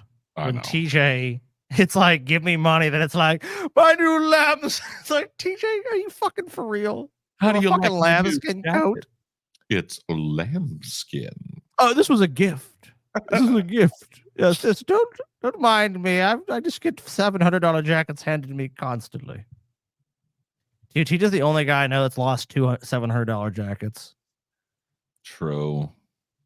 My dad bought him. Oh, Naughty Priest dropped a fucking 99 on us, Scotty. Look at that. I mean, that's Naughty Priest. no shock. Half Carrying money. all these fucking plebs as per usual, coming through. He's 10 of most of you. Yeah, at least the glorious leader of the People's Republic of North Korea, just as usual, using his great wisdom and benevolence, dropping that money on us when these other people have turned their backs on us and have failed. Wow. Our wise and unnamed benefactor, Mr. Naughty Priest himself, has once again carried you across the finish line for another goal. Sup? Oh, TJ. Damn. Bruh. Fucking, there's a duck living your asshole, TJ? That was the saltiest little queef I've ever heard. It was just such a little, like, sounded like a mouse. What was that? That wasn't a man's fart. That was the fart of a woman. That's your dude. That's a weak ass fart. Yeah, that's a weak. Next time, next time I have a fucking girthy fart, I'm gonna fucking unleash into the mic, dude. So much what you do what a real fart is. And like. why the fuck wouldn't you? Yeah, I mean, fuck it. TJ can. Mr. Naughty Priest one time saved me from a burning building. I Never just feel since he like did. most of my body functions are pretty suspended when I'm live, and then afterwards I fart shit all over myself. Yeah, you shit your britches, but you have the fucking common sense and decency to do it when there's not a show on. So it's like, I mean, I'm never gonna call you on that. If like right after the show, Paul's like, "Oh God, my pantaloons." We're not there. No one else is gonna see it. Only because I pity you for ordering Cybertrucks. I mean, look, man, we're influencers. We have to have the best, coolest influencer ride. Look, there's problems with it. Yeah, honestly, we got mad at that guy. It's because we saw that guy. We've all pre-ordered them. We're waiting. We want Lord Elon to deliver them. And if we don't get these super chats, there's just no way we're going to be able to pay for them, guys. I'm sorry. Yeah, there's no paying for it at that. I mean, that's point. like, look, I'll have to send it. Now, look, there was the first one was like, I'll be honest with you guys, the first one was like 60 grand. I was like, oh man, can I get the base model? And me and TJ Pop, I'm not getting base, dude. No, then there's the next one. It's like, that's cool. But then the last one, that's 90 grand, is the Cyber Beast. Mm-hmm. And I mean, guys, come on. Do we look like we're going to get the base model? We're not going to get the second Cybertruck. You want to get the Beast. Yeah, you got to get the Cyber Beast. So, I mean, we're all in 90 grand each. It was crazy decision. Total aside from that, though, is that we need this money to help make sure we can keep paying for these Cyber Beasts. Keep the Beast strong. Keep the Beast fed. Did TJ legit is... Whoa, TJ had like a possum? I think he shit his pants again. I think that little puff of air either had a turd slip out before or after it, or maybe a little spatter during. But I will tell you, like, I've heard a little high-pitched squeaker, but that one it was squeak, and then it had this at the end. Yep. It had a little bit of that. And I think what happened is Dude, that TJ's yet again. Oh my god, dude. No, he Can didn't. you believe this shit? Yet again. How many times is this? I Is mean, it a like, meme dude, now? like, God, how many times can I just destroy TJ on this issue? He's like, she shit is like at this point, it's almost just becoming like, TJ, do you need like, then take you to the doctor for like I don't incontinence want products? to reveal people. Let's just say some incontrovertible evidence was shown at the meetup, and it's for, up until now, it's for those people's eyes only. And they were sworn to secrecy on pain of death if they told anybody about it. By TJ, of course, suppressing the evidence. I can't wait till this go out because I so badly want to talk about my favorite part of that whole interaction. But I don't want to spoil it for anyone, but you'll see. You'll see. You can't have it be spoiled. You cannot. You have to see. TJ, what? Are you willing to admit, sir, that when you queefed into the mic, that the end of it sounded a little bit wet and that there was a squirting into your britches? Yeah, there was. Oh my fucking God, you disgusting. I fucking knew it, dude. I mean, look, TJ. I knew I was taking a gamble on that one, but I knew it. Me and Paul collectively, I think we want to buy you some Depends for the show. So I think there was a little fucking squirt, man. There was a little squirt Look, action. I want to help you out, shit, TJ. So you don't have to get up every time you shit your britches on the show. I'll send you a pack of adult diapers. Thanks, Scotty. And then you can just shit your britches at will, and it's not going to affect the flow of the show. Wouldn't that be nice too? I won't even call you out if you have to wear diapers. I won't be like, "Ooh, TJ shit his britches." That's mean. But if you're going to continue to drop duties right in your pants, right in your britches, and we're going to keep making fun of you, TJ. I mean, that was the first time. You guys keep thinking the previous times there was fucking britch shits, but no, this is the first time it's actually happened. Too, TJ, because you wandered off after double fuck youing us and went to clean out your britches, right? If you were rating, and be fucking honest, if you were rating that fart on a 1 to 10, what would you have rated that fart? I don't know. It was like a little squeaky fart, so probably like a 3.5 maybe. Man, that one barely registered as a 1, TJ. That was like a lady fart. Like, yeah, but there was a little matter in it, so I think that boosts the score a little bit. But yeah. Okay, Money for TJ's diapers. You to 1, but I think 3 is super generous. I think 3.5. I don't think your butt cheeks clapped together one time. I mean, at best, TJ, look, I'll be very generous today because I know obviously you got a lot of issues. I'll say I'll do a 1.5. I'm gonna do a poll. All You right. know what? I think we got to do a fucking poll, right? I think it was 3.5, dude. That was a granny fart. Agreed, dude. Because what is your rating, Scotty? Because we're gonna put 3 ratings up. 1.5. 1.5. Mine is a solid 1. TJ, you said a 3. 3.5, dude. Oh, now it's gone up in your estimation. No, I said 3.5. Really This big fart- one. 3.5. Clean the wax out your ears, Paul. That's what I said from the go. No, you didn't. You said No. a 3. Check the tape. Check the tape. I said 3.5. So the fart in remembrance has but sweetened in your mind by another 0.5. TJ. Dude, that fart was at least a 4. What are you talking about? A 4? Boy, if that was a fart, if that fart was a 4. No, 3.5. I think 3.5 is fair. TJ. If that was a 4 of any stripe, TJ, we wouldn't even be razzing you about it because that's a respectable toot. Oh, TJ, if you had just dropped the bomb, I wouldn't have said a fucking thing. I'd be like, damn. 3.5. 3.5. It was a 3.5. Hold the fucking phone. Audio wise, it was only a fucking 2. But I think the 1.5 generous, dude. Generous. It was like the ah on the repeat do. There was a lot of ah. There was no a repeat do. You know, a repeat do would be like if you just said a repeat do. Repeat do.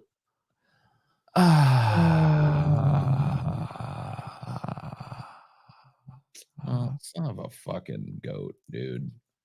So I've got this like low contrast mode turned on in Windows, and it's a pain to fucking turn on and off, but it helps my eyes a lot. Yeah. But it also blocks certain elements on the internet. Yeah. Yeah. Tell me more. Tell me more. Tell me more. Did it put up a fight? Start a poll. Add an option. Question. That fort. Dot.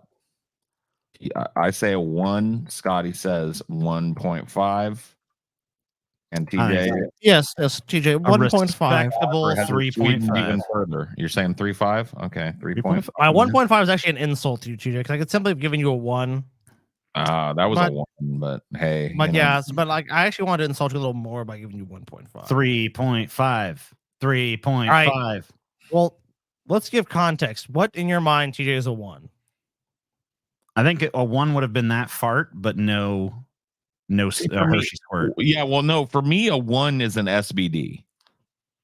Or the equivalent. The deadly. Yeah. An SPD or equivalent. And you know, I mean, I feel like you had to fart into I feel like your microphone for that little squeaker to even be audible. I feel like your fart score only fucking takes sound into account. It doesn't take in the squirt factor. It doesn't take in the smell factor. It's just like, oh, you know. Well, I asked for your subjective rating, TJ. Just based on sound. All right, what is a 5 to you, TJ? What is a 5? For a fart connoisseur, your fart appraisals are remarkably one-dimensional, Paul. As a fartist, TJ, let me tell you my fucking ideology, okay? As a fartist, I believe that a true fartist, right, is measured by how many times he doesn't shit his britches, not by how many times he does. You do not reward the britch shit unless I believe you do. An act of absolute defiance. All right, there is a neck and neck race right now. 135%, 1.531. TJ 3.5 at 34. It is a 3-way race. Wow. I will 106 votes, guys. Please go vote right now. This is an important issue affecting the world, affecting society, affecting your the very vote matters. Space. A 10 is almost impossible because for me, the demon fart was a 10, dude. No, there's you want to say. There's only been 1 10 fart in history because for me to give it 10, it has to rise up to the fucking greatest fart ever laid, which was the dude that farted at the Roman soldiers and touched off a fucking pogrom in the city. Yeah, so the fart has to achieve historical significance. Yes, that fart can't just be loud. It can't just be stinky. It can't just spray shit all over your britches. It has to do all 3 of those things and also become historically notable in some way. You have to blow that in Obama's face. Or this is the most important election of our lifetimes, you guys. TJ, what's is your proudest fart the one where you did that old lady's face, or is it the demon fart? No, the demon fart, dude, because that wasn't even that fart. I don't even know. I mean, it wasn't even. If you had done the demon fart in that old lady's face, that'd have been your pinnacle of your life. I mean, that would have blown that old lady over. She would have died, dude. Scotty, you know, do you remember if the demon fart stank or did it just sound crazy? No, the room was fucking reeked, dude.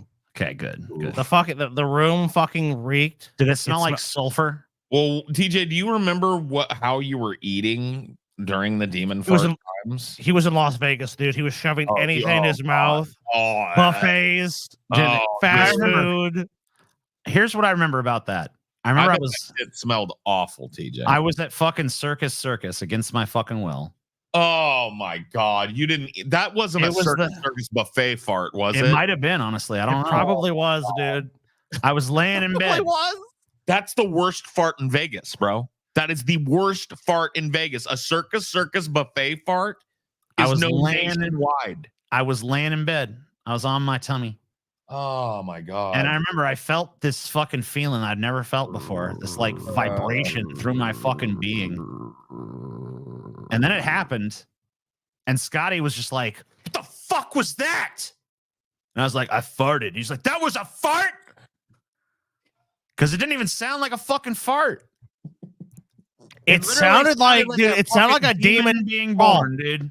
Dude, it sounded like in a movie if like a demon starts like speaking to you in the dark. Like, I'm in like the most uncomfortable bed. It's fucking dark. I've had nothing but circus shit and like food and people and all that. Oh my God. I'm about to fall asleep. Because Paul is about to fall asleep, and then he's like, That's what it sounds like. You're like, what? I figured it out. The fart, because TJ was like, I guess the angle was the fart. The bed was rock hard and just like unyielding, and the way his fart reverberated on it made it sound like a demon inhabited his asshole and was speaking from his ass as he farted. Bro, the grossest TJ fart that I ever endured. Am I gonna have to find this? I might have to just like go on because I have it on my Discord soundboard and I don't know how to find it on the fly. So I'm just gonna get on Discord real quick and I'll go in a private room and I don't care, by the way, while Paul's looking for that, I don't care if you guys make the 900 goal, but you got to make that 750 goal. Paul will be so fucking triggered by that British dude that hates the three body problem. You have to make that goal, guys. You have no fucking clue. As far as the 900 goal goes, whatever. I could take it or leave it. I like the money, but I'm fine not listening to Matt Walsh talk. But you gotta fucking. He who controls the states controls the universe. Okay, let me. Is that fucking Hitler? What the fuck was No, that? that was Baron Harkonnen. That was Baron Harkonnen saying he who controls. That's what it says when I enter a room on Discord. Oh, he who controls the spice controls the universe. Got it. Also share tab. Okay, yeah. Okay, so wait, no, that's wrong. God fucking damn it.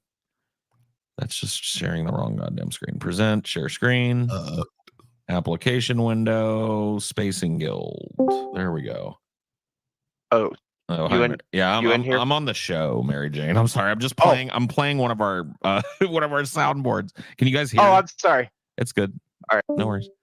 Could you guys hear Mary Jane there or no? Yeah. Yes. Okay. Here is the sound. Okay, so I'm sitting next to TJ, and I'll never forget this. We were in the middle of watching TJ. You remember that movie, Society? Yeah. With the back tits and the weird. Yeah, I love Society. I watch that movie all the time. Yeah, we were watching Society. I've seen it both of our first when I time. say all the time, I mean I've watched it like 3 times.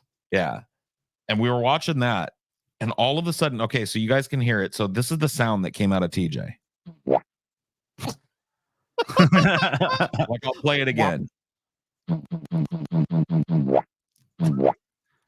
Right? It was like a tuba with some oatmeal in it. Right? It was like I can't do it. It was that, but it was that sound. Like a frog.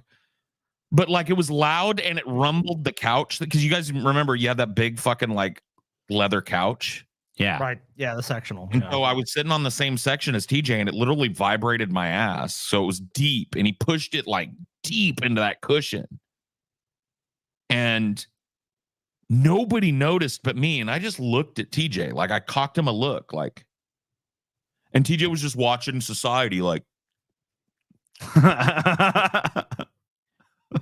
and all of a sudden, dude, it was like the Luftwaffe had dropped mustard gas in the living room simultaneously.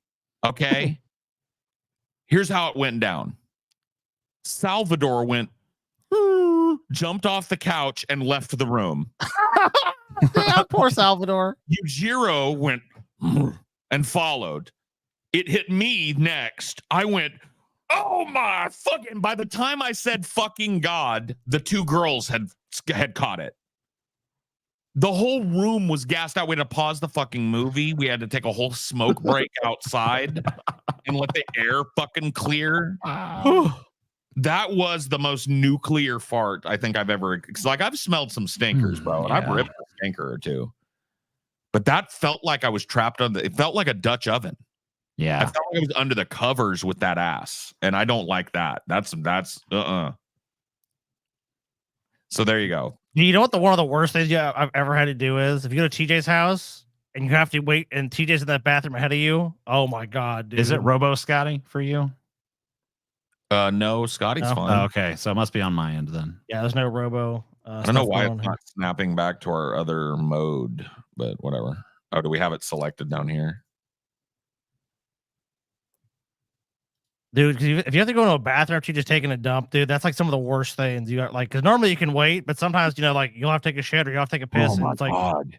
Dude, 45 minutes of TJ blowing it up, dude. Oh, when I was staying with you guys, when I first met you guys in Ohio, where TJ had the basement dungeon house, Oh, right, The right. basement dungeon room. Well, I love that TJ at the time lived in a basement and like all the basement dweller shit. It's like TJ, you're walking into that room. Right. But no, I know what you're saying. And like, so Scotty's room was upstairs and that had a bathroom, but nobody, I wasn't trying to use Scotty's fucking shit. TJ's had his own private fucking master bedroom downstairs. And the only one that I, as the house guest that slept on the couch, could use is that fucking crazy, insane people under the stairs closet toilet that was in that bathroom, fucking house. And dude, I don't know why, but TJ would not shit in the big opulent fucking bathroom that he had down in his creep dungeon, dude. He would come up like a shaggy fucking behemoth at like 10 in the morning, right? And I'd just be stirring awake. And he would walk into that fucking closet toilet and just fucking unleash Pompeii in it, bro. Just and then he'd leave it, and I'd go in there to like brush my teeth and take my like morning splash, and that fucking vapor wave would hit me, bro. Like fucking... Oh, and his ass won't put a fan on. Dude, TJ does not put a fan on after he takes a massive shit. He doesn't spray aerosol, nothing. He won't even squirt some Glade in the air. He's just like, smell my stink. It's unapologetic. I actually love it. That makes no sense because your bed, dude, your bed was right by your bathroom. Why did you take a shit upstairs? Who won the fart poll, by the way? He would come up and just to shit in that toilet. You're ahead, but there's only 200 votes. Most important election of our lifetimes, and people won't even fucking vote. TJ, why would you? Yeah, that Paul makes a good point. All right, hold on. Let's see if you can rate this one. Okay, is another one coming? Yeah, I think so. All right. No, that's not gonna work. I don't trust that one. I don't trust that one. I don't trust that one, dude. Oh no, TJ almost shit his britches, dude. No, I could fucking when it started, I was halfway through it. I'm like, nope. It started to crest a little bit. Yeah, this ain't a good one. This ain't no. Good on pulling back, TJ. That's a tough thing to do sometimes when you're halfway in to fucking. Yeah. No, I fucking. Muscles, I'm like, no. I sucked that shit right back in. I'm just like, yeah, like that fucking turd fish that lives up the cucumber ass. You remember that? Yeah. As soon as I felt what that fucking one was, I'm like, that is not gas. All right. I think Chelsea has the comment on this. She says, because you could watch your own face, you shit in that bathroom. So it's TJ's vanity. Okay. Oh, man. Because it was just like, I remember there was one day where I think I asked Chelsea, because TJ had just dropped a fucking Fukushima in that motherfucker, dude. And I was like, Chelsea, could I brush my teeth in your bathroom? She was like, oh, yeah, Paul. She showed me into it and everything, and I used it, and I was like, oh, thank God. It smelled like a girl in there. I was like, oh, thank Jesus Christ. Not like a grizzly bear had eaten a diseased carcass and then vomited. Let me tell you, I think that with my farts, I've noticed this is not always true, but I would say this is a general rule of thumb. When they're really loud, they usually don't smell that much. But usually if I get one that's just like, yeah, that motherfucker. Well, that's why the whoomp one was so funny, because it wasn't loud, it was deep. You like settled I could tell. If you hear me crack a massive fart, you're probably safe from odor reasonably. Dude, I mean, it's you gonna ain't still smell, but like, you ain't got much ass back there. So I could tell with that one, what you had done is maneuvered the couch in such a way as to spread your butt cheeks. You were whole on seat. Your butt pucker was on the seat when you pushed that whoomp deep into them cushions. And then it acted like an aerosol because like the padding in it just missed. It made a mist out of your fart inside of the couch. And then it started leaking up all over the couch. That's why it lingered. I just figured this out. Why did I feel such a rumble when you did that whoomp fart? It's because you literally like must have launched it so hard down into that cushion. Oh, dude, yeah. It was like a bunker buster, you know? Dude, yeah, TJ will fucking like when he unleashes a man, like he goes like he's like pushing that fucking fart all the way out. You're wrong about that though, Paul. I am. That's not why it lingered, because when my farts, I don't know what it is, but like they're lingered. They just have a tendency to linger in the air for a long time. You know which one? You know they what? have staying power. Do you know what my fart tendency is? What? You don't know? We lived together for a long time. I know you've smelled my ass. I don't remember. Well, I don't fart a lot. I'm not a big farter, but my fart tendency is I will get bad puppy dog farts. You know what that means? No, I don't. It follows you. It doesn't really stink up the room, but it stinks up you for a little bit and it'll follow you a little bit. Like a little puppy dog. Yeah. Aw. So I'll rip one that's kind of like I call it floating an air biscuit. Like where there's not a sound, but there's a good release of puff of air, like comes out.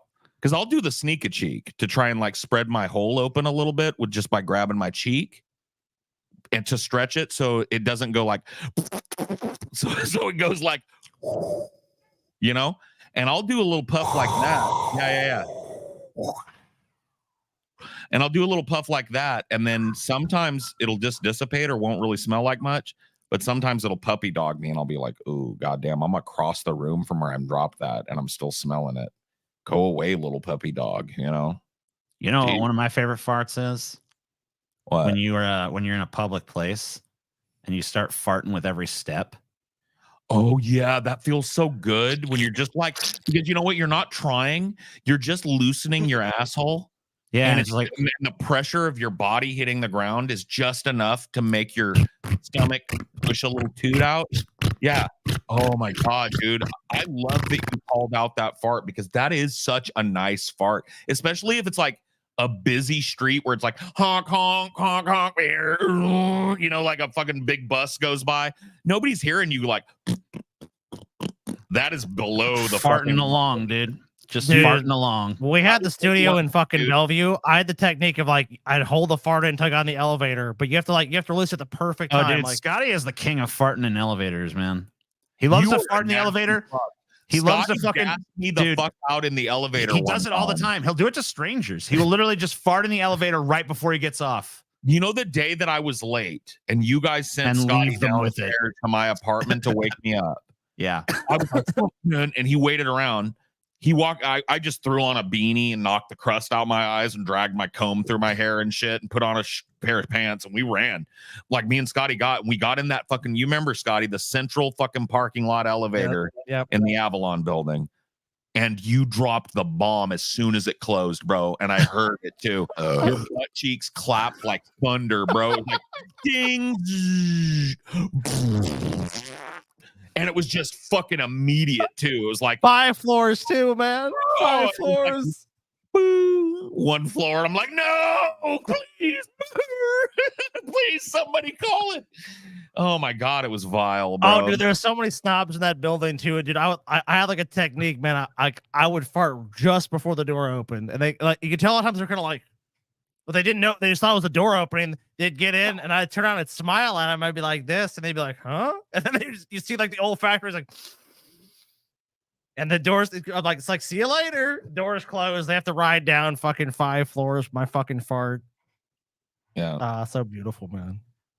That's what makes life worth living, TJ. Let me tell you one of the fucking. I'll tell you. This doesn't have anything to do with farts. It does have to do with elevators. But one time I was waiting for an elevator. And I was like, for some reason, that stupid song by U2, Vertigo, was stuck in my head. And I was like, so then the fucking elevator doors open right as I'm singing. I'm like, so basically it's like, I was like, hello, hello. And then there's a bunch of people in there. And I'm just like, it opens the rest of the way. I'm just like, hi. And those people are just like, do you know the people in elevators that always drive me nuts? Because I travel a lot with Dinor and I'll stay in like inns that have a little elevator to get you up to the 5th floor or whatever. Right. And I'll have Dinor and I'll be taking him downstairs to potty. And there are people that like, if you've got a cute little dog like Dinor on his leash, I don't let him jump on him. But when they see him in the elevator, they look at him like he's like Gollum at his worst. He's just like some creature. They're like, ugh. Like, what kind of person is that is immediately repelled when Dinor's cute, fuzzy, little googly eyes are looking to either side of them, Mm-hmm. Because 99% of people that I've run into immediately melt and become a part of his fucking worlds for as long as he wants to hold them there. That's there's lots of people that just don't like animals, dude. It's yeah, probably I nothing just to do. don't get it though. With certain animals, it's like Dinor is the most universally appealing dog I've ever had. Like Boogie, nobody in my friends group liked Boogie because she was a mean little shit. She tried to snap at you and shit. Oh well, sure, yeah. Like when there's certain dogs with anything like respect. And you know, so my friends all pretty well, one of them, she did love one of them, but most of my friends hated that fucking dog. Dude, I've yet to meet a single person. Dude, I'll give you an example. Amelia's dad, he's a single guy and he kind of travels around and stuff. And he had a girlfriend for a while that had dogs, and they were like big dogs, all up in the bed with them and stuff every night. And he just grew distasteful of dogs. He's like a dude that moves a lot because of that relationship, and that ended probably not because of the dogs or whatever, but he just was just like, fuck dogs. I don't want dogs no more. So dude, we took him over to my mom's house and we brought Dinor. So he started, you know how Dinor is, he wants to get up in every lap at least 9 times. He's got to do the lap carousel, and he would get to Amelia's dad and he'd jump up, and then Amelia's dad, he wasn't even like shove him, but he would just like be like, no, come on, get out of here. You know? Yeah. Fucking, I shit you not, 10 minutes later, I'm smoking a doobie and I look over and Dinor is doing the fucking TJ to her dad. And when I say doing the TJ, I mean licking his fingers obsessively. And her dad is just not even noticing anymore. He's got his hand down there and he's just letting it happen. And Dinor's just like, with both his eyes, like going through fucking, it looks like Pennywise, just like, blah, blah, blah, blah. Yes, Georgie, let me taste your fingers. I'm the tip nibbler. You know, and her dad's not even noticing that. Just Scotty's whole expression changed when I said the tip nibbler. I'm sorry, Scotty. Scotty's okay. Like smiling, and then he was like, I was like, oh no. The tip nibbler comes tonight, Scotty, to nibble your tips. Nibble, nibble, nibble. No, but like, and then like 5 minutes later, he was in Duder's lap, wouldn't go to anybody else's lap. He wanted that lap exclusively. And her dad was like hugging him, stroking him, petting him, talking baby talk to him. And I was like, fucking hypnotized, bro.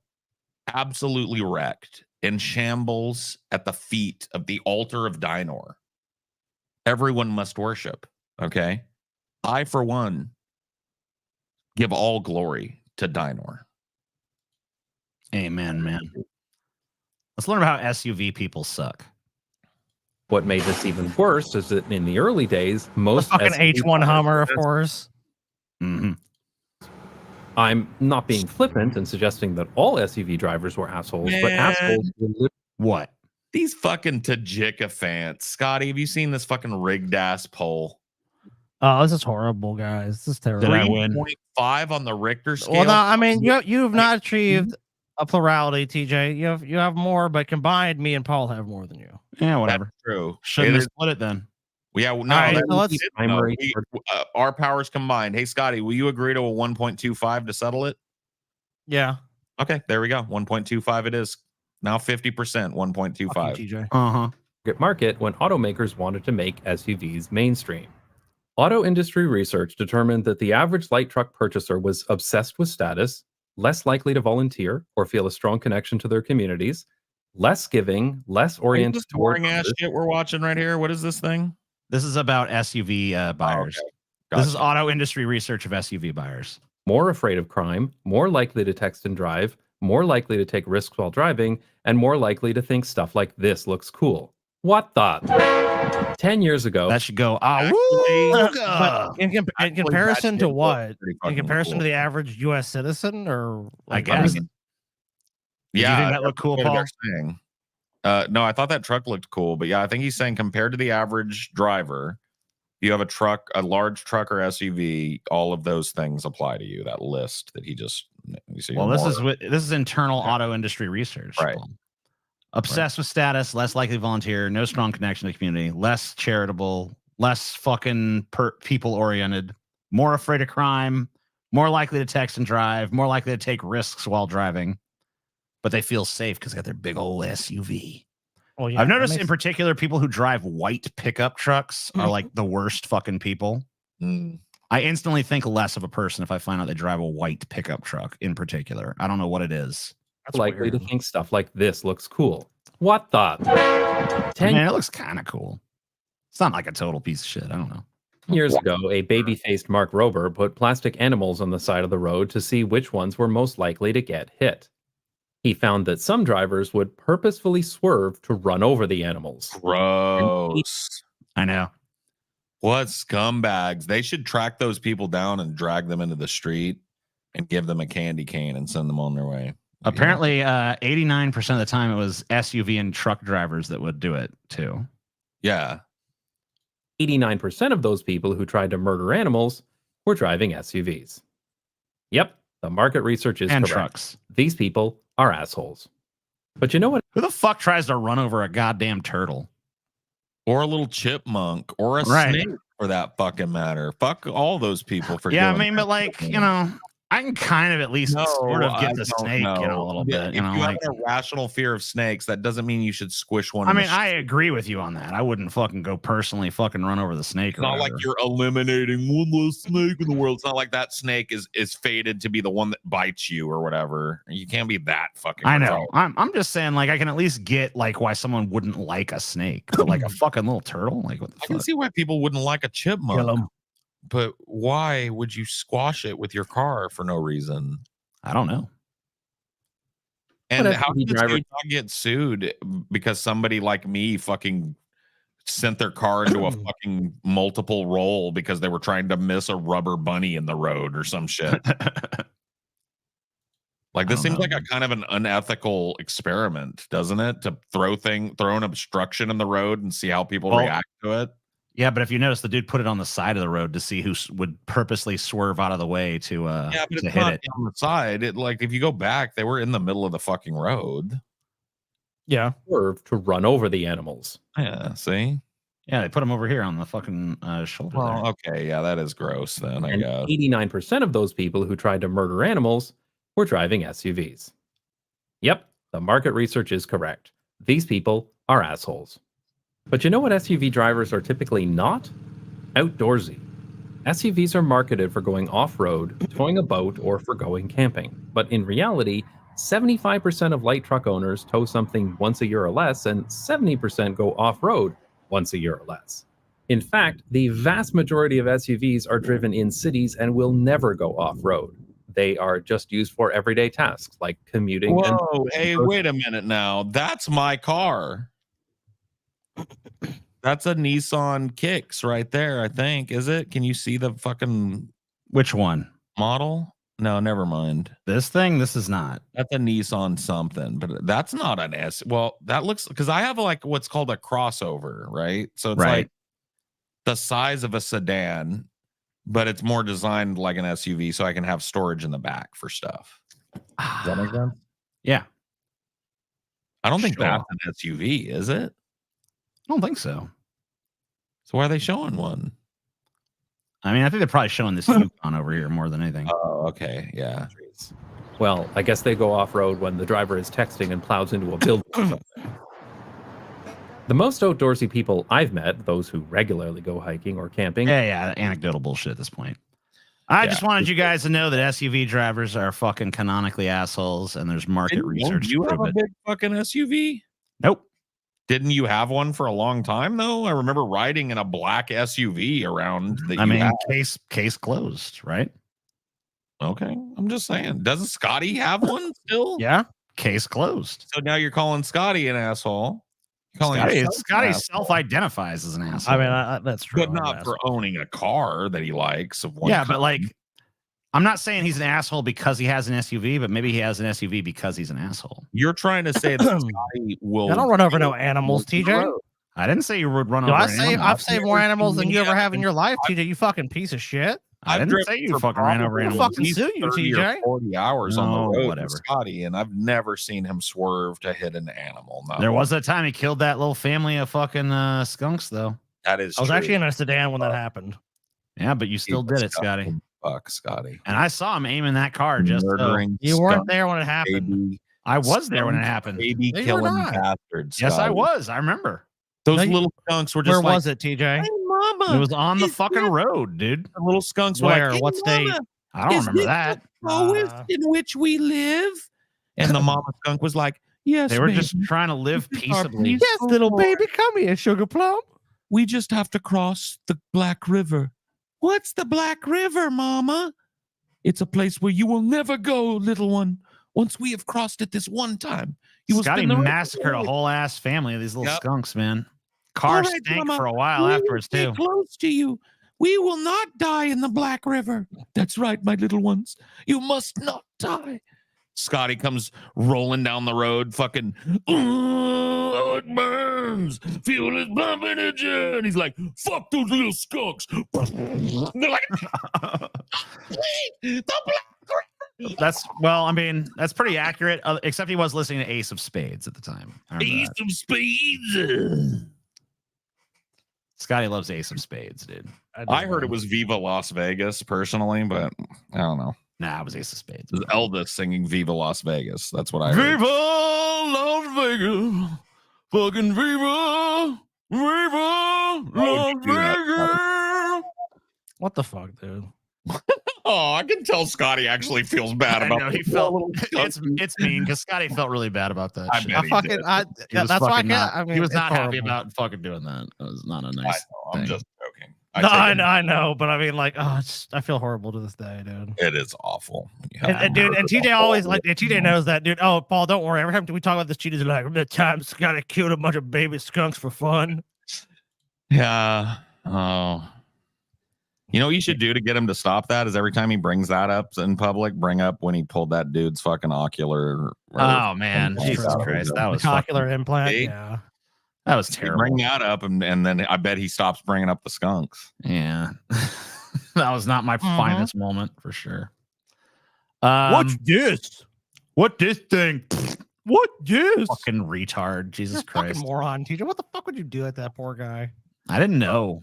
I just Piece thought of it was some shit. kind of weird. I don't know. I don't know what I thought it was. It's cochlear implant. Sorry, not ocular. That would Yeah, be it was cochlear implant. Yeah. ocular implant. You guys ready to look at some delicious lunches? The school lunch system is disgraceful. Let's see. What's wrong with this? Just some fucking nachos and cheese, man. I mean, I wish there was some we used to jalapenos have- on there, but We used you to know. have this on school days. Like I mean, they it would do ain't a too bad. nacho day every once in a blue moon, and it was just chips and nacho cheese with Yeah, like what the fuck's wrong with apple this? slices on the side or whatever. We were little kids. Like, why is Yeah. this gross? I love a nacho. I mean, Yeah, you know, nacho I wish cheese. there was something else going on with it, like some jalapenos or something. But you know, whatever. They're little kids. They Processed can't necessarily nacho handle that shit. cheese. Damn. Where's Scotty? Dude, Scotty's crying about the skunks. I feel bad. I should not have Damn. done the black. What's wrong with this, Scotty? What's wrong with this fucking school lunch, bro? That was good, TJ. Yeah, it's not. I mean, it's a little just like I need movie to theater fuck out of nachos it. and cheese, dude. That looks exactly like the movie theater nacho and cheese. All right, well, let's keep looking, TJ. You think this all good? Well, what's wrong with this specifically? Okay, well, you want to know what's wrong with this? It's pretty clear. How is this number one? A balanced lunch for any kid. I mean, I'm not saying it's balanced, but you know, why is it This gotta is be like- balanced every day? You know, this is like the cheapest shit. This is like some chips and cheese. This is not a school lunch. The school lunches should be providing kids a healthy lunch. It's all the major food groups that kids need. Tell Obama over here. Okay. I'd be proud to serve my disgusting little dirty-footed hippie white trash child. I mean, those that- fries, yeah. those little curly fries look okay, I guess. But whatever, Yeah, I don't know those what the fuck is dozen going on with that fries. sandwich, bro. What's up? What is Dude, that it's shit? The top bun has come off it. It's a little chicken patty sandwich. And the Where's top the fucking patty? I don't even see the patty in that motherfucker. Zoom in. Okay. Enhance. Enhance. You can see it. The patty and then the lip Okay, of the bun. it does Yeah. the way the fucking image viewer is. It doesn't enhance. Well, you can see it though. Okay, so look at the right I side. can see it over here on this one. Yeah, but look at the right Okay. side of this one, right? Oh, okay. I think I see it. It's just the See it? same color as the bun. I It's got kind of it. it's brown. Yeah, like the yeah. bun. Got it. Got it. It's just a little chicken patty sandwich with a Yeah, fucking. it's not too fry bad. in it. Whatever. I'd eat it. Yeah. So yeah, I'd eat that too. Doritos and what are these? Are these like little corn dog poppers? Yeah, that's what those are. Those are popper corn dogs, and they've got Fuck Cool yeah. Ranch Doritos and corn dogs. Man, these kids got it good. I don't know what the fuck Scotty's complaining about with this shit. This looks good to me. This one is kind of woebegone. It's like deep fried and deep fried. Yeah. Probably not good. Well, I mean, why does every meal got to be healthy though? You know It what I mean? doesn't. But you'd think you'd put like these mini corn dogs, a packet of mustard, and some apple slices. This is just another like this needs patty. some condiments or something though. It looks like some yeah, cheese and some that's fucking. the thing is like when I was a kid, they gave you little packets of mustard or relish, or you could get condiments when they had burgers and fries. Yeah. And hold on, that burger does look kind of gross though. I'm starting to look at these. This looks like a turkey burger that's dry as fuck. I think this is another chicken patty, honestly. Is it? Maybe, I'm not sure. Let's see. Oh, that's a sad looking hot dog. That looks desiccated. I mean, dry as fuck. This is what I like when I do a hot dog on the grill. Yeah, I like to cook it till they like split open and wither a little bit. Yeah, but this just like looks dry from being out in the open air too long. It doesn't really look dry from like being grilled. No, it doesn't look fresh at all. So yeah, that's not a good. But whatever, like weenie day. I mean, I'd still eat that motherfucker, but I definitely want some ketchup and mustard and relish and all that other Dude, shit. if I went to somebody's backyard cookout and these were the weenies that they had inside for me to make up, I definitely probably wouldn't come back to the cookout, but I'd eat them while I was there. What are you gonna go? Some fucking condiments on its ass. Could use some condiments, yeah. I don't know what the fuck. I mean, this is like a little hoagie or something. That's a meatball sub. Is it? Yeah, with like 3 fries. Oh. Yeah, it looks like it's like a meatball or a chicken parm sub with some red sauce and like mozzarella cheese, and you got some fries. Nice. What's wrong with fine? What the fuck's wrong with this? That looks like a chicken sandwich with breaded chicken, ranch dressing, some sauce or something on a like a hoagie roll that looks whole grain. That looks pretty fucking good. Oh, there you go. This is like shit. A smattering of broccoli. A Hot Pocket and broccoli, though. I mean, come on, is that a bad lunch? Would you not eat it? Would you not eat that pepperoni Hot Pocket? And some No, I don't really fuck around with no fucking Hot Pocket. What? Hot Pockets suck, bro. Like this motherfucker. Oh, this looks good. I don't know. A Hot Pocket. I mean, that bread. I mean, the bread looks like shit, but I mean, You don't fuck around with hold the fucking phone. What? You don't fuck around with a Hot Pocket. No, Hot Pockets suck, bro. TJ, no, sir. No. What do you mean? No, we're not gonna move things along in this instance. Give me a minute. All right. Chat. Are you gonna fucking I honestly know chat is filled with a bunch of Tajika fans who would jump off a fucking bridge if TJ told them to, okay? But are you gonna let him besmirch a good fucking Hot Pocket? Or what? You gonna let him do it? You guys just gonna be bobbleheads and go, yesterday Hot Pockets are mid. Or are you gonna tell the fucking truth? I created a poll. When it's late at night and you got nothing else to eat and you go to your freezer and there's a pepperoni Hot Pocket in there, you go, thank fucking God. But you know what? Here in public, when it's time to stand up for that little Hot Pocket, you're going, boo, because you think they're not listening. Well, you know what? One of these days, that little Hot Pocket's not going to fucking be there. Hot Pockets suck, bro. I don't care. I don't want it there. I don't like it. Right. Fair enough. I created a poll. I let people have their vote in the poll. Scotty, next time you come to visit, next time everybody comes to visit, I'd like to invite everybody over to my house. We're going to have a selection of beautiful Hot Pockets with sides. TJ's not allowed to eat. I won't eat them. I don't care. Okay. I don't want it. You're not allowed to have a bite of food. I don't want it. You can't eat anything in my house because you've already disrespected my hospitality by saying that what I planned to make you all this time was trash. Okay. So you know what, TJ? You can come and you can salivate. I ain't gonna salivate over no Hot Pocket, bro. Everybody will get you might be surprised, TJ. You might be surprised. You're gonna be nice and hungry, TJ. You're gonna come right off the fucking plane. You're gonna be ready to get some grub, and you're gonna be coming to my pad, and I'm gonna say, "Come on in, food's ready." And everybody else in the room is gonna go, "Hot Pockets, fuck yeah, that's dope." Because I'm just gonna put Hot Pockets and weed. It'll be Hot Pockets, weed, and some French fries on the side, right? With dipping. Hot Pockets suck, bro. Nope. You can't have none then. You can't have none. I don't want none. I don't want them. I don't want them. You can't have none. So it's good that you don't want them. It's good that you don't. It's good that I can't have them because I don't want them. If you change your mind, I'm going to clip this and I'm going to play it back to you. I don't want none. I'm not going to change my mind. Hot Pockets suck. You can go hungry, bro. Okay. You can go hungry. Fine. My internet is going to go down because we're having a fucking unplugged interface conversation pit Hot Pocket dinner. Uh-huh. So you're not going to be on your phone the whole time ordering something else. Okay?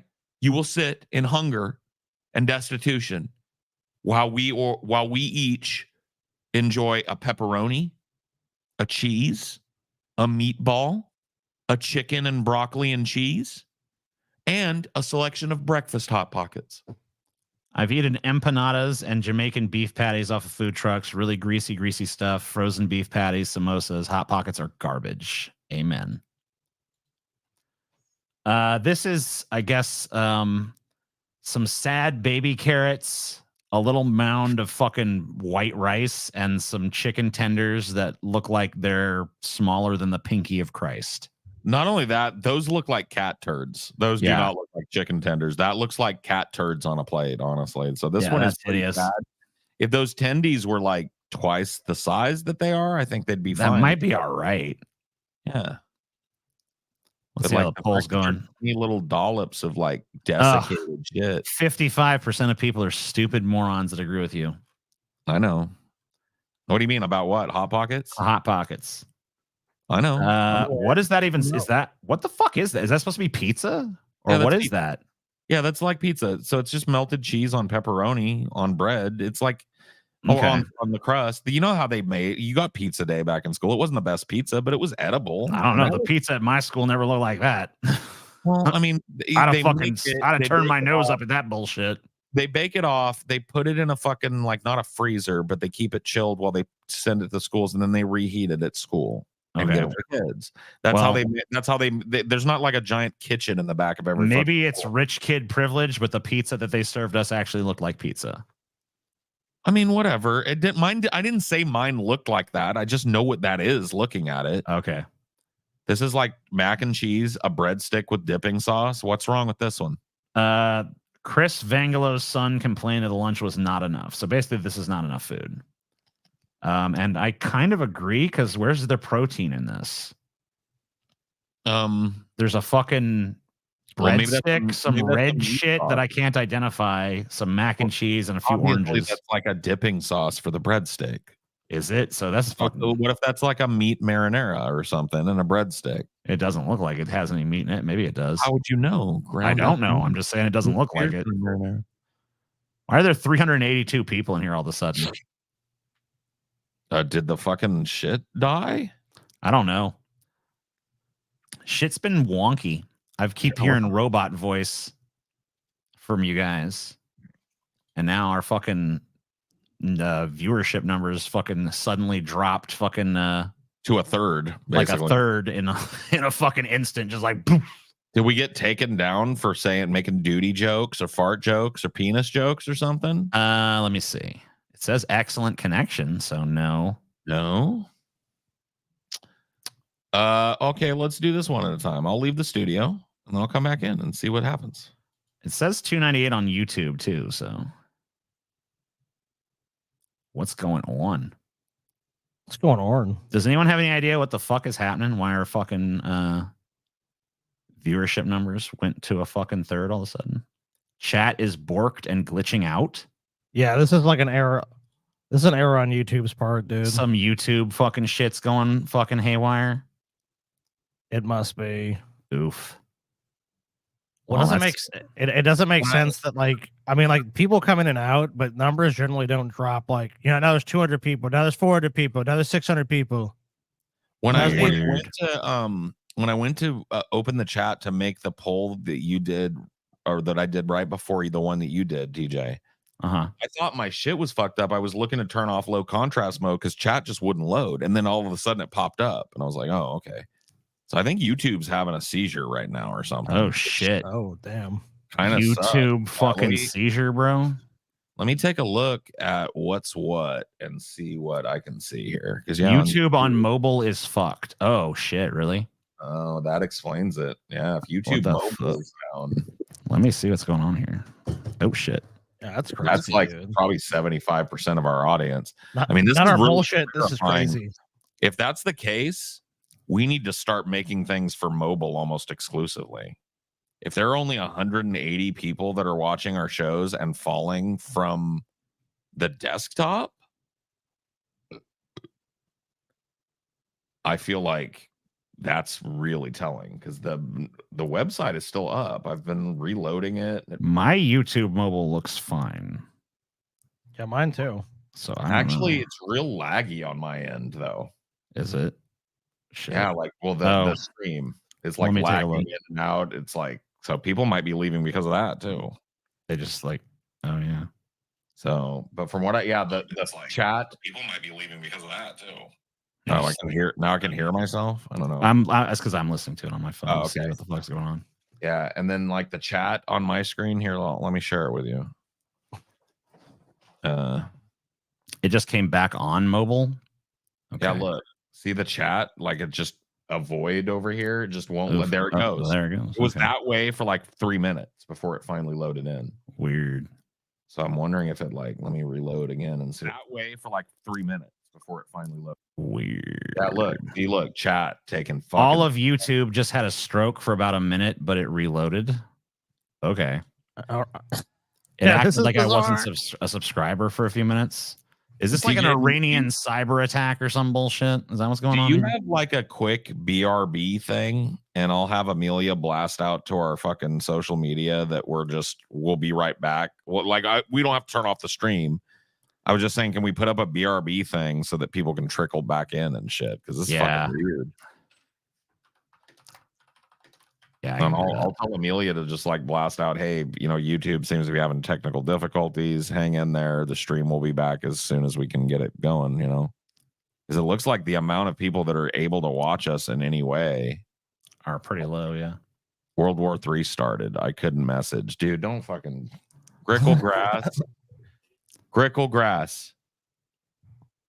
We have 17 people in here. We clearly have more than 17 based on just the rate the chat is moving. So it's like not reading people. Hold on. Nope, that's all we've got. TA17. That's usually how it goes. We had 927, and then exactly 1 minute later. I mean, and it's just been falling. It's now in the low double digits. I mean, so something is clearly fucking happening.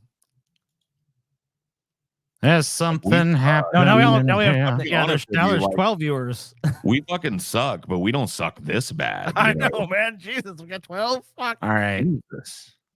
Yeah, I'm just putting the be right back thing on. Hopefully, we'll just take a little break, and hopefully this will just fucking restore itself in a minute. Yeah, if you can just throw up some kind of thing, BRB, and we'll all just kind of like. Oh no. Bye, Paul. Yeah. We'll be right back. See you whenever shit decides to not be a piece of shit no more. Yeah, we'll keep our eye on it. Can't chat because it says I'm not a subscriber. Okay. Weird. Well, you just did though. So I mean that's clearly like some YouTube fucking account problem is happening, or maybe we got banned tonight. Maybe this is like. No, man. It says our connection is excellent, and people still see us and can still donate. So weird. Not really sure what's going on. All right. AI has reached singularity. Must be. So you guys want to like touch tips and stuff while there's really nobody Down watching? detector is popping off. No YouTube error. I mean, clearly there's more than 16 Are people you guys here. going to pretend you didn't hear what I just said? Do you want to What'd you touch say? tips? I said, do you want to touch tips and stuff while there's barely anybody watching? Oh, yeah. We could always just deny that we did it. People will be like, they touched tips. And we'll be like, No, that was part of the YouTube error, bro. Yeah, it didn't happen, man. We talking We about? could do like it'd be like the Three Musketeers, dude. I can be D'Artagnan. Can't type again. Shit is crazy. You just can be typed. Athos no, maybe I should be Porthos. So Scotty could be D'Artagnan. You could be Athos, and I'll be Porthos. I don't exist anymore. Good. I'm glad you don't. All right, we'll be back whenever. Yeah, there's a shit's bunch back. of reports of YouTube being down. All right, well we're gonna try to weather out the storm here. We'll be back in a minute. No, don't put that screen up. Put this screen up. There we go.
Hello, 15 or 16 people. I don't know if you can hear me at all. I think you can. Yeah. It's weird. It's like we're kind of tracking it via our phones together, and it's up and it's down. I think somebody screwed the fucking pooch. Like, I think somebody fucked up over at YouTube, or there was like a data leak or something. Cause yeah, like you got me. I mean, it's just like it seems like there's 10 or 12 of you people that can hear us at all. And I think it might be like a lot of foreigners. Like Nuggy, you're British, right? Or no, am I thinking of somebody else? I thought you had like a little British accent.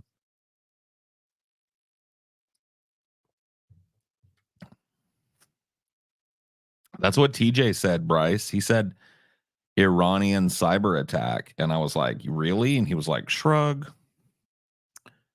You think it is? You think they might have cracked some fucking big old fucking multi? Because like, are any other live services down? Is Twitch up? So hey Paul, this is from this is a site called 9 to 5 Google reporting something. It says YouTube subscription, YouTube TV library are broken and partial outage. A partial outage on YouTube is causing the subscription feed, YouTube's TV library, and other functions to be unavailable tonight.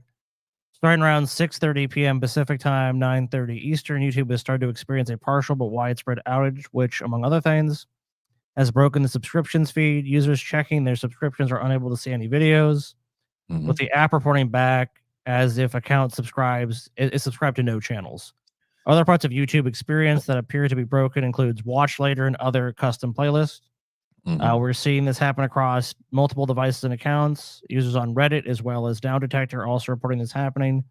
Meanwhile, YouTube TV has experienced similar outages. Portions of the library, such as New For You, are unable to load content for some users, while others report that custom channel layouts are no longer working. I mean, it sounds like some kind of account level shit got borked and they were trying to push through. Like my guess was they're trying to do a fucking dead subscriber purge, and somebody fucking got the fucking data wrong or whatever, and it's disabled shit. They thought they could do it with no downtime, and it's pulled a bunch of shit down. There's an article on Lifehacker that says YouTube is cracking on third-party apps that block ads. So they might have tried to roll out some fucking thing. Yep. And it just broke YouTube. Wow. Oh man. Or I mean, a cyber attack is equally plausible. You know, it doesn't have to be Iranian. This might be some kind of account hack that just happened, and they just simultaneously deleted a bunch of people's account information from the main system, and now you can't link up to anything, because like we were kind of tracking it on our phones. And you were like, oh, I can see YouTube. Or TJ was like, I can see everything. And you were like, I can't see shit. I can't go to anybody's channel. And then I was on a channel and I was like, yeah, I can right now. And I reloaded it on my app and it was like, bloop, everything was gone. So it's like, there's some fucking I noticed that going on. Yeah, well, I noticed that like initially, like we started dropping. I'm like, okay, that's weird. And then it just kept going and dropping. And I'm like, and the rate of chat and participation, I'm like, it'd be one thing if there's no one saying anything and the numbers just went down, but it was just like, there's something wrong about this. I mean, it halved and then went to a third immediately, and then it just started falling slowly from there, and it seems to be still petering. We just dropped below double-digit people, so I think the amount of people that can actually chat with us here, and I'm watching, there's 5 or 6, is dwindling. Because I think people are going in and out. Like people, I talked to Nuggy, and Nuggy is gone now. I think Nuggy probably fucking lost. I think people are just kind of getting in and out. It's weird, man. Very strange, because YouTube is usually a pretty stable service when it comes to account side shit. Oh, almost always, yeah. Well, there's a lot of money. There's a lot of money wrapped up in account side shit, you know? And so like that has to keep flowing for YouTube to get paid every month. And it's like, if there's an interruption to that, yeah, it's fucking weird. Yeah, people are DMing me on Discord saying watching the show but can't load chat. So apparently there might be more people that are watching than is reflected by what's up in the thing. I don't know, man. It's impossible to know. Very weird though. I mean, very kind of spooky, because like this is I mean, I know YouTube isn't the end of the world or whatever, but I mean, there's fucking like, think about the millions of dollars that were flowing through YouTube when this happened that just stopped, you know?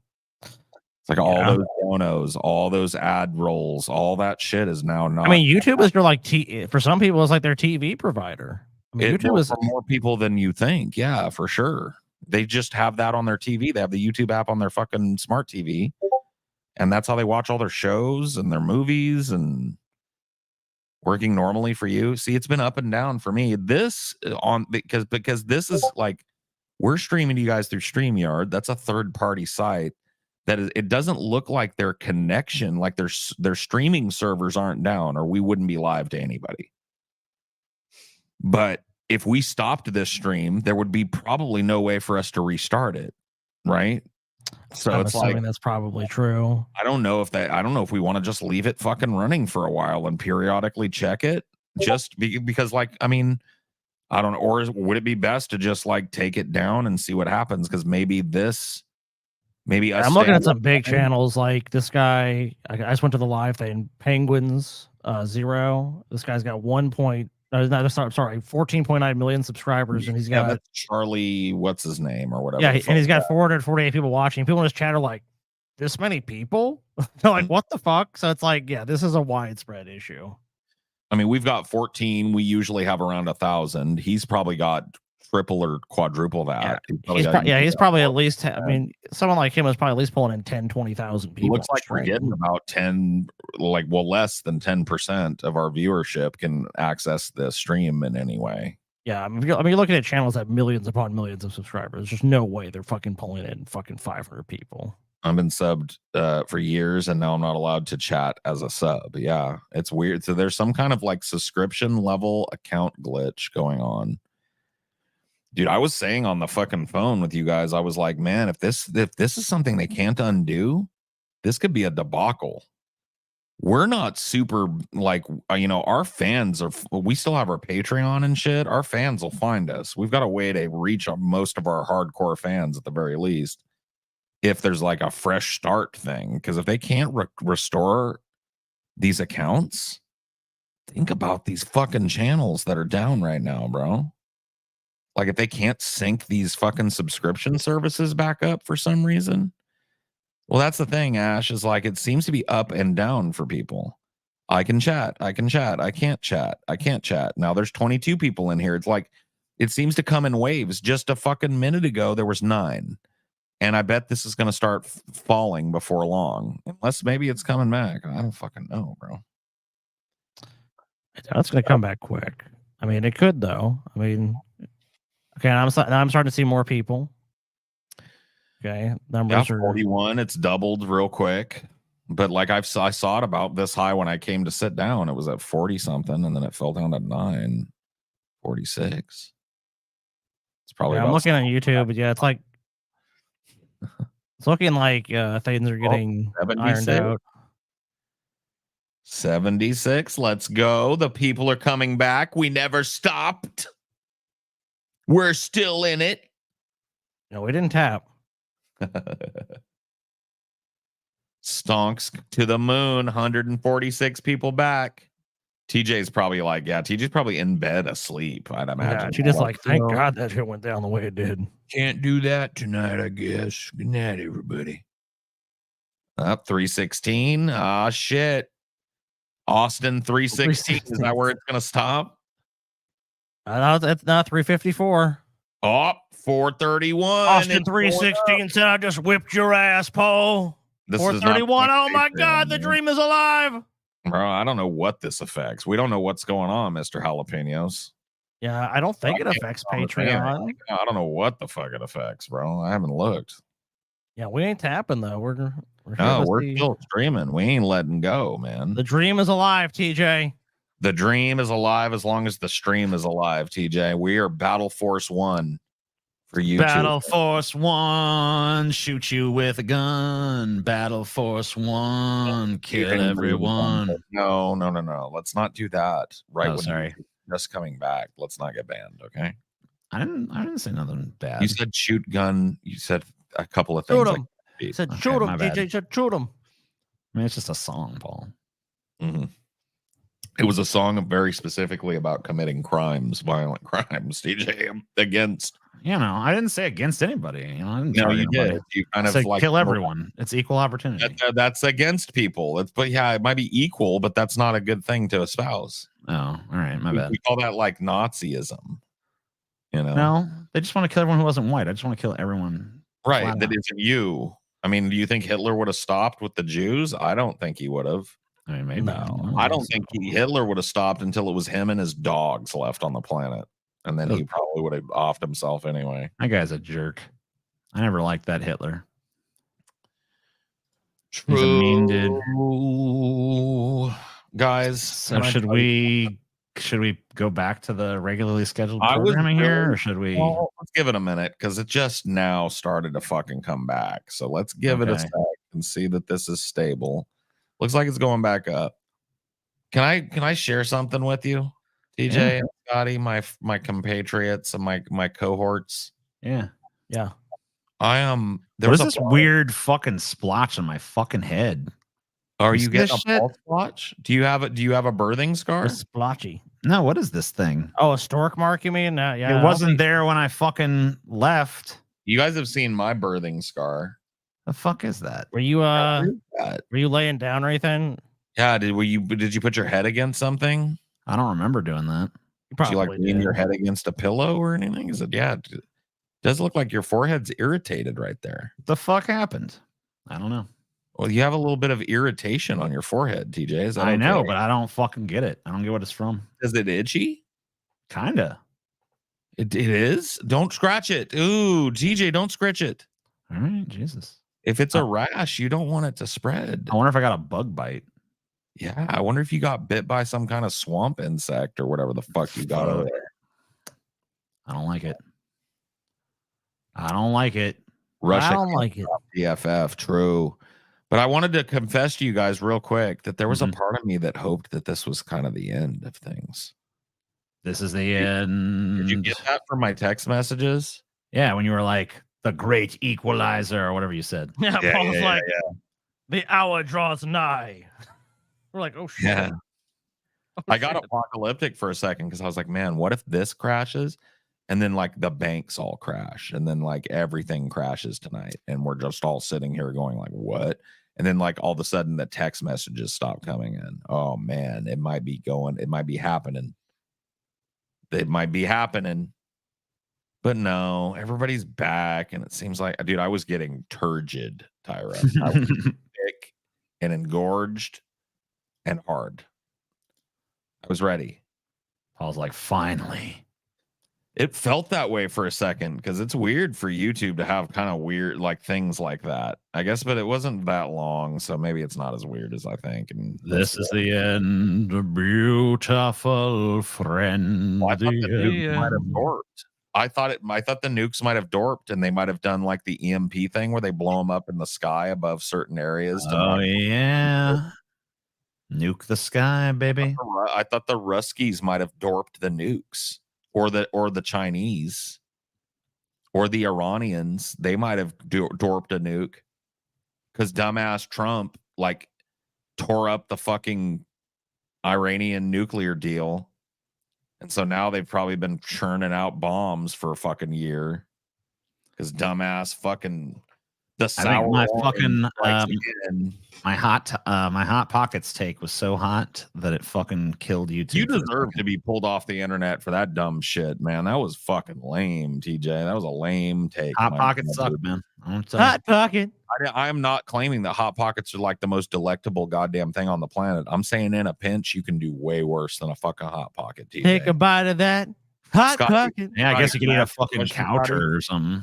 Did you hear earlier? You might have been taking a poop when I invited you and TJ and your lovely wives and partners to a dinner at Hot Pocket next time we all get together somewhere, right? And it will be a Hot Pocket feast. I will have the pepperonis. I will have the cheese. I will have the meatballs. I will have the chicken and broccoli and cheese. I will have a selection of breakfast and dessert Hot Pockets. And they will all be fresh out of the oven, piping hot directly to your hand. Are you gonna come, Scotty? Can I count you in and your lovely wife? I like hot pockets. All right, TJ. Can I count you in and your lovely family? Okay. All right. You can't I have don't want it. I don't want it. You can't have none. Good. So fucking fine. good. You spit on my hospitality, TJ. There will come a time. Hold on, TJ. Look at me in the eye. All right. Look me in the camera. I see you. You see me? I see you, TJ. There will be a time in the future where you will hunger and I will have hot pockets and you will ask for one. And there will be none for you to be had. Let me tell you something, Paul. Let me tell you something. Okay, I'm looking. I would rather starve than eat a fucking hot pocket, bitch. Bullshit. Once your lips meet a pizza pop, you never want a hot pocket again. I don't know what the fuck you talking about. Look me in the camera. Look me in the camera, you son of a bitch. All right, I'm gonna go look at this fucking thing on my head because it's weird. I'll be right back. Hold on, What's TJ. this thing on my head? Before you go, like, can you lean in a little closer to your camera and see if I can get a look at that? Yeah, sure. Yeah. That looks irritated, man. That doesn't look great. I know. What the fuck is it? It wasn't there when we left. And you said it itches kind of bad? Yeah, it fucking itches. And it was not there when we fucking adjourned, and now it's there. And I'm like, what the fuck is this? A radiation burn from the EMP. It could be, dude. It makes sense, right? TJ doesn't want to set the world A on nascent pimple? Yeah. Do you sometimes get breakouts up there? Or not No. usually? I've never fucking. I mean, if it was like a normal thing that I could explain, I wouldn't be like, "What the He fuck just is touched that?" his fucking head, dude. He scratched it It's real hard. irritated though. It like feels itchy. Scratch it again. Atopic dermatitis, TJ. Got some hydrocortisone? I don't think so, bro. I don't think so, bro. Put some ice Is that on. lotion? Or I'm gonna go look at this motherfucker. I want to look at this motherfucker up close. Yeah, go. I'll be gone. I need to see what the fuck is going on, dude. What the fuck bad's happened? Dude, it's spreading. God damn it! It's spreading. Did you see that, Scotty? It's like He just got like the T virus or something, man. Bro, what is going on? Did it happen? Scotty, did it happen? Do you think it happened? You don't think it happened, do you? I think he was exposed to some sort of viral thing, man. Oh my god! So he's gonna start mutating into like a horrible giant zombie. It's gonna try to kill us, man. Do you think they released the T virus or something? They sprayed it on us? Yeah. Or on TJ's area, maybe? Do you think do you think TJ there was like first school? Oh shit! I mean, are that's also falling. possible. TJ could be the first school. Dude, the numbers are falling again, Scotty. It just went from 820 to 795. Oh shit, dude! It's happening again. It's back. The numbers fall. Number fall. No. 794. Turn it around. Turn it around. This can't be happening, Scotty. I think it might be happening. Do you think people are starting to get the virus? It might be. Oh shit, dude. Yeah, I'm saying. I'm looking at you. 793.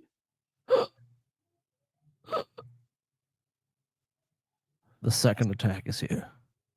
Cordyceps got him. Maybe. Line go down. Line go down. Line go up.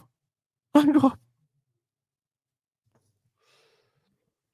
Dude, what if TJ comes back and we hear him chewing on something and he slaps the thing and like hits the computer and it's Chelsea's head and he's like eating her brains? Like, oh shit, dude. Well, I would probably have to log off at that point, I think. Yeah, I think we acknowledge that society's about to collapse. I would say best of luck to you, Scotty, because there's no way we're too far apart. We ain't gonna reach each other. So it's like best of hell luck no. to you and yours, you know? I'm just glad that TJ's area got hit before mine. I know we're close enough. So that gives you a head start that you can get out, you know. Oh yeah. TJ would be the canary in the coal mine because I would definitely be getting out of Dodge if that happened. Yeah, Paul's like, I'm going to the fucking hills. I'm going to the mountains. Oh man, yeah, I'd be running. That's absolutely right, Scotty. And I'm not trying to broadcast, but I'd be running for the hill country for sure. There's a lot of open pastures out there. Lot of land and a lot of food scattered around that land. Also, a lot of zombies are going to be shambling and slow. So going up a mountain, I mean, come on, that's going to be a total disadvantage to them. Man, I hope he doesn't kill Chelsea. I hope she kills him if he turns into a zombie. Honestly, because TJ would be gone. So it's not like we're losing TJ. I just don't want to lose TJ and Chelsea. So I hope that Chelsea brings herself together and like fucking stabs him in the head or whatever she can do. I mean, TJ's gonna be a big ass zombie. That's gonna be the problem. I don't know if they've got any guns, dude. Yeah, he's gonna live in Raccoon City. I don't want to dox TJ, but yeah, he recently moved to Raccoon City a couple years ago. Oh no, not Raccoon City. Chelsea could take him. I know that. I just don't know that she would. I mean, yeah. TJ? Well, she's gonna do the thing. Well, she's gonna do what happens in all those horror movies. Be like, TJ, is that you? are you okay? He's gonna just like nom nom. Yeah. And TJ's gonna be like brains. Just gonna be like, TJ, come back to me. Drop a golf club on him as Corey though. Yeah, that's true. Hopefully Corey's there with a golf club or a bat or something to bash TJ's brains in. So or Peyton. What if it's Peyton? What if Peyton's like, I'm sorry, TJ. Dude, Peyton will just get eaten, man. He's like, I want to be a zombie with TJ. Though, what if it's Peyton? What if you're running, right?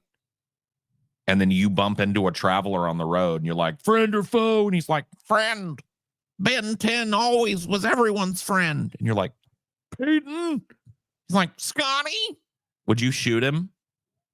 Oh no, dude. I would recruit him to my party because then when the first sign of trouble, dude, that's when you shoot Peyton. Oh, we're surrounded by the zombies. Sorry, Peyton. Shoot Peyton. Peyton, I'm sorry, bro. Why are you sorry for this? Peyton, it's not a matter of can we both escape the zombies. Only one of us has to escape the zombies. Oh, and that's gonna be me. Oh my god, man. TJ, what does he have, dude? That looked like a fungal virus on his head. Fucking virus bullshit. You want some brains, TJ? It was spreading down onto your face when you left. Oh my god, it's bigger and darker and fuck, more. TJ. Virus is spreading, dude. Are you turning into Gorbachev?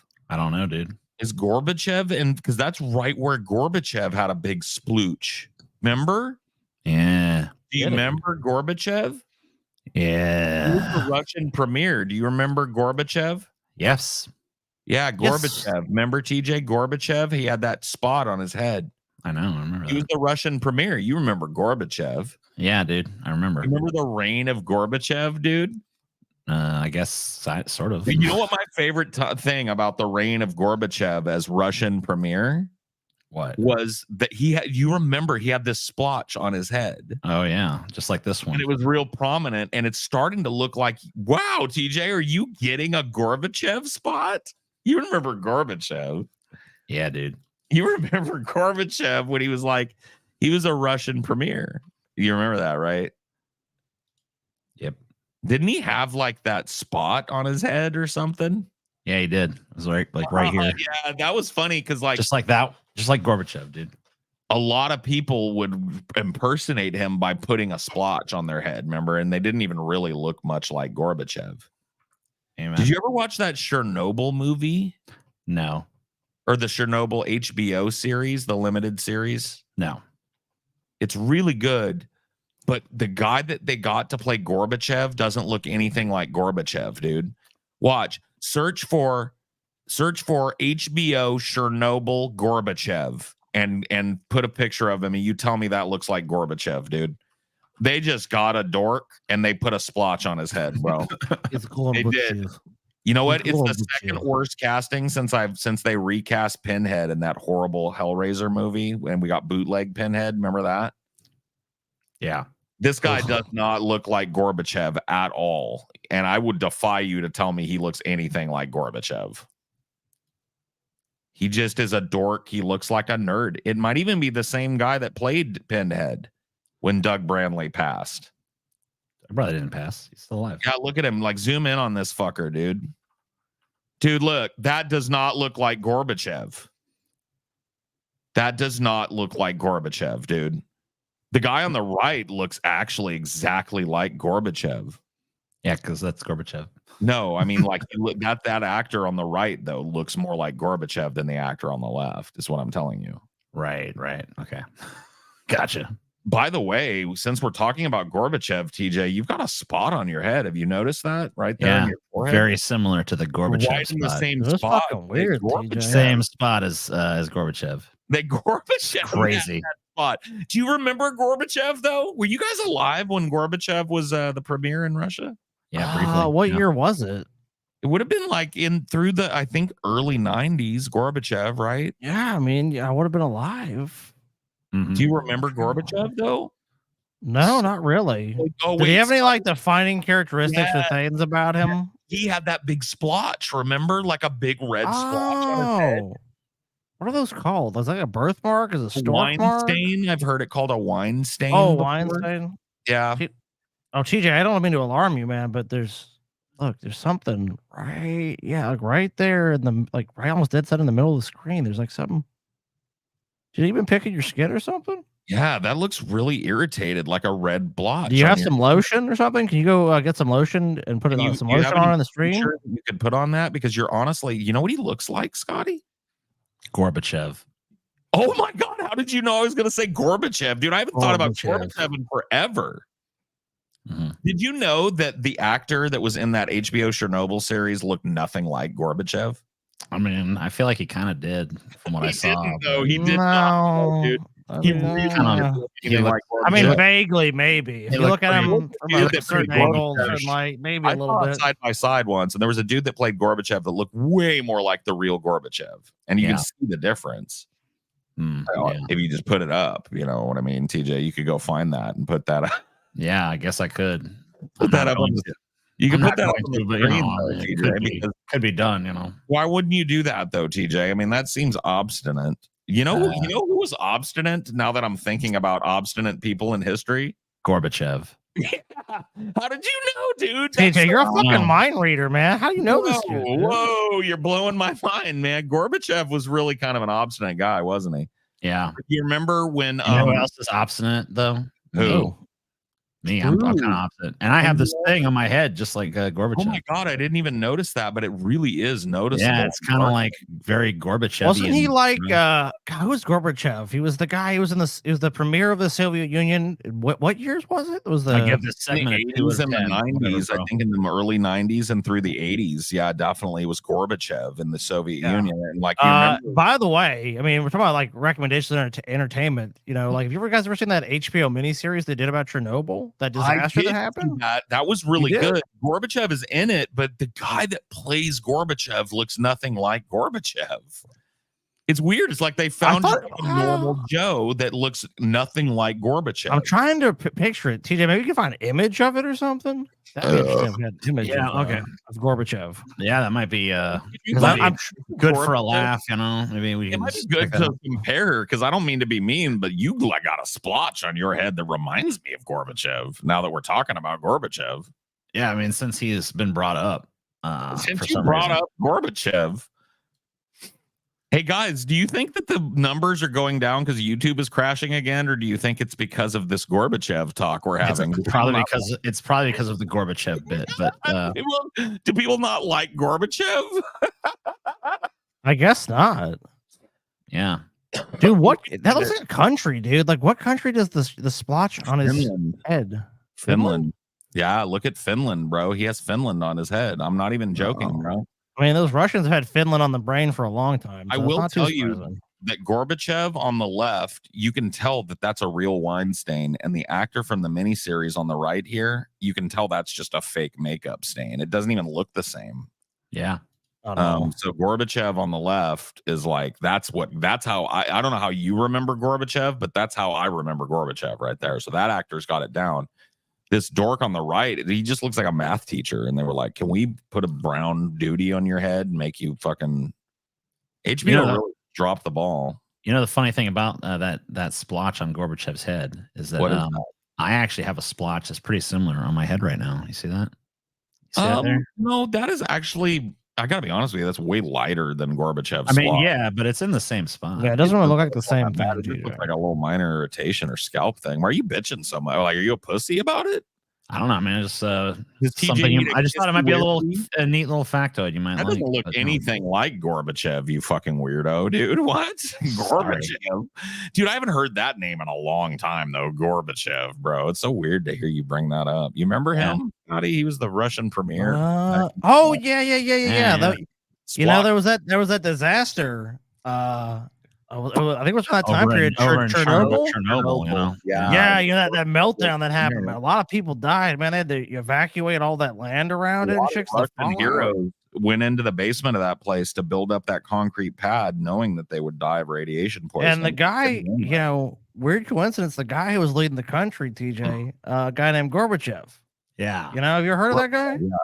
No. Yeah, he was the leader. It was like the premier or whatever, the leader of the Communist Party in the Soviet Union. Oh, yes. Yeah, And he was, and look, he had a very unique appearance because if you looked at him, I mean, yeah, he looked like your standard Russian bureaucrat for that time, but he had this weird sort of red mark. He had a splotch on his head. A splotch, yeah, splotch. And it was like kind of on his head. Like, that's crazy. Almost identical to where. That's weird. That's yeah, insane, it kind of dude. looks like TJ's, honestly. TJ, I just noticed you've got a spreading splotch. Yeah, there's a little bit of a splotch up there, kind of like Gorbachev. Yeah, a little bit. Yeah, very similar, but not exactly the Slightly same. Gorbachevian in nature. Yeah, Gorbachevian. Yeah, I've never heard that term. Yeah. Gorbachev. What a name. What a guy. What a fella. Yeah. Well, that's DFF equals Gorbachev. Thank you guys for tuning in tonight, and have a Gorbachev evening. All right, back to these school lunches then. This looks like a dried turd. These fries look like shit. Well, actually, TJ, I don't mean to fucking like, I don't mean to be weird, but you know what that chicken tender looks like? Kind of looks like Gorbachev's splotch a little bit. Yeah, it does. How did you fucking know? A little bit. It looks like the Gorbachev. A splotchy Gorbachev. Aren't even gonna know what Gorbachev is. They're gonna be like, Gorbachev. Who the fuck is Gorbachev? Russian premier in the 80s and 90s, early 90s. Yeah. He had a big splotch on his head, and it really is shaped like that chicken tendy there, which is weird. What the fuck is this? What is it? Okay, those look like carrots. Can you enhance the image, TJ? A little bit. What am I fucking looking at in the middle here? You're looking at like some applesauce. I think it's like a piece of lunch meat with gravy. I think that's a single sad deli piece of turkey with some like nasty gravy on top. Like, oh, yeah, that's pretty woebegone. Yeah, that's pretty. I mean, even if this tasted immaculate, that's not enough food for anyone at a school. Even Ebenezer Scrooge would be like, "Give him a little more." Come on. Yeah, seriously.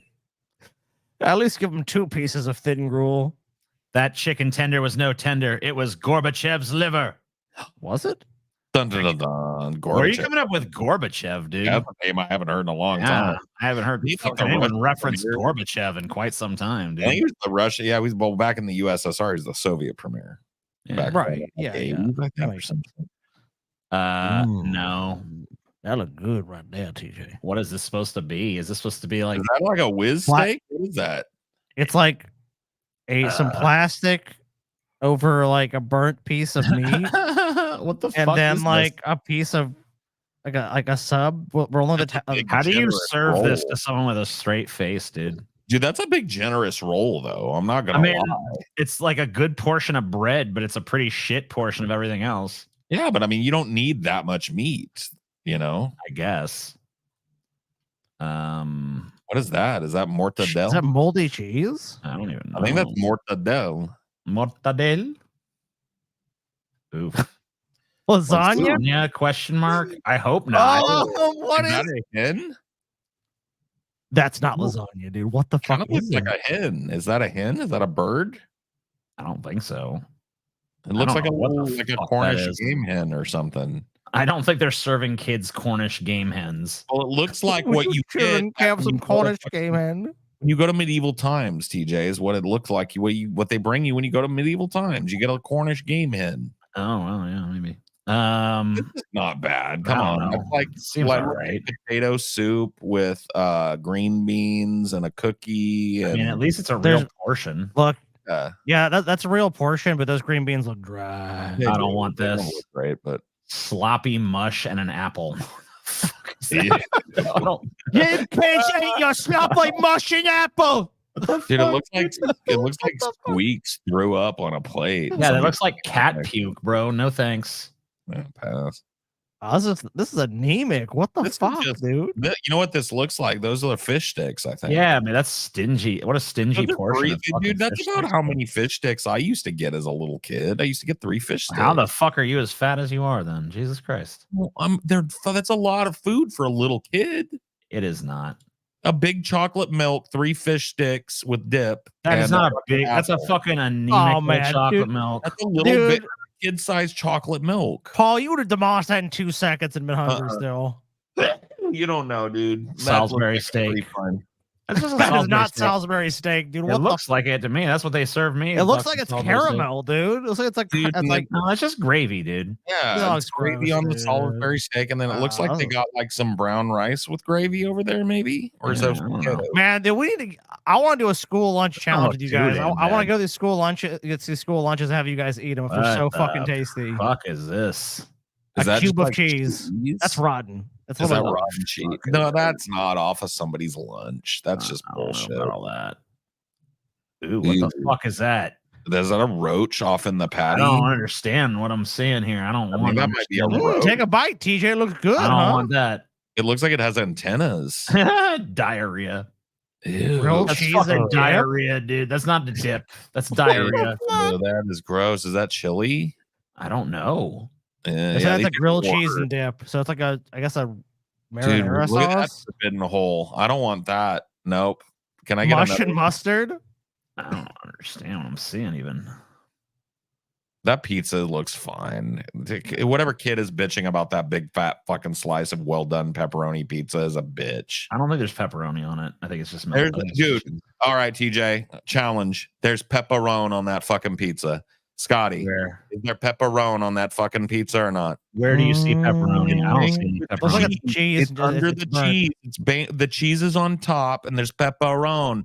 I You don't can think see so. the fucking pepperoni, TJ, right up in the Where? upper left. There's a whole pepperoni, and it even impinges on the crust. This? I think that's just sauce, dude. I think that's just sauce creating the illusion. There's no of pepperoni. There ain't no pepperoni, Paul. You're That's fucking a fucking blind. pepperoni. If you, oh my god, you don't know a fucking pepperoni. That's just a burger patty. That's not gross. That's just a burger. Like, what do you want? What do you think they're serving the kids? Like a prime USDA chuck roast?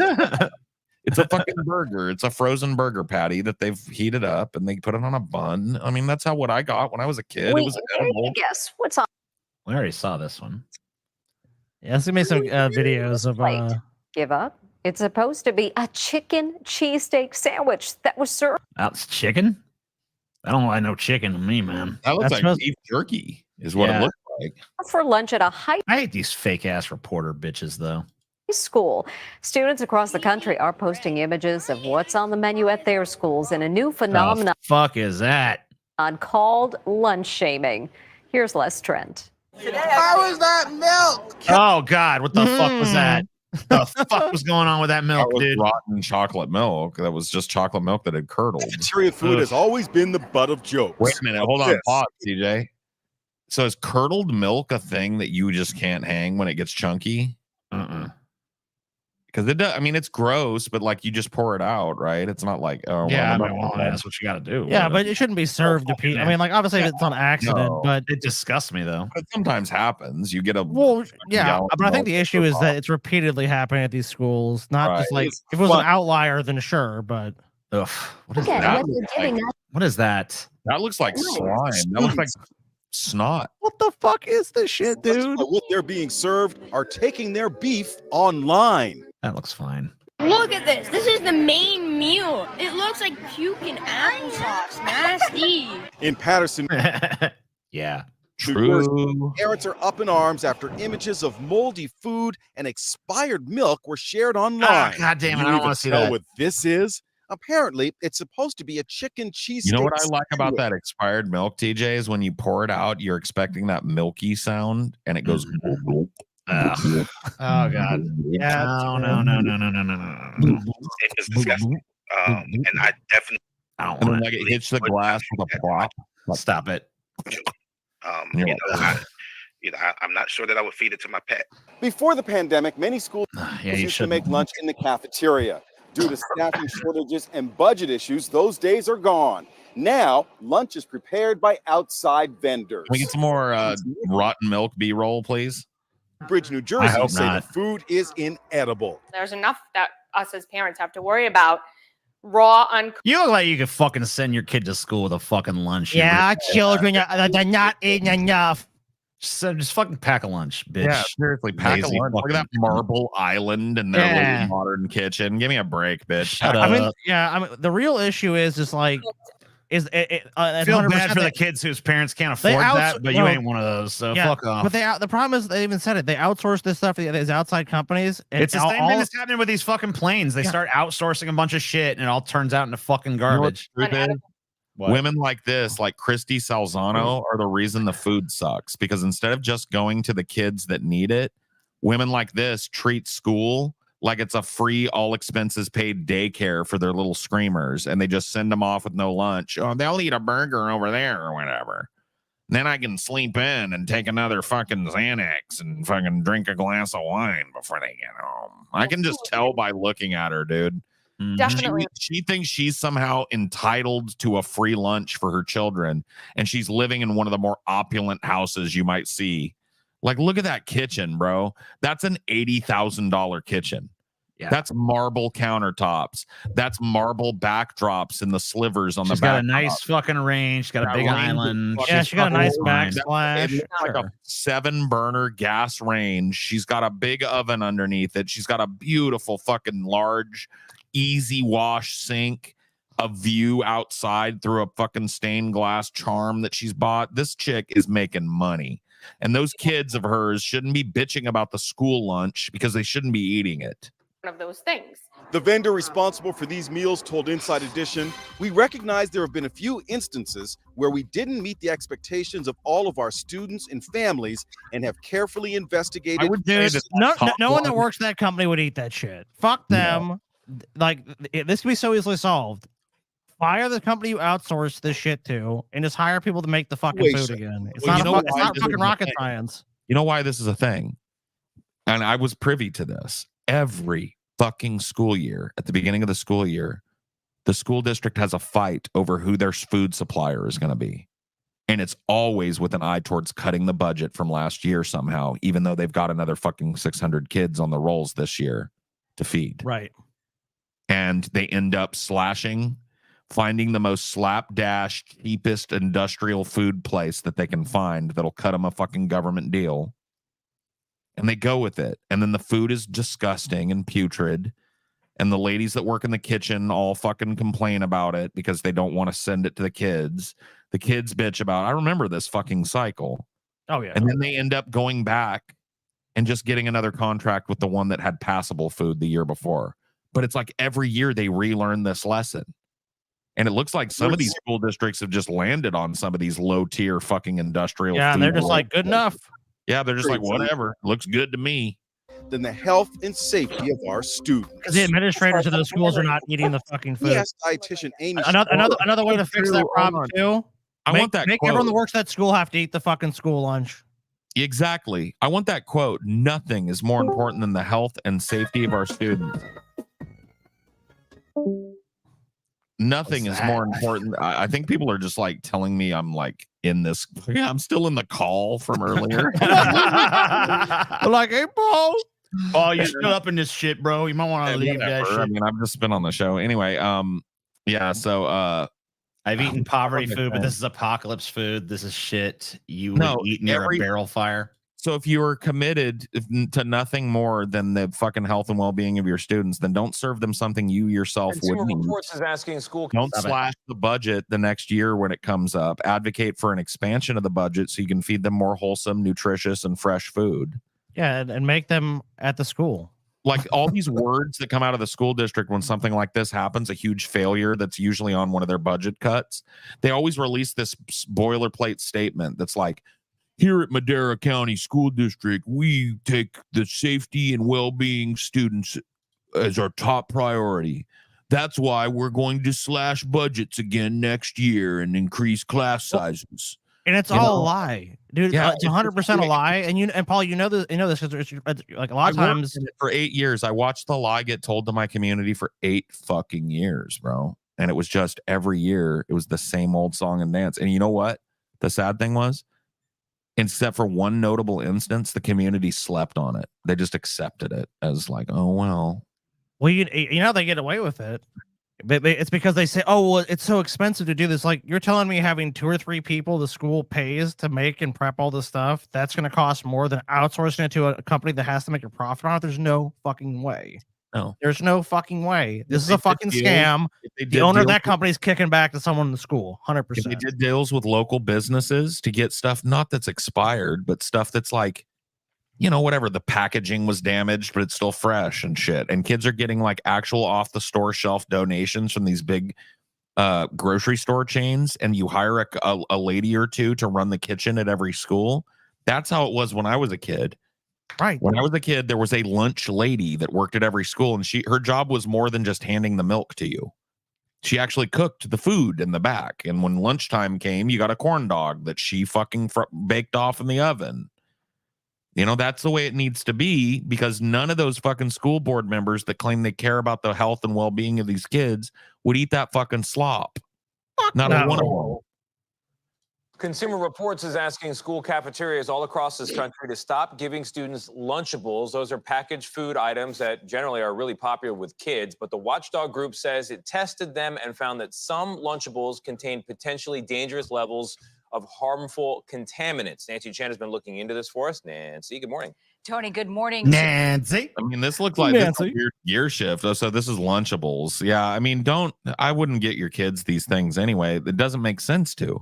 You're paying like $8 for 5 Ritz crackers and like a tiny little 1 ounce portion of cheese.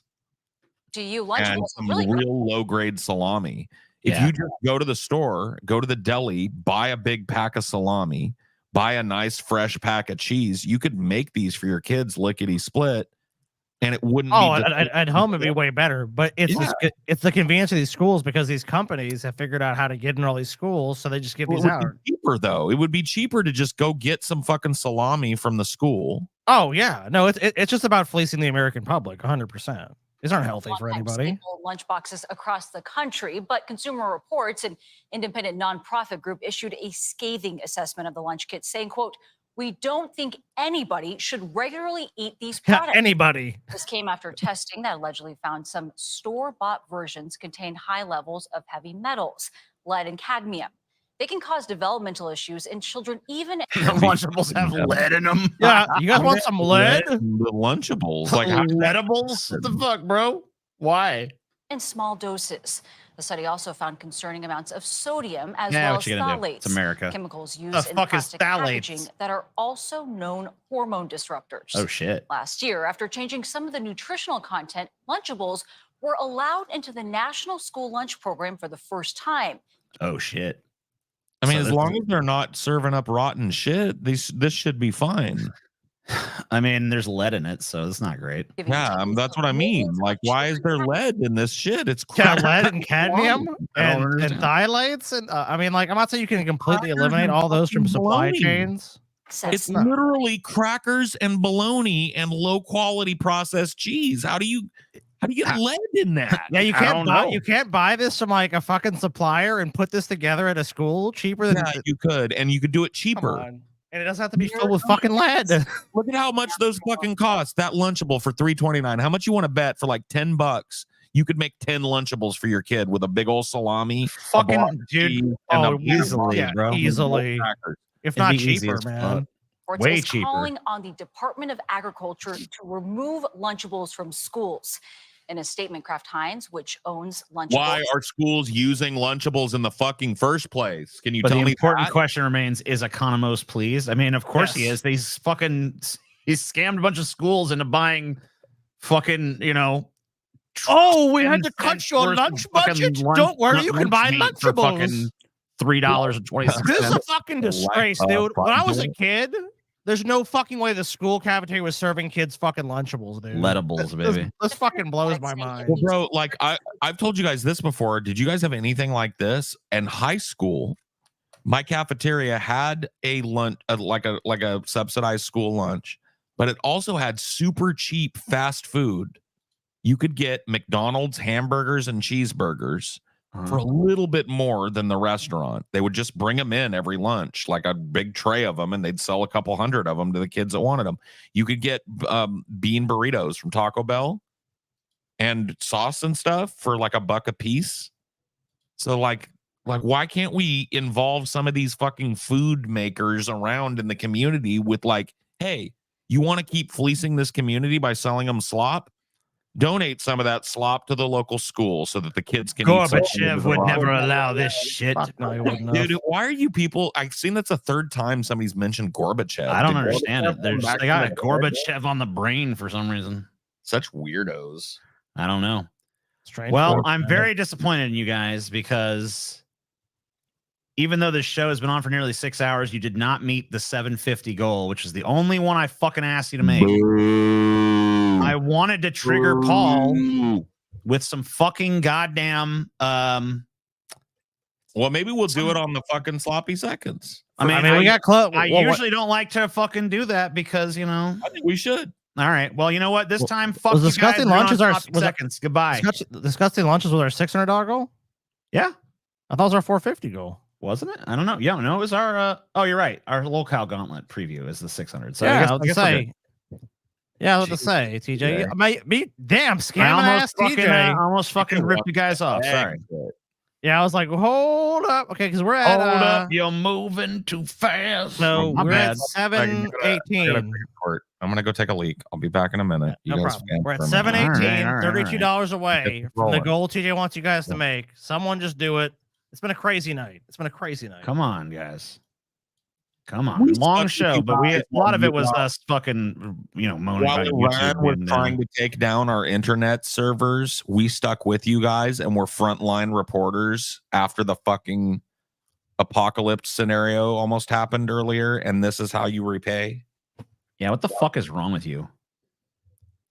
Fuck is wrong with you guys? Do you not know that the world almost ended, you fucking ungrateful bastards? And did we run for the hills? No. We stayed broadcasting through all that stayed pain. here.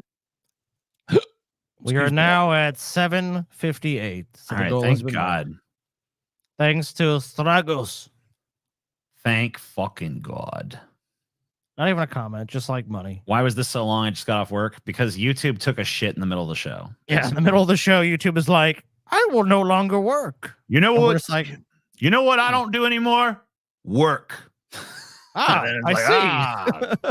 Cool, YouTube. Cool. Oh, the red champagne from Paul Masson.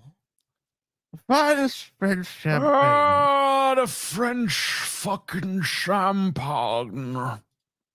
It's beautiful, the French. Champagne. The French champagne. What is our $900 goal is Matt Walsh. Walsh, bro.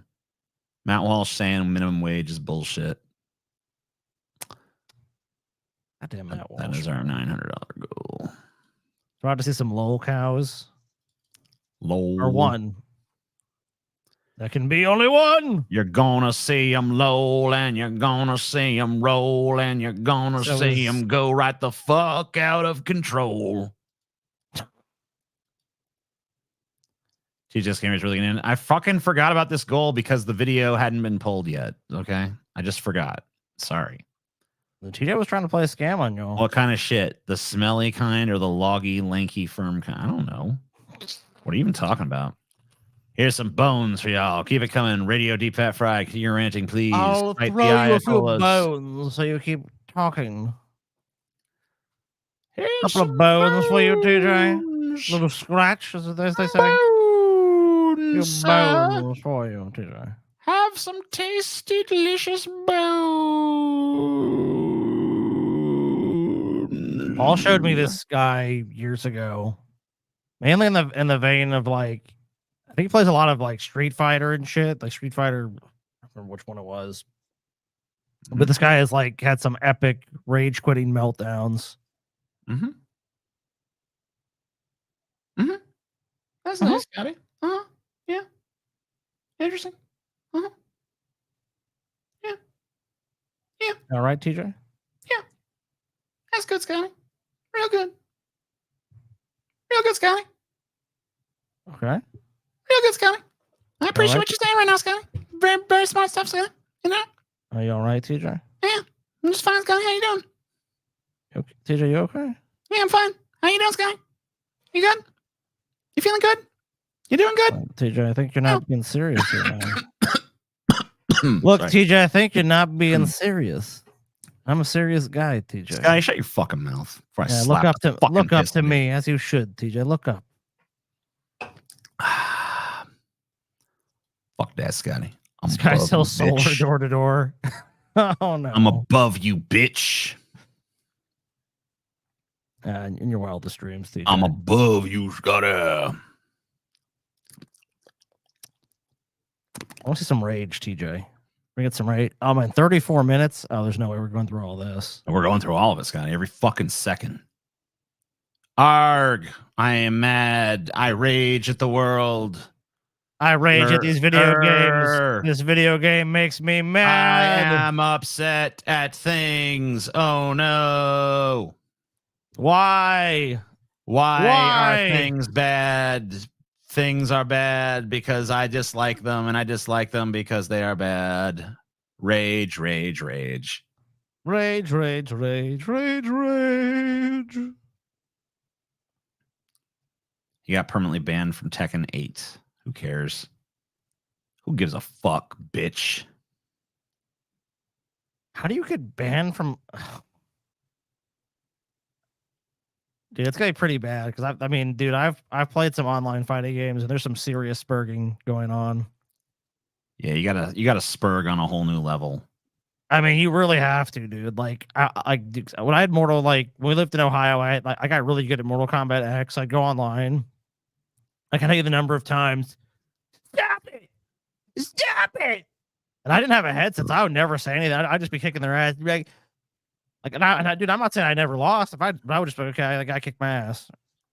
You know, okay, I lost. It's like you kind of accept it. I mean, like, and like I wouldn't run it back. I'd play someone new. It's like, fuck that. Someone just wipes the floor with you. It's like there's no point in playing them again. I mean, if you get like 2 hits in, it's like you're not on the same level. Yeah. But you know, like to me, if it, like the issue really becomes when you want to play someone over and over again, you rage out at that point. It's like, well, dude, you know they're better than you. If someone's beating you like 7 fucking times in a game, you're just a glutton for punishment. Now this tournament, should I never got into that? But that's because I'm like, dude, I know myself. I fucking lost to some little fucking Spurger tournament. I mean, I'd probably be like this guy, man. I'd be like, but fuck you, it's bullshit. You know, cheating ass motherfucker. Bullshit. Yeah, like to really be good at these kind of games, I think you gotta be a little more cool headed. Nah, Scotty. If Stevie was good at fighting games, I think he would be a good candidate. If Stevie's like just like super chill, he's just like, okay, I lost. Oh, I lost. Me and him will talk about that because like he'll play Doom on like nightmare mode and all these like the ultra nightmare and the hardest modes, and I'm like, most disagreeable. And he'll like to beat an arena. Sometimes I've watched him play for like 3 hours to beat a single fucking arena, and I'm just like, there's no way I could do that. I would just get so fucking mad at the game that I could not possibly. Like I have to play on a little bit of an easier mode. Like I have to play on like normal or hard mode. I'm not going to fucking the craziest mode in the game. Get good, Scotty. Get good. Let's get that we're gonna do LTG now. Yeah, I guess so. Nice. So this is a lol cow, and you might think this guy's kind of like good looking and well built. Why is he a lol cow? He's a lol cow because if you can believe it, and I would not hyperbolize you here, okay? He's saltier than I am about video games, fighting games in particular. Oh God, yeah. And we probably won't watch this whole thing, but we can skip around a little bit. He just watch the beginning of it, and we'll skip around if you want. He never, when he loses, it's never his fault. That's his gimmick. Is this dude named Dale or something? Yeah, his real name is Dale, or his real name is Dalawan. Okay. He goes by Dale. All right. This is low here. God. Okay. You just gonna clean your dick on my bed? Damn. Get out of here with the dick cleaning. Get out. Go clean your dick over there. Oh shit! I wasn't even. He was mean to a cat. Yeah, Boo. dude. When a cat just like sits down right in your stream and starts licking his dick, though, that is kind of disrespectful. You got to do what you got to do. That's a little bit disrespectful. I gotta agree.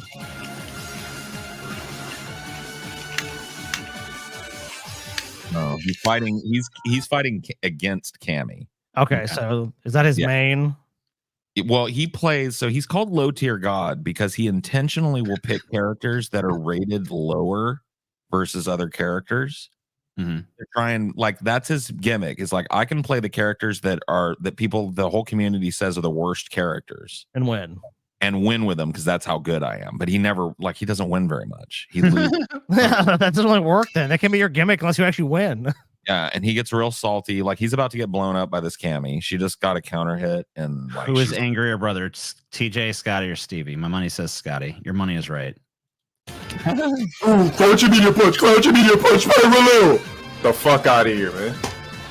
Yeah, you know I used to do things like that when I was a teenager, like a tween. Go, just go jam low punch, jam low punch, jam You're low gonna punch. juggle me. That's fine. It's like you're mad you got juggled, bro. They look. It's like you're playing a shit. If you're playing a shitty character in a game and that's your gimmick, you got to accept that you're gonna probably take a lot of fucking L's because that's not the best character. Yeah, and now see, here's the thing too about low tier god is like once he's triggered, he will lose. He never like goes like, man, fuck this bitch. I'm gonna fuck her up. Watch, let me square up. He will lose. I guarantee. Oh, so just totally lose this shit is like it's gonna drop the match completely. We call it like being tilted. So that's like how a pinball machine, if you shake it too much, will go on tilt. Yeah, you can't fucking work. Yeah. Even real footsies, this bitch could just do whatever she wants. Like this bitch stays to like, look, this is me not blocking. That's all it is. It's me not blocking. It's me not executing the right moves to win. No shit. Ooh, I gotta be honest. He's not even like really hitting any combos. Do I suck? No, I just lost to a fucking character that you play every time you cut on the fucking game. Dude, you do suck. She backed you into a corner and just beat the shit out of you, and you couldn't even do anything offensive. You suck. So he will say shit like that, which like to people that play fighting games is meaningless. He will say, I didn't lose to you. I lost to a character. Okay. Well, but there was a person playing that character and they sauced all over you. And you're also playing a character. So. Yeah, you got your, you got your shit pushed in, dude. To them. I don't know if he realizes that like the rest of the world isn't just lining up to play low tier god. You know what I mean? Like he's just a rando shitty pleb to them. But he could never admit that. They've got to be some stalkers that are following him, playing certain characters that they know he can't beat. So it's like a conspiracy theory about why he never just drops a match. It's always some like there's a troll or like, you know what? Like every one of these things will probably be him dropping a match and getting blown up. So here's the thing. No one wants to sit there and block this bitch all day. I didn't get opened up. I just literally got tired of blocking. I got tired of blocking, dude. Dude, Cammy treated your bitch ass like a can opener, dude. Are you fucking kidding me? Dude, I've seen people that are actually good at these games playing shit, and like top tier players go and like that's not how the matches look at all. Like occasionally this might happen to someone who's really good. I didn't crash my car, Scotty. I didn't crash that shit. I just got tired of holding the fucking wheel, bitch. Yeah, I got tired of blocking in a fucking fighting game. It's like you have to block. That's how it fucking works, bro. I'm tired of that shit. I'm tired of blocking.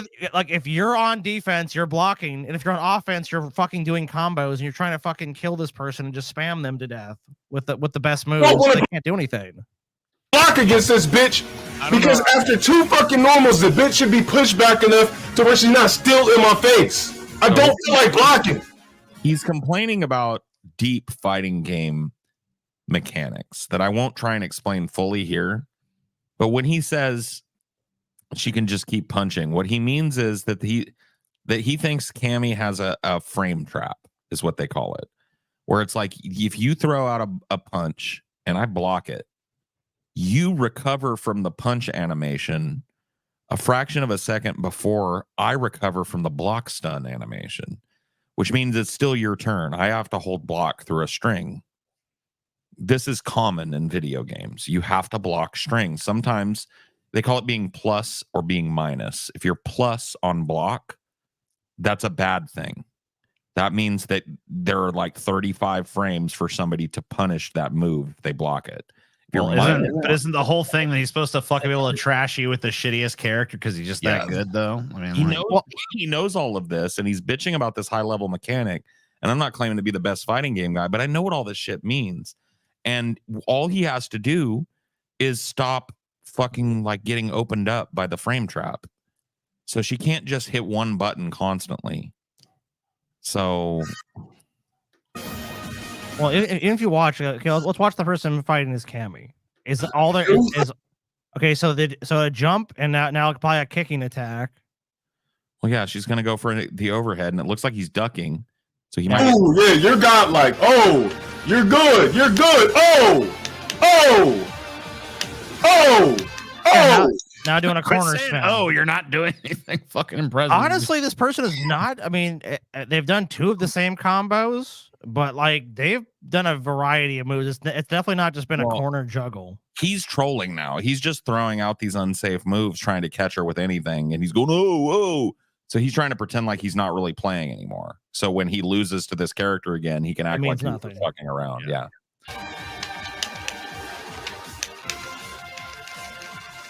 Yeah, I'm not even trying. Oh, yeah, just got. Like, how could you play with Cammy and consider yourself even remotely fucking good? Better than you. He just sauced all over you, though. So what does that make you? Shittier, right? In my book. No, because this character is Cammy, dude. Cammy's just too OP. And play as a different character and stop bitching. Can do anything.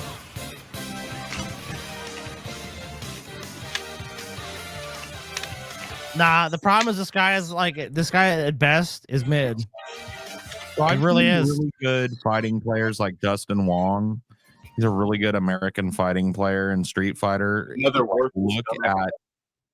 Low Tier God's gameplay and like pick apart what he does wrong. And he basically doesn't want to wait for his turn. That's what all of them say. So sometimes you have, like I said, you have to just sit and block a string of punches because that person has advantage through that string. Once they get to the end of it, you can counterattack and they have to block your string. And that's the kind of back and forth cat and mouse thing that's played at high levels in fighting games. It's knowing the frame data on Cammy's low medium punch so that you know when you can retaliate or when you just need to grit your teeth and block through it. He doesn't want to do all that work, but he wants to talk about all the high level mechanics, but he never employs any of them. He does it. He when I say wait for his turn, you know what I mean? Like you don't get to hit a button anytime you want. You have to block through and wait your turn. He doesn't ever wait his turn. He wants to most of these games. He just wants to be constantly on the offense. Most of these games with someone you're playing tactical. A competent player, they're gonna like you're right. They're gonna string together combos because they're gonna try to get through your defenses. And if they hit you, obviously, then they're just gonna do whatever they want with you. It sounds like he just doesn't want to play defense. Well, he just doesn't want to play. He wants to do all offense. He hates these games, but he just plays them constantly because he has this fantasy in his head that he's really good at them, and it's not. That's a fantasy. Like you watch what he does next. It's a string of fucking excuses. So I really hope they do something about this game because it's really disgusting. All right, so here's what he wants. Actually, he gets a button in the game that he gets an invincibility shield and gets to juggle whoever he wants, no matter how good they are, no matter how better they are in the game. Oh, go ahead. I was just gonna say, Scotty, let me tell you something about the character he was playing against that Cammy, Falk. Okay. So Falk in Street Fighter, has some really, really good pokes. She's like a keep away, like long distance fireball type character. He insists on playing her like she's some kind of rushdown character. She doesn't have a lot of tools up close. She wants to keep you at range, keep you guessing which way the fireball's coming, and check you with that uppercut if you try and jump in on her. Like that's her game. And so he's just playing the character in the wrong way. He's intentionally gimping himself by using a character that's supposed to be defensive, evasive, and ranged as a front up in your face, try to hit you with my stick character when that's against not against a rush character. Cammy's like quick. Cammy wants to be in your face, so that's why he's losing. It's just so easy to see why he loses, but the litany of excuses that come out of him, I'll blame the game design and the person playing being lame and using tactics that only work online. It's never like, damn, maybe I should be more patient and learn to play this character a little bit. Fucking bitch used a superior tactic and is better than me. Some bullshit. That every time I turn on Street Fighter, I have to play the same fucking characters over and over again. No, you don't. They're so desperate for wins. And they don't. Are you being held at gunpoint off camera? Like, you can play whatever fucking character you want, dude. I think he means everyone he fights selects the same characters. He means because like he'll always claim that when he gets beat by somebody, I never run into anything but Cammies all day. It's Cammy. And it's like, it's really not, you know, but they will just stick to top tier. It's crazy, man. Like, you would have to think that humanity is not that fucking stupid to where everybody is going to copy each other. So it's a fighting game with a number of templates. There's only so many players you can choose. All these fucking idiots out there use the most powerful characters that are the best, like a bunch of idiots. Dude, millions of people play these games. Like millions upon millions of people. Like, what do you expect? That's the thing, is like, I want you guys to realize the irony of the guy, right? This is low tier God. His gimmick is, I play the characters that the community at large says are the least viable. Right. And I'm going to bitch that people play quote unquote high tier characters. And I get my ass beat. And I get my ass beat because they're better characters. Right. Like, if that's true, why don't you pick Akuma or pick Cammy or pick Ryu or Guile or whoever's OP right now? Or why don't you actually learn how to deliver on your gimmick by being able to play well with these characters? Like, instead of just that's how it works too. Yeah. Like, instead of ignoring the attributes that they're designed for and trying to use a ranged character as a fucking close-up character. He doesn't have the temperament to do it. This money is for drugs. I know. There are Falk players. I don't know how she is right now. I haven't watched this game in a while. But there are Falk players that fucking compete at the highest level that just like they can invalidate you if they know what they're doing and they play well. They can just like make it to where you feel like you can't even get close. And every time you do, they evade and they're back out shooting more at you. That's how she's played. And he like, watch, he'll probably play her more in this compilation. Is humanity is really so stupid to where we can't be that even the slightest bit unique to where even in a video game we have to copy the same characters in a fucking video game. That's crazy to me. I can't fathom that. That makes no sense. I don't know. I can't understand it. It's a rant that's so designed to sound righteous, but he's saying nothing. So here he is. He's playing another fucking. Oh, it's Akuma. And he was him. I'm just gonna quit. Nigga, I have damn near 18K on a throwaway tag with Falk. I'm quitting. I'm not even gonna entertain that shit. Dude, he's gonna get juggled. Dude, Akuma is a fucking beast.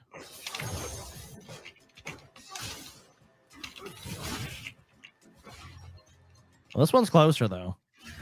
Yeah, I mean he's putting up a fight, but he just gets tilted. This game is fucking disgusting. You lose to the same fucking characters over and over again. These niggas are not better. They are.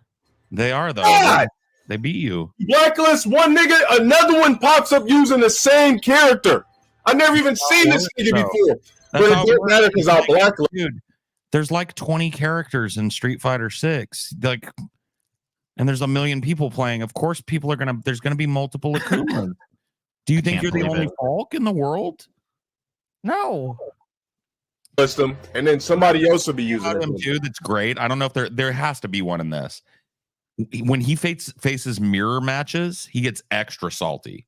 Because if somebody beats him in a Falk v Falk, yeah, well, then he can't fall back on his excuse of like, right. Man, they're playing high tier. Oh, man, they're just better than me. He can't fucking say that. He's never going to say they're better than him. Okay. So what he'll do is a lot of times is go like, he'll just be like, I don't play mirror matches. And he'll just rage quit on it if a fault comes up. Because he doesn't want to deal with like being proven to not be the best person in the world on the character. I don't do that shit. Yeah. Or if he does do it, he'll claim lag. He'll be like, look at this lag, man. And it's just like, oh, man, defeated by this fucking lag. Not playing the time it's perfectly fine.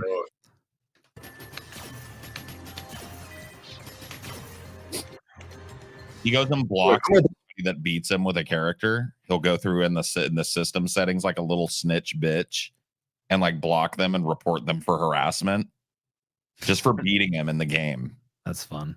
Blacklist this dude, and it's just going to be another fucking Akuma. They're not gonna. What the fuck?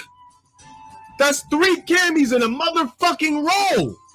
You ran off on the fucking Akuma. So what did you expect? Hold on, my bad. 2 Cammys, and then somebody decided to have balls and pick Sagat, and then another Cammy pops up. I'm gonna guess he beat the Sagat. So that guy has balls because he beat him. Because Cammy has no balls because she beat. Yeah. Dude, I want to rage quit so bad because I have to work and this bitch don't have to do shit. She just press a button, instant victory, dude. It's crazy. These damn Cammies, man. They ain't got to work for it, you know. They're just gaming the system. Yeah. Street Fighter ought to fix this shit. Why the fuck does that shit even hit low? That's a joke.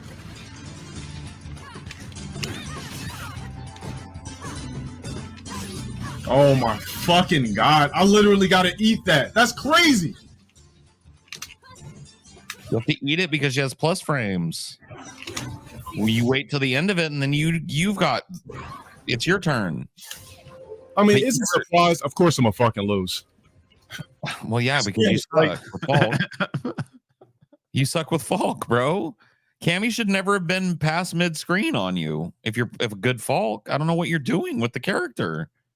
Like, I don't even play the game, and I know how the character is played because I've watched so many fucking tournament matches and shit. Fuck, of course I'm gonna fucking lose. And you know what I don't see in the top tier? Cammies, really. Cammies usually fucking go out and losers. I see the others top tier though all the time. Oh, this grand there's a 99.9% chance I'm gonna lose. Fuck you, you bitch ass nigga. I'm blacklisting you. Yeah, take that. Reported. I switch tags. I play 3 dumbass niggas that I play 2 Cammies. Somebody has balls, big ass giant balls, probably connected to a BBC, and then somebody else picks Cammy. It's bastards. What are they thinking, man? Man, these other players, they pick other playable characters and beat me.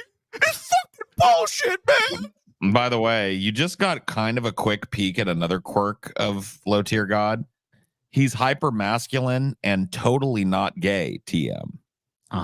But he always describes bending his haters over and slipping his big black BBC into their tight little asses and blowing big gooey loads on their backs and shit. Like, he'll get dirty and deep with it. Whoa, okay. I mean, hey, what different strokes for Like different seeing me get body. You just like seeing me, period, bitch. Got your dick out, ready to jack off to my presence, motherfucker. My voice makes your motherfucking cock and balls tremble.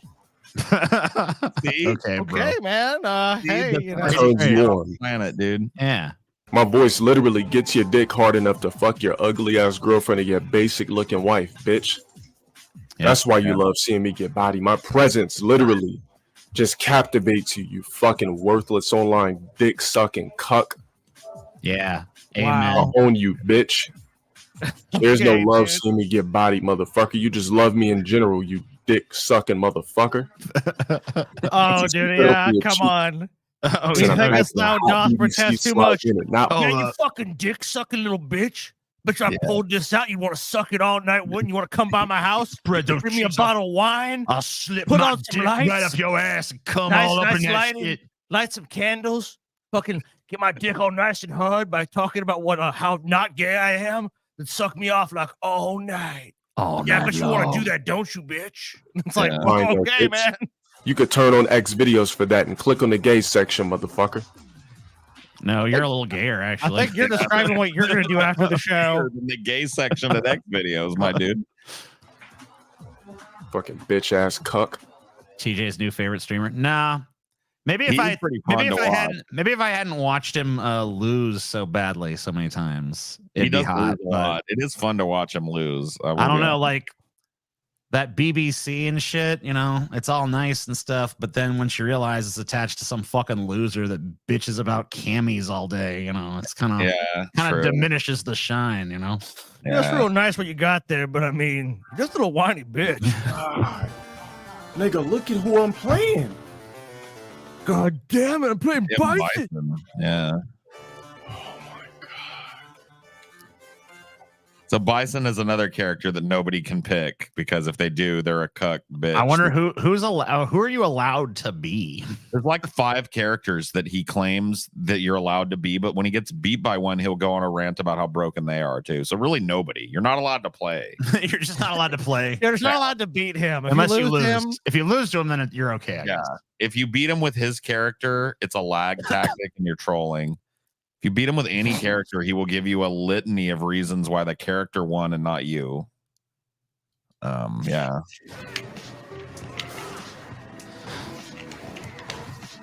That's good. You know why he was scoffing, by the way, at the Bison pick? Because the year before this was recorded, a Bison won the Capcom Cup. Mm-hmm. Oh, okay. And a dude named Mina RD won with Bison at a time when everybody was like, Bison's kind of low tier. Nobody really used him.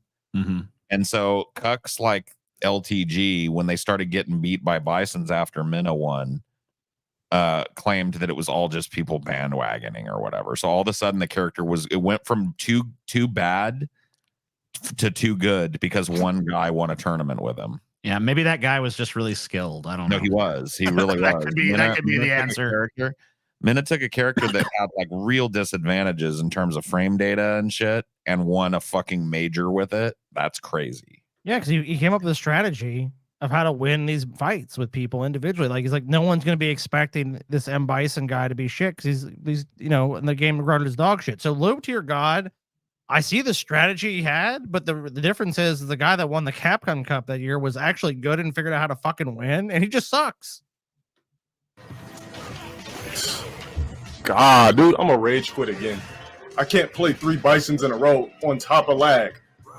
On top of lag. Oh my God, dude. Bison in this game is not even super quick. He fucking finished you and he was slow and graceful. You just fucking suck.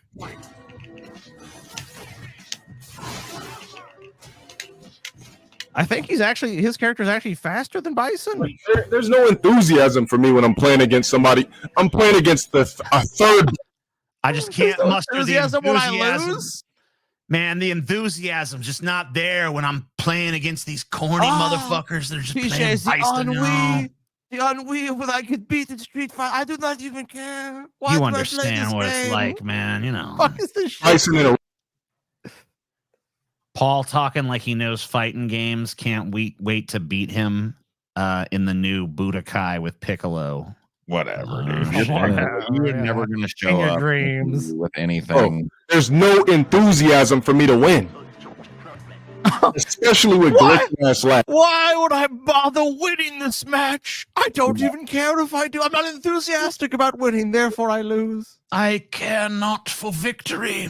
Dude, fucking pull a fucking string on this guy's back and get another fucking excuse for why he lost, man. God, this is fucking pathetic shit, dude. Like, I've been doing. I get what you're saying now, because me and you have had our fair share of like as salty guys, like the why we fucking lost, man, you lag, all this. But like at a certain point, if someone's just better than you, you're like, oh, they just beat me.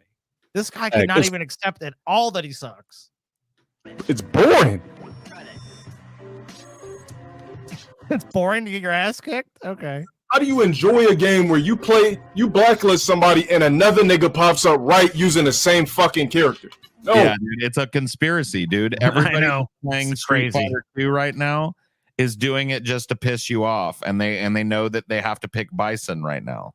Yeah, that's the one. Yeah, that's the one they know it's. I don't want to pissing be them off a conspiracy theorist, but my controller has after I noticed this recently. My controller's been acting a little differently. All these Bisons I've been playing, I think they're actually able to hack controllers now in these games and affect the gameplay. What the fuck was that? What the fuck? So he's playing against an Abigail here. This is a pretty good character, not gonna lie. Like super range, a lot of options and stuff. But he's beatable, especially by a keep away character like he's playing. So he should win this fucking fight. This lag. This nigga literally took advantage of the lag. Oh yeah. Yeah, because somehow it helped him and hurt you. It didn't lag for him too, and he just happened to be the one that pushed the button first. No. It lagged for you, but for some reason, time kept moving at the normal pace for him. Yeah, that's amazing how he took Time was distorted. Yeah. That's why they call that guy the lag master, because he knows exactly how to play the lag, Is this nigga even sponsored anyway, dude? Oh yeah, you play with fucking meta characters, nigga. You desperate. Meta. This is Abigail, I guess, is a character you're not allowed to play because he's meta. Here we go, robbery time. You're good. You're so good. Yeah, you just got juggled by a combo. Nobody gonna block On this his shit. games. Oh, he's Fucking done. fraud. This nigga's not better than me. This nigga's not a more talented player than me. I think he kind of is. Well, I mean, it kind of seems like, at the end of the day, the level of denial at the high level, you usually play a set because beating somebody at one game doesn't really prove anything. If you beat them multiple times in a row, that kind of shows a pattern of dominance, Right. But he never wants to play anybody twice. Like if somebody beats him, he'll just back out instead of doing the rematch and getting the chance to prove that this person's not better or more talented. Why would you bother with that? Oh my god. He's He's complaining about this. Oh man, rage quit again. Yep. He's complaining, but I'm not seeing him. There's so many opportunities for him to throw some combos and do stuff. Like he's doing like a couple basic attacks, and then the other guy's actually launching into his stuff. He whiffs that he whiffs that uppercut that she's got. That's meant as like a last minute Hail Mary if somebody gets in and they're jumping in with an attack. He whiffs it all the time against people, and they just blow him up for it. And then he complains that their character's fucked up. It's His like timing sucks too. We haven't even talked about that. His uppercut. I don't know why he spams the uppercut. It's just like because it's quick to come out, and he thinks he's going to catch them not blocking. But these players he's playing against aren't like newbies, and they have to be in a very particular position for you to play that. Right. Well, they have to be real close or above him. Yeah. And if they're not, and he throws it out, there are like 3 frames of recovery on that, where that person can throw out pretty much anything they want, and you can't block it. Oh, so dude. he gets blown up all the time. He's he's just opening himself up. Man, these niggas are trash. Big moves and whiffs them, and then people punish it. Like, what are they supposed to do? Not play the game?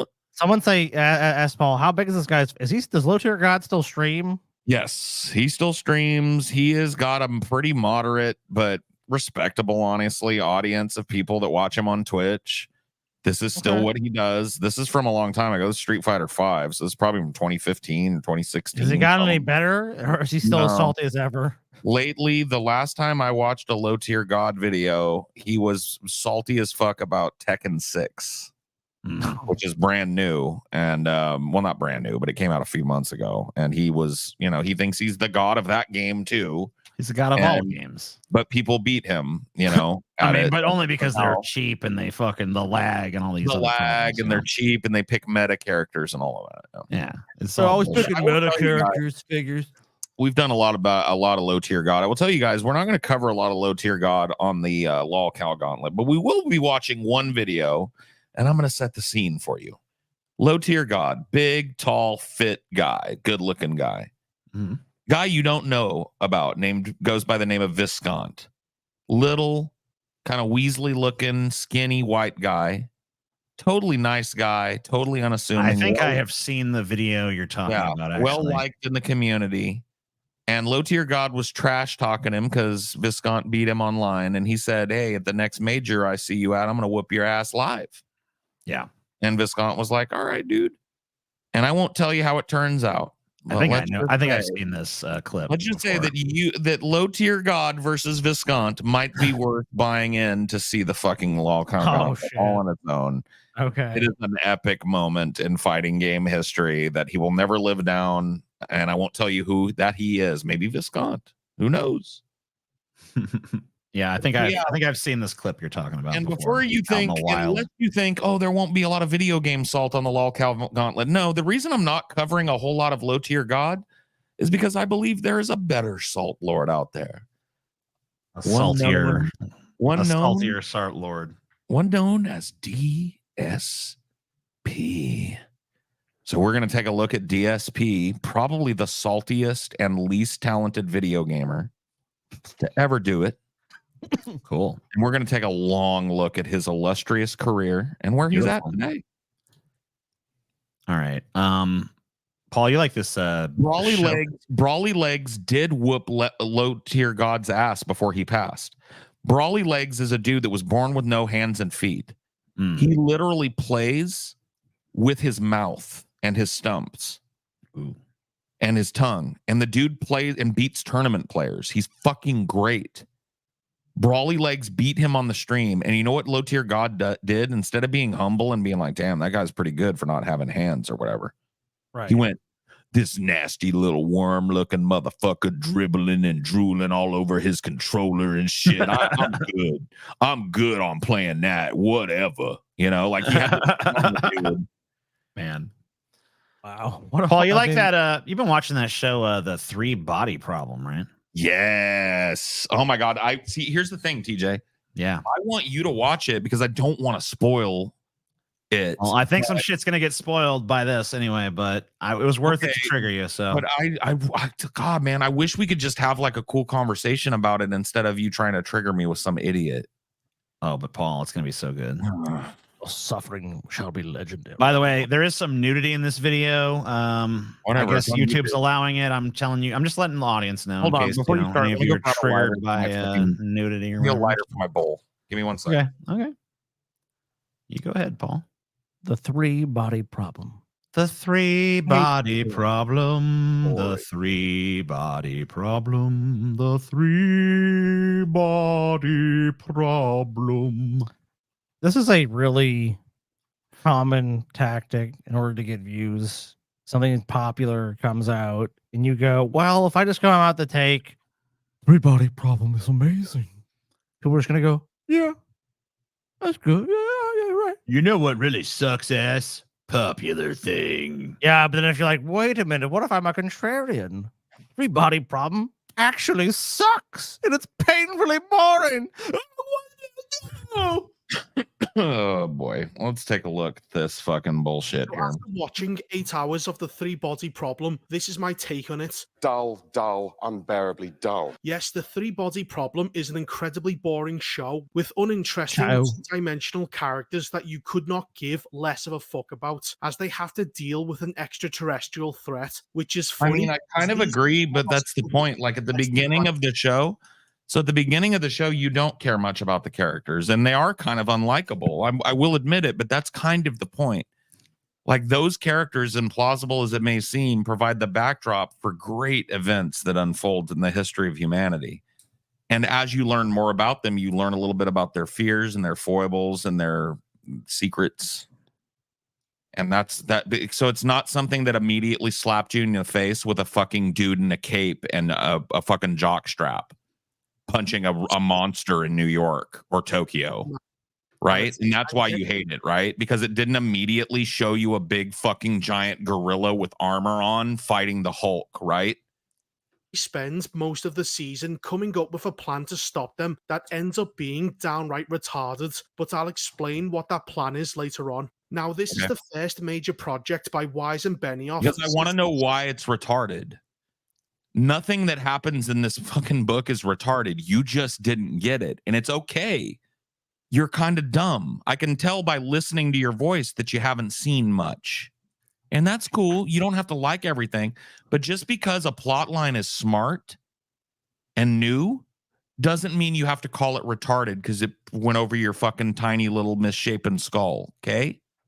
Destroyed Game of Thrones and went into hiding, and now, almost 5 years later, they have finally crawled out from whatever shithole they have been hiding in and have released this, which is not. Well, I mean, I'll give them that, but I think a lot of this is also bitterness based on that too. It was like, I mean, I mean, Game of Thrones season 8 is unforgivable, so I understand that. But people forget they also made Game of Thrones season 1 through fucking 6. Yeah, Unimpeachable classics.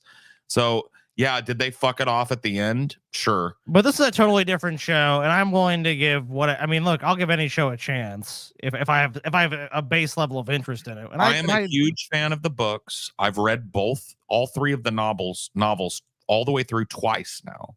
Sure. And I'm gonna do another read through before we watch the Chinese one of at least the 3 Body Problem because it's the longest book of the 3.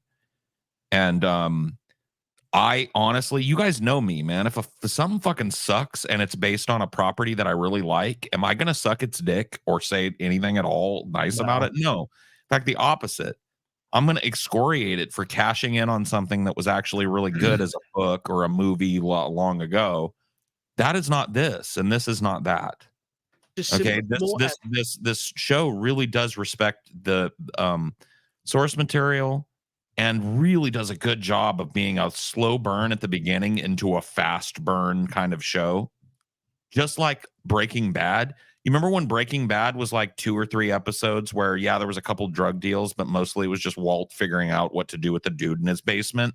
Yeah, like it was like that. What lie does he have to tell? Right. It didn't that these 2 assholes are not good writers, and there is no better example of this than the main cast of characters. They are a bunch of diverse scientists, and none of them have anything close to a personality. Oh, so that's what bothers you, is that so in the books, this group of people is almost entirely culturally homogenous. In the case of the books, I think this guy would rather they all be white, but in the books, they're all Chinese. Of course, a chud like this isn't going to know that, probably doesn't know that the 3 Body Problem was written by a Chinese person, but maybe I'm wrong about that.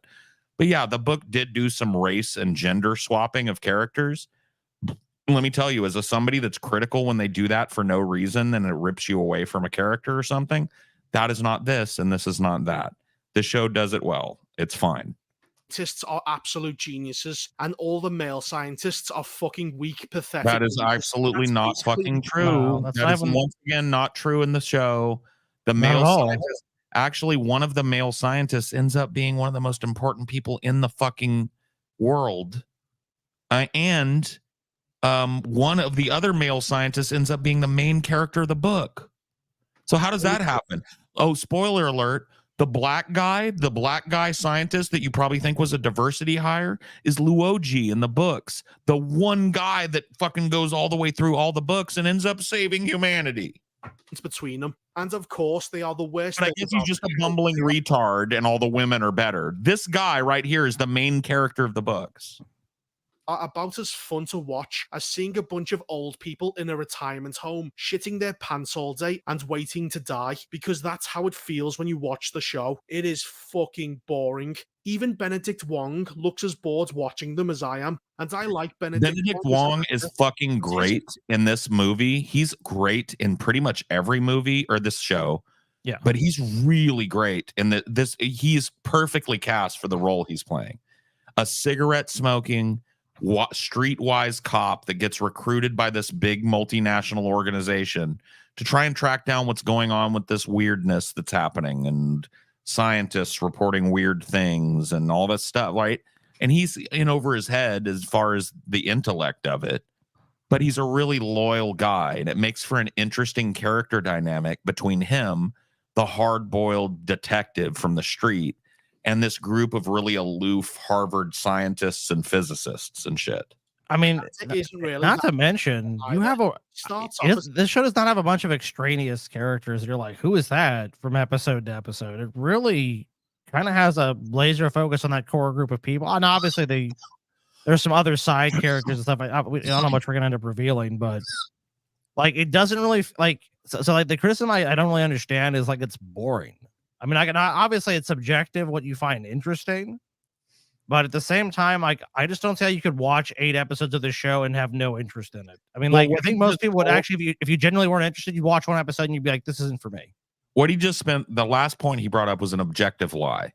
Him saying that the male characters are all stupid and the female characters are all smart. That's not true. It's actually the opposite. One of the female characters is the dumbest motherfucker on the planet. So come on, dude. Eating a bunch of gritty crime scenes before spending a lot of time observing these scientists for multiple episodes before then finally offering to help. But after That's not even fucking true. He doesn't even know what's going on. You don't go like, "Hi, I'm investigating you." If you want to see what people are up to. Like he's tasked with He's watching spying these on them. physicists. Yeah, He's literally doing surveillance. He's doing surveillance right here. That like he hasn't told them anything. He's surveilling them. At this acting point. like this type of shit doesn't happen in other movies that he would probably extol the virtues of. Yeah, there's never any scenes where somebody stakes out a house and is watching some of the other characters. Oh, never. That never happens in movies. It's a trope I've never seen in a movie. This woke bullshit, man. Ground's not really doing anything, as his boss, who is played by Liam Cunningham, kind of takes over. Speaking Also of fucking great in this, by the way. This is the dude that played the Onion Knight back in Game of Thrones. Yeah. Liam Cunningham. Fucking fantastic in his role as this shadowy multi-government agent that is empowered over this secret agency to investigate what's going on. character, he is this mysterious figure that seems to have an unlimited amount of resources and the power to basically do whatever he wants that has been granted to him by every world leader, and it's never explained as to how he got all of this or just who the fuck he is exactly. Actually, it is explained how he got all of that because the world leaders have known since the fucking 60s that aliens are coming, and it's going to take them 400 years to get here. They haven't told the populace because they don't want to cause mass panic and war. But they've created an agency, a multinational governmental agency. This is actually all explained explicitly in the second episode of the show, by the way. So him just saying that, like, no explanation of why they did this, dumbass. All the fucking elites on the planet know that there are aliens coming to kill us all in 400 years. Why these two characters are even memorable is because they are both being played by likable actors and not the writing itself. The show also has a few very violent death scenes and some nudity that felt like it was put into the story by the writers purely to drum up some excitement. As No, must have. Actually, that scene is a bunch of people. This is so weird for me to have to explain it because it's so explicit. Yeah, it's actually to explain why the aliens are coming in the first place. Why the aliens are coming. They make a video game that humanizes their forms so that certain smart people can be invited to learn about their culture through this humanizing video game. And in that scene where the naked people are all coming out of the pool, which was not sexualized at all, by the way, it shows that these people, because they live on a planet that's caught between these three stars, they never have a stable chunk of time to build anything. And so they have evolved to dry out during the unstable eras where it's too hot or too cold. And then when springtime again, however many millennia later that is, they thaw back out into human beings. And that's what the scene is.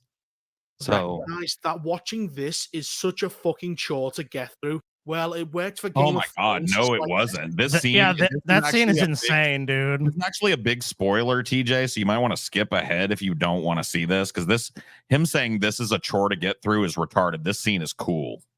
Yeah.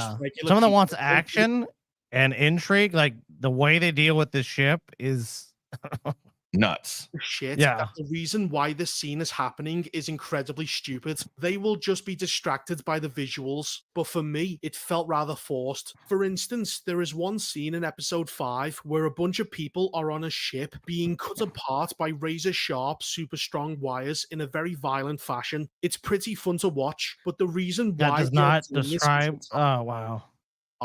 So Liam Cunningham has to recover a very important hard drive that these people have on this boat without damaging it. So instead of sending, He's just not really explaining it all that well. Even though it's like this is mainly just informational, he doesn't really explain. They have no way to not alert the world and to get on this boat. They can't risk a frontal assault because they can't give the people time.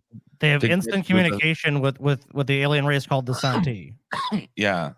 and they're working against humanity, and they come up with this fucking plan to stop them in the fucking Panama Canal using fucking nanofiber and shit. At night to infiltrate this boat full of untrained civilians to acquire it, which, might I add, is what they are specialized in doing. No, he thinks the point was not to the point was the boat was too loaded with people for an infiltration mission to work, because you only get one shot.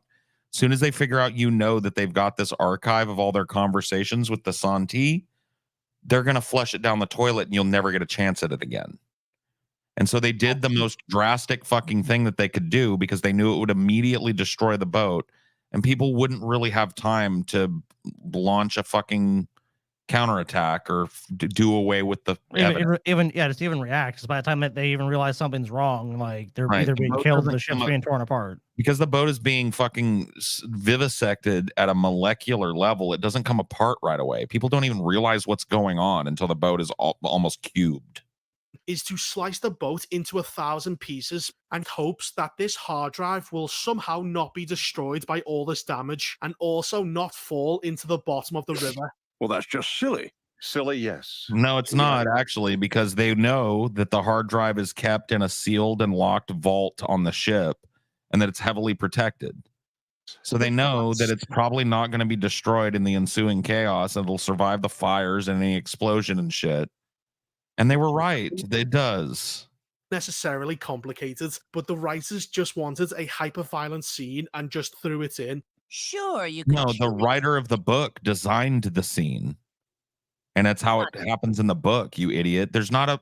Do you think that David Benninghoff came up with this idea? Who knows what this guy actually thinks? More elaborate and unnecessary. He's stupid like every other character is, which sums up the free body problem perfectly. It's a bunch of incredibly smart scientists and experts spending a lot of time and energy creating very stupid plans, which is why this show is convoluted as fuck, and it has way too many characters that do almost nothing. It actually isn't. For a show that has such a strange plot line, it's really easy to follow because the principal characters are all well acted and there's not a ton of them. I can understand you having this perception of it, but I just don't have the same perception at all. Like I feel like me and him are watched a different show, to be honest with you. And in the meantime, they just have boring, pointless drama between them. Like, seriously, who gives a fuck? Do you know what character development is, dude? Like, what the fuck? Oh, man. He's been in love with her forever, and she's got a boyfriend, and he respects it. He finds out he's dying of fucking cancer, and he still doesn't want to tell her because he loves her, and he doesn't want to hurt her feelings that he's dying. And that's the fucking thing that he's dealing with that other character. It's not fucking boring and pointless. It's informative to their characters and what he ultimately decides to do, which I won't spoil for you. I'm not gone. I'm just letting Paul take the reins because I haven't seen the show. Yeah, TJ, what is he supposed to add? He can't go. I have nothing of value to add. I'm just watching Paul fucking rip this guy apart, which is what I wanted to do. A like scientist B, and is just waiting for an opportunity to tell us such. It's completely irrelevant to what is happening this season, and more. No, it isn't. It's actually completely irrelevant. Paul, is this guy watching the same show we watched? No. like he doesn't like. Does he not understand how these threads connect to the story? This is unbelievable. This is like unbelievable shit. This is like it ends up being. Oh my god, TJ. Let me put it this way: it's central to what happens. This is rage bait. This is rage bait, TJ. You're showing me a rage bait. This has got to be fake, dude. Is this somebody that's good, or is this just a shitty rage bait guy? How many subscribers does this guy have? 74,000. Jesus. Okay, so he's not a nobody, but yeah, this feels like rage bait. A lot of look at the top comment. The most painful thing to watch is smart people being written by dumb people. A lot of people agree with him. Here you go.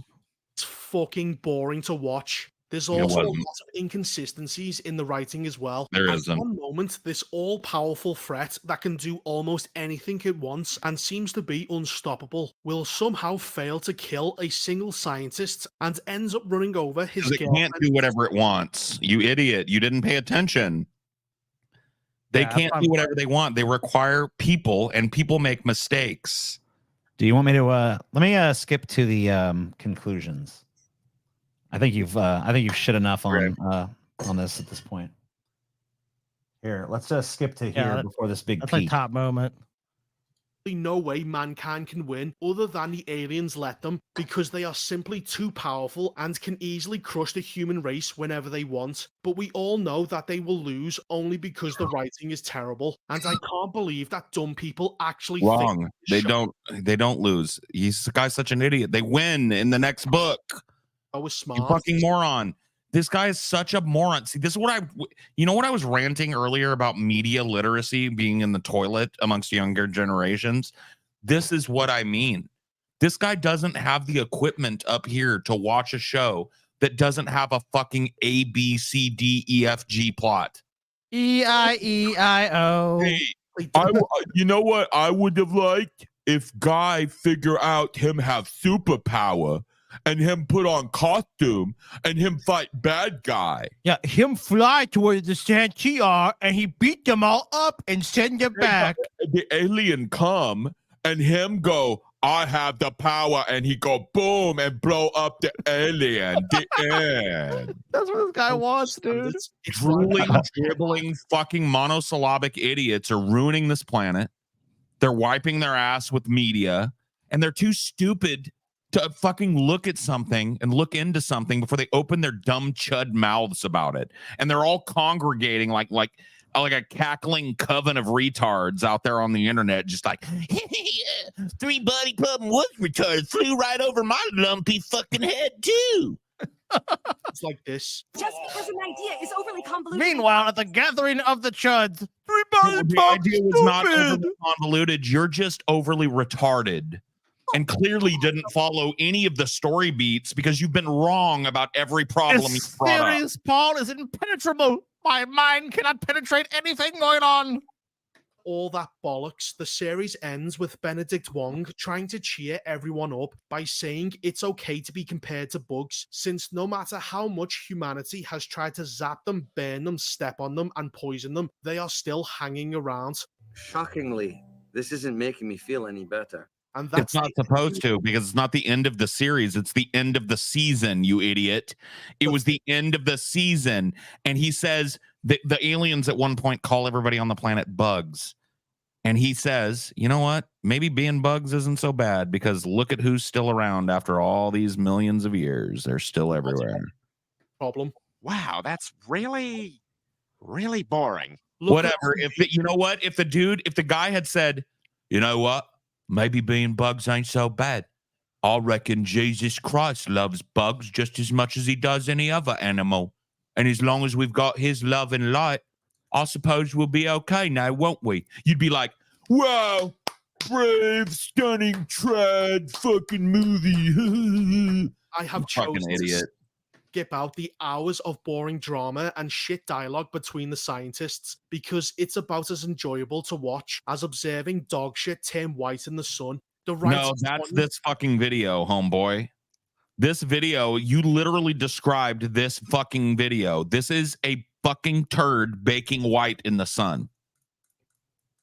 To get invested and care about these characters, but they are just black holes of personality, so it fails miserably. They feel like filler because most They're of just them black holes of misery, and they have their filler because they use big words and emotional concepts that make me feel really, really insecure on the inside, because I didn't know what they meant and don't have the facility to look it up and process the information. just that. Netflix's three-body problem is boring and stupid. That is the most Netflix three-body problem is boring and stupid. I wish that it had been about a guy wearing a cape who shot lasers out of his eyes and got the bimbo at the end. Don't watch it. It doesn't make no sense. It's boring. It's boring. These scientists talk about all these philosophical concepts and different modes of survival. It's all just boring. There's no superheroes. There's no white man that wins everything. It's just a bullshit show, mate. Watch it, He doesn't even talk about why the aliens come. He doesn't even fucking mention any of that, dude. This guy, like completely misunderstands the source material. Maybe he mentioned it in the giant stuff I skipped. Probably not. I doubt it, dude. If this is a faithful adaptation of the novel, then I don't know why it's regarded as this masterpiece. Because judging by You're the too show, retarded to understand it. Don't even try to pick up the book. That's so great. You're a fucking journalist and you didn't even try and pick up the book and thumb through it and see if the fucking series stuck to it. You know how long it took me to read the book? And I ain't no genius. It took me less than 3 days to tear through the fucking 3-body problem the first time, okay? You couldn't do that much before you wrote this completely wrong, completely backwards fucking review where you reveal yourself to be a fucking 4th grade level retard. No, you know what? I take that back. I have a niece that's in 4th grade, and I bet she'd understand the 3-body problem. So you're fucking dumber than a 4th grader. Congratulations, you stupid fucking yuck This mouth. video should be called the empty-headed problem, dude. Yeah, seriously. Somebody make the fucking British dummy problem for this guy. Ass with it, let alone have me spend money on it. This whole series felt like a Oh, giant. who cares what you spend your money on, you fucking yuck mouth? Get out of my sight, dude. The plot and the aliens Rage baiting are all pleb. completely retarded, and fuck all was achieved by the final episode. The critical Bullshit. flaw The that fucking whatever, idiot. I didn't understand anything in this show, so nothing happened. Dave made these supercomputers way too powerful. They can alter a person's brain and drive them to insanity. They can see and hear everything that is happening on That's Earth. actually not what they do, idiot. They don't alter a person's brain. Okay, the people are driven to insanity because the aliens give them visions and explain to them that there's no hope for humanity and that science is functionally dead. Powerful illusions across the entire planet. They can stop technology from being developed and can hack anything that is electronic, which means that they can detonate every nuke on the planet if they wanted to. They can't hack everything that's electronic. They can't do anything that they want. Why would they detonate every nuke on the planet, dipshit? Then it'd be uninhabitable. That because he doesn't know that they're coming to the fucking planet to try and live on it. Because he didn't watch the movie or he didn't watch the show. He didn't read the book. He didn't even thumb through the Wikipedia. What if they summary. turn the entire place into a Mad Max wasteland? Yeah. What? These it wouldn't benefit them. Yeah, these aliens that are fleeing their dying planet, coming to a stable planet that has everything they need to survive, should really irradiate it and destroy it before they get here. What a fucking retard. This guy is like brain dead. Stop, since they're the size of a proton. They are so massively overpowered they cannot be beaten, so the writers need them to start behaving retardedly so that the rest of the story can happen, like letting their loyal followers die for absolutely no reason, or alerting the whole What? What? What do you mean for no reason? That's not the reason. Oh, this guy is so disingenuous. Did you even watch the show? They let the people on the boat die because they learn that human beings are capable of lying. And it's not something that they can do. They have instantaneous transfer of truth and information between individuals. They have a pseudo hive mind. And they don't even understand the concept of saying something untrue. And through talking to one of the main followers over and over, he tells them the story of the big bad wolf, and he learns about a lie. And now they don't trust us because they know that we're duplicitous. They know that the information that we're giving them might be false. And so they decide to let their followers die to cull them because they're no longer necessary. Centuries before it happens, instead of doing the smart thing of hiding in the shadows and making humans fight one another. But no, these super That's intelligent. exactly what they do, idiot. If you would fucking watch the next season, past the first season, humanity dips into chaos once the common people know that in 400 years, everything's dead. I cannot be competent, otherwise they would win, and that makes the show suck ass. Do not watch the 3-body problem. It's shit. The story is retarded. The characters are painfully boring to watch, and the entire season feels like a giant waste of time. It's a piece of shit. So after there you go. Wow. Well, that some of the worst person media makes me takes I've fucking ever heard in weep. my life. I mean, it's literal media literacy. This is a person that can't deal with a concept that wouldn't show up in a fucking SpongeBob episode. Like that's the depth. I'm trying to see what this. Is there anything this dude actually likes? Or he does SpongeBob exclusively do? Krabby Patty recipe from being stolen is about as deep as this dude's fucking brain goes. What does he like?